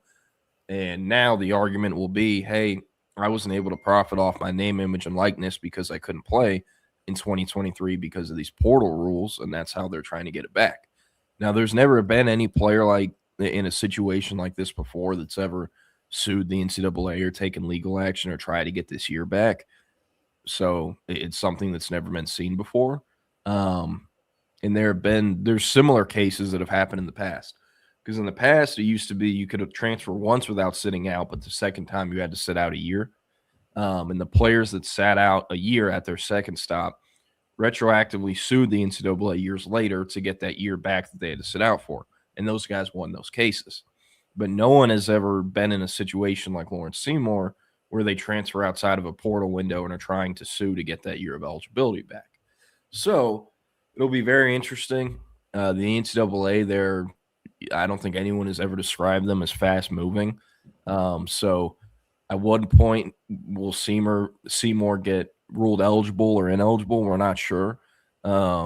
Chip also reported he's still at Western Kentucky. He's going to finish the semester there, get his degree, and he's technically a grad transfer. And if he's ruled eligible, he'll show up in Austin in May or June or as soon as he can after graduation. So it's a very unique scenario. And will Texas win this? I'm not sure. I can't guarantee it, but I also struggle to believe they would have signed him if they didn't have confidence. So that's kind of an update there on Seymour. But all right, so story will come out later today. I've kind of hinted at this one for a while, but doing storylines I'm watching for Texas football this offseason. I got 7 of them. Some are better than others, but I got 7. The first one, who besides Arch Manning emerges as vocal leaders? We did this for the roundtable on Sunday. We each picked different players. I'm almost positive I picked I picked Ryan Wingo because someone already picked Jelani. But it needs to happen. I mean, towards the end of the year, it was clear and evident it was Arch Manning's team. But who else besides him emerges? Usually the best Texas teams of the Sark era have had at least 2 clear-cut established leaders. In 2024, Jahdae Barron, Quinn Ewers. In 2025, it was kind of Wisner, and then it was Arch for the offense, and the defense was kind of Taft, but he missed games. And I love me some Michael Taft. Grew up playing against him. I wish him the best, but it's different whenever Michael Taft is yelling at you, trying to get you ready to go, ready to play in a big SEC game than it is when Jahdae Barron's doing it. And it's different when a Colin Simmons is getting guys ready to go compared to an Ethan Burke. That's just what it is. Someone needs to step up and be a vocal leader on defense. And I think it has to be Colin Simmons. It's your final year in Austin. You're always going to be a 3-and-done player. This is your team, your defense. The same can kind of be said about Jelani McDonald. He's the most senior guy on defense as far as how long they've been at Texas. And then on offense, like Trevor Gooseby, I mean, this year I can say with confidence he had the most respect and biggest voice in the room, but he's also not really like he's always been a quieter guy. Not everyone has a real leadership personality. So something has to emerge, and it has to be players that have started their collegiate careers at Texas. Cam Coleman's not going to come in and command the room. He's obviously probably the most talented player on the team or the offense outside Arch Manning. But he's been there for less than a month. So that has to get established. Obviously, Steve Sarkisian's favorite word is the culture word. As much as he overuses that and uses coach speak to talk about that, it is still important. So outside Arch Manning, someone needs to emerge as a leader, whether it's Jelani McDonald, Colin Simmons, Gooseby, Ryan Wingo. It doesn't matter, but it has to happen, and it can't be a transfer. So that's one of them. And then two, I've talked about this a little bit, but the quarterback battle for the 2027 starting job is starting now. There's only one portal window. Diabell will be in year 2 next year, KJ Lacey in year 3. And whoever wins is going to end up starting for 2 years. KJ Lacey, he's a sub 6 foot quarterback. He could win the job and have a remarkable 2027 season, but the NFL is not drafting a sub 6 foot quarterback that is not super athletic, that has less than 25 career starts. He's going to have to start for 2 years. And then if Diabell wins the job, he would have to start 2 years before he's even draft eligible. So whoever would lose this job is going to sit for at least 2 years. And if KJ stays and Dia wins the job, he's not starting to year 5. If KJ wins the job and Dia stays, he's not starting till year 4. So in 2027, going into this with one portal window, this job is starting now. Time is money, and especially for quarterbacks that only have where they play a position where only one guy can be on the field at a time. Diabell, I believe, is repped by Rosenhaus and that agency. They're going to get him paid and make sure, things are moving the right way. And I can't remember KJ Lacey's reps off the top of my head, but it's one of the better put together, more organized agencies in college football. Both those guys have reps that aren't dummies. And both of them, after going through offseason, spring ball, fall camp, and the 2026 season, are going to have a good idea of where they stand. But even if Texas tries to keep both of them by saying, hey, we're not naming a starter until fall camp, one of those guys is probably going to leave because of what I just said about having to wait and time being money. So it'll be very interesting to see how it, ends up shaking out. Diabell is coming off a season-ending shoulder injury that he suffered early in his senior year. He also had a season-ending injury his junior year to his lower leg in the playoffs. So year 1, it's not an amazing situation for him having to fight against Lacey, who already has a year under his belt in this system and a year of experience throwing to these players at Texas. So who's the money on? I don't know. I think it'll be a pretty good battle, but I do think that starter isn't named in August of next year. He's named in January because the other guy will be in the portal. So that'll be interesting. And on the same note, I've talked about this too. Texas needs to take 2 2027 quarterbacks, or really should, because they might very well only have 2 scholarship QBs on the roster in January of next year. Yeah, that's what I got there. Who emerges as the RB3? Obviously, Raleek Brown, Hollywood Smothers. They're going to be the top 2, 1A, 1B, doesn't matter. But who's the RB3? Who's going to be Christian Clark? He's now a South Carolina Gamecock. So the battle likely comes down to Michael Terry III, James Simon, and, of course, Derek Cooper.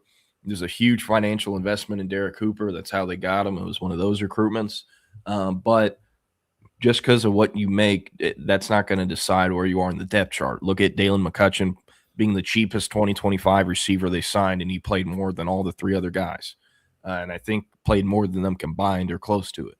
So with Cooper, they're going to give him a lot of opportunities, but it's not going to be handed to him. He'll have to earn it.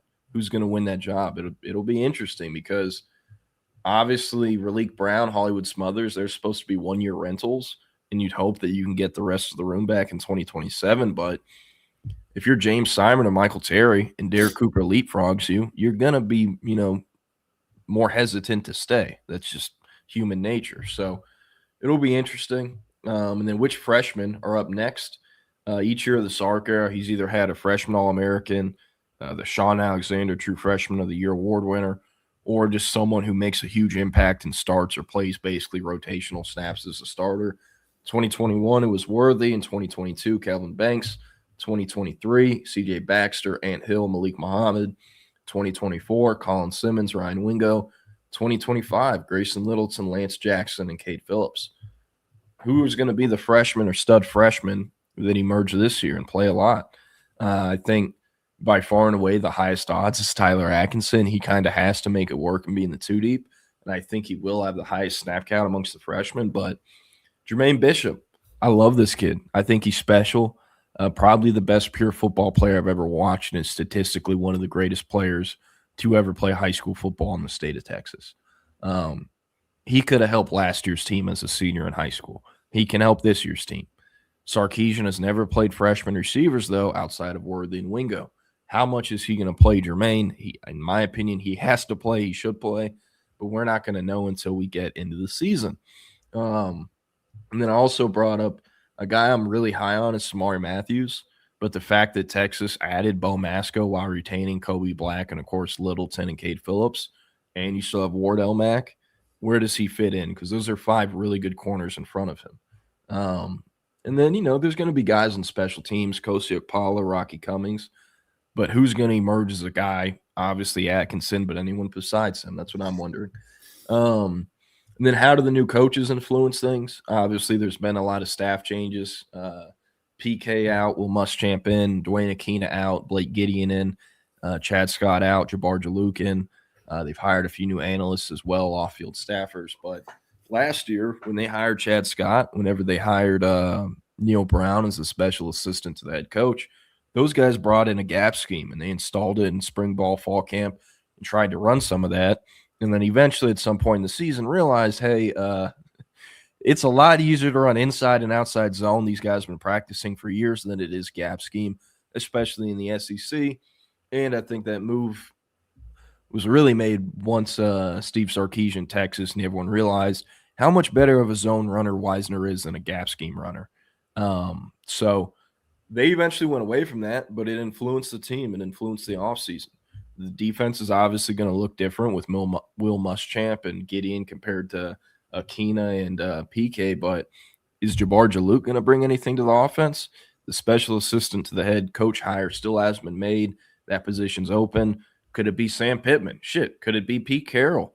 And if it is any of those guys, or regardless of who it is, what influence are they going to bring to the table? How is that going to affect Texas?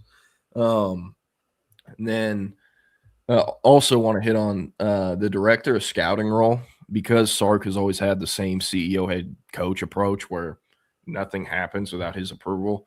I highly doubt the director of scouting is going to change anything in regards to the recruiting operation.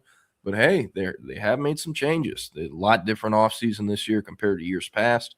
Could Sarkisian be talked into hiring a guy that actually controls and runs the recruiting department? I doubt it, but I think it would be a move that's worth making that move. So I'm watching that one. And then which transfers emerge each year of the Sark era, pretty much outside of 2021. There's been a stud transfer that ends up as a top 5, top 10 best player on the team, if not multiple. Who are those guys this year? Cam Coleman is the easy, obvious candidate. The 2 running backs as well. But could Justin Cryer be a huge surprise? Could Bo Masco become the best corner on the team his only year on the team? Guys like that I'm watching because, you think back to the 2024 cycle. Everyone is excited about Isaiah Bond, and he wasn't even close to the player that Matt Golden was that season. And Matt Golden was single-handedly responsible for basically winning Texas several games. So who kind of comes out of nowhere like that? And then last but not least, will any of the young offensive linemen stake their claim? Lawrence Seymour has to get cleared. He's expected to, and if that happens, he'll be the starting left guard, Brandon Baker the right guard. But Baker is going to move back to right tackle in 27. Whether Siani leaves or he stays, if he stays, he'll move to left tackle to replace Gooseby. But Baker's moving out. And if Seymour gets cleared, he only has 1 year. So you're going to have a new center and 2 new starting guards at minimum in 2027. And the young guys can stake their claim right now. Dylan Sikorsky, Jackson Christian, Jordan Coleman, Devin Coleman, even John Turnteen.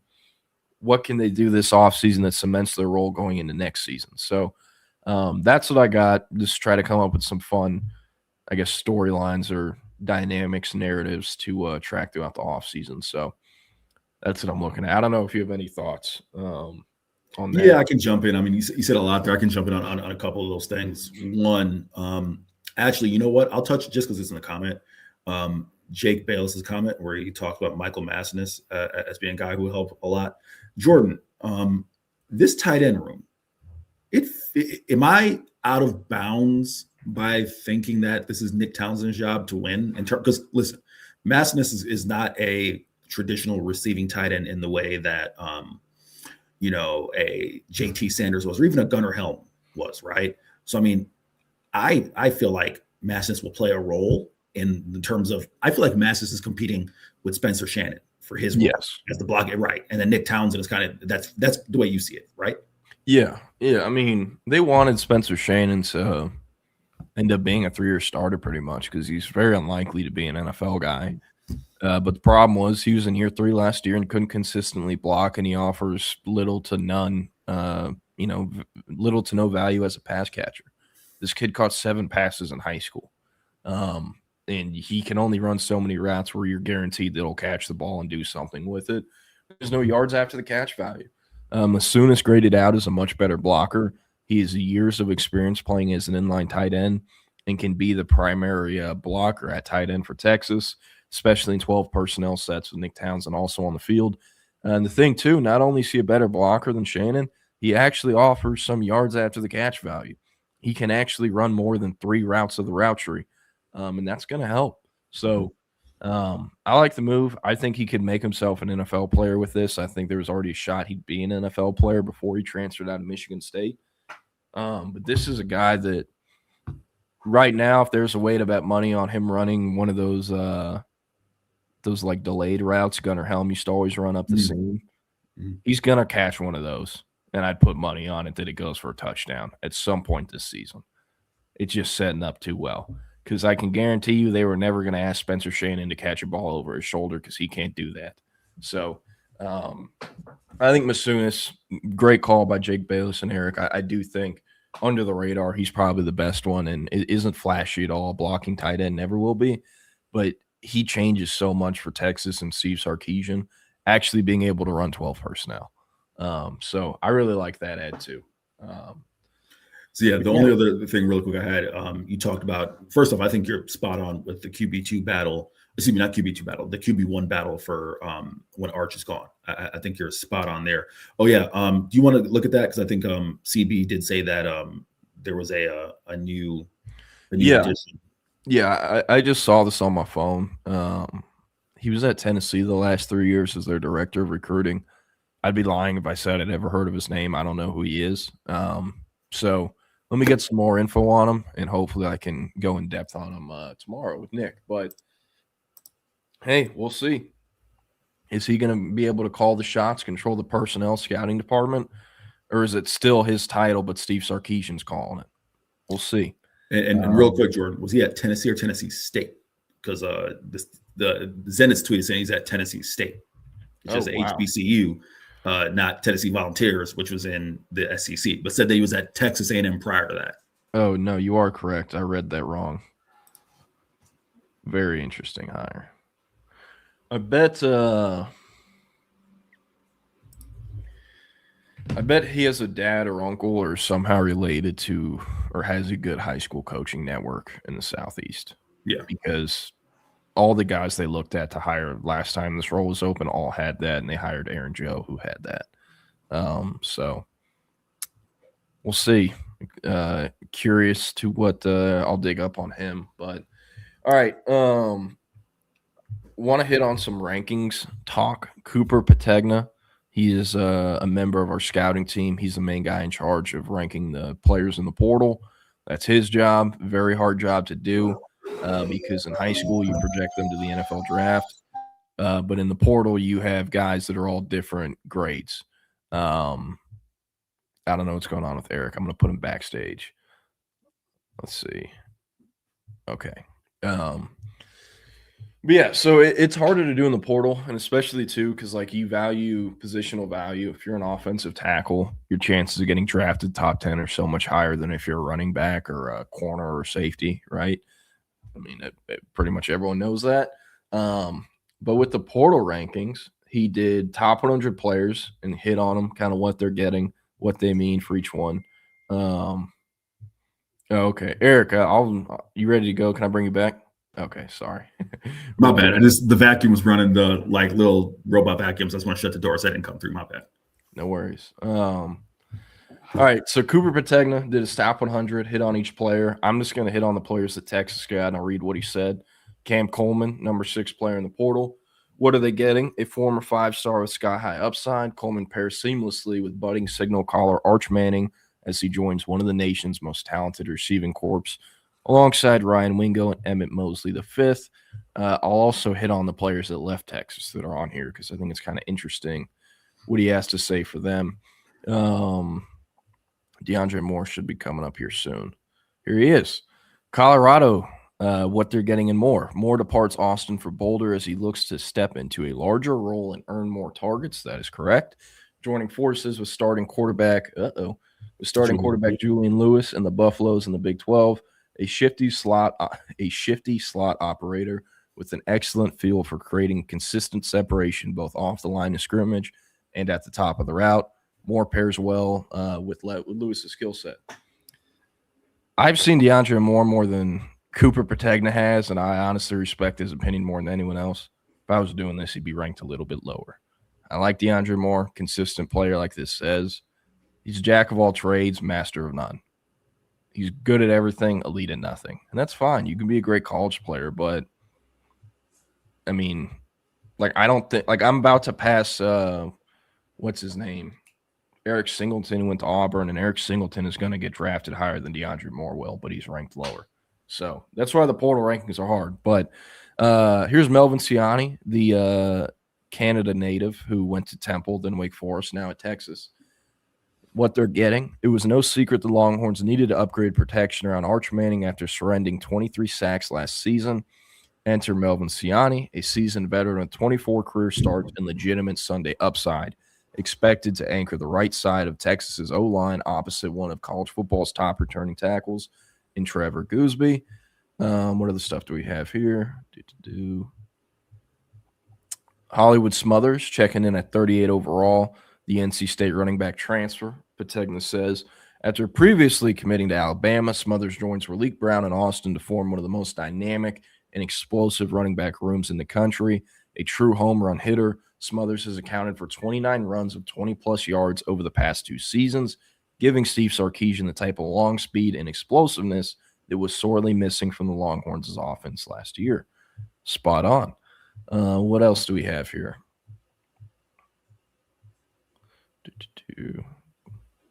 Got to scroll for a bit. Wow,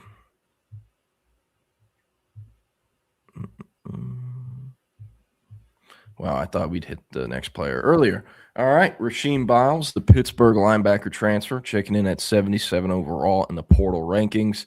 Pategna says, with Anthony Hill off to the NFL and the Le'Veon transferring to Colorado, it was imperative for Steve Sarkisian and new defensive coordinator Will Muschamp to add a veteran presence in the middle of the Longhorns' defense. Enter Biles, who totaled 101 tackles and 4.5 sacks for the Panthers last season and figures to play a key role in Austin this fall. Number 81, Raleek Brown, the Arizona State running back transfer who started his career at USC. What they're getting, Brown joins NC State transfer Hollywood Smothers and quarterback Arch Manning to give the Longhorns one of the nation's most talented backfields. An explosive play waiting to happen. Brown averaged over 6 yards per carry last season for the Sun Devils, while totaling more than 1,100 rushing yards. Number 85, we got Ian Jaffrard, the Arkansas D lineman, who's a native of Georgia. What they're getting, Texas has shown no hesitation in aggressively pursuing big-bodied interior defensive linemen through the portal, and this cycle is no different.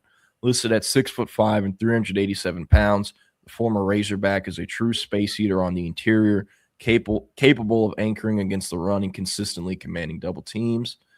I think that might be it for last Texas player. Here's one on Parker Livingston. What they're getting. It's strange to see impact transfers cross lines in the Red River rivalry, but Parker Livingstone is the exception. Arch Manning's former roommate should provide John Mateer with an ultra-steady playmaking presence in the passing game after averaging over 17 yards per reception this season. And I believe that is it. What was that? Cam Coleman, Siani, Biles, Brown, Smothers, Jaffrard. I don't think I'm missing any. That's it. 6 top 100 portal prospects. Not bad at all. Yeah, 77 for Biles is kind of nuts. He's also like linebacker 3 or 2, but he's in the 70s, which is kind of interesting. But Jordan, real quick, what'd you make of that I think like 40-something ranking gap between Hollywood Smothers and Raleek Brown? I mean, Hollywood Smothers, if they continue on the trajectory they're on, he's going to be drafted higher than Raleek Brown. He also, Raleek Brown declared for the draft. He would have been a day 3 pick, probably 6 or 7, right? In April. But if Hollywood Smothers also considered going into the draft, and Nick said he viewed him as a day 2, like a round 2 or 3 guy, but I don't think he would have gone that high, probably early day 3. So they're looking to boost their stock. Both are good catching the ball out of the backfield. Smothers a little bit better. I also think will test better. And not only the 40, but like lateral agility stuff. Since Raleek Brown didn't go in the draft, he's going to be drafted into the NFL as a 23 or 24-year-old because he did 5 years of college. Right. And I would heavily assume he got held back on purpose as a kid, since 90% of these dudes do nowadays. So, yeah, that's what I'd say there. But, I mean, Texas hasn't really recruited running backs in the portal. The only ones I can think of are Keelan Robinson and Velton Gardner. Both of them clear those dudes. I'll say that. And shit, Keelan Robinson still got drafted. Yeah. You know? Yeah. Pretty nice. I just found it interesting because, again, a source close to it, and you know this, I said it at the moment, and I said it at the time, a source close to Raleek Brown is adamant that he's the RB1. So we'll see how that plays out. Yeah, we'll see. Like, I bet Raleek finishes the regular season with like 7 starts and Hollywood Smothers 5 or something like that. With what those two dudes are getting paid, and since they both are signed, like if one of them has a hot hand and he benches the other one, like Trinidad Chambliss and Austin Simmons, it is what it is. He's still getting paid. He's just Jaden Ott instead of Ahmad Hardy, you know? Right. So speaking of which, Jaden Ott, that situation in Oklahoma was so strange because he killed the Senior Bowl or Shrine Bowl. I don't know. Did you see that clip of Michael Taft yesterday at the Senior Bowl? Which one? 'Cause I've seen a couple clips of Taft, but which one? It was a bad one. It was Malachi Fields no, running a post, and he was just lost. No, I didn't see that one. No. Yeah, it was not good. It was more so a great play for Malachi Fields. There's that Malik Muhammad clip that's going around where it's like, wow, he knows how to press. It's like, duh. Do any of these NFL draft dudes where their whole job is knowing stuff on the draft, do any of them ever look in high school? Like all Malik Muhammad did in high school was press. He played for Kyle Ward, who got hired to be SMU's DB's coach after being South Oak Cliff's defensive coordinator the last however many years. And he was the best DC in Texas high school football.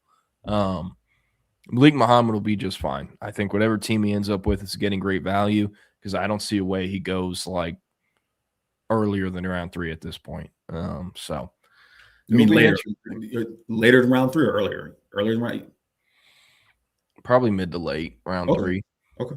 I just think the thing with him, he's always had such a good between the ears evaluation. And like, so a little bit, I've talked a little bit about this, but how much time do you have? You got to run soon? I got like 3-4 minutes. All right. I can do that in that time. Less than that probably. But so South Oak Cliff, they've gone to the state championship game 5 years in a row.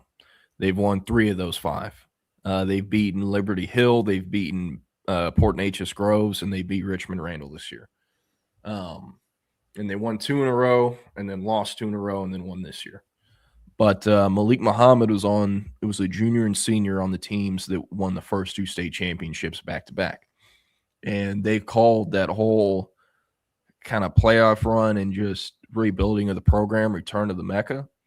And it's because till this day, it's either South Oak Cliff or Galveston Ball has produced more NFL players and more NFL draft picks than any high school in the state of Texas.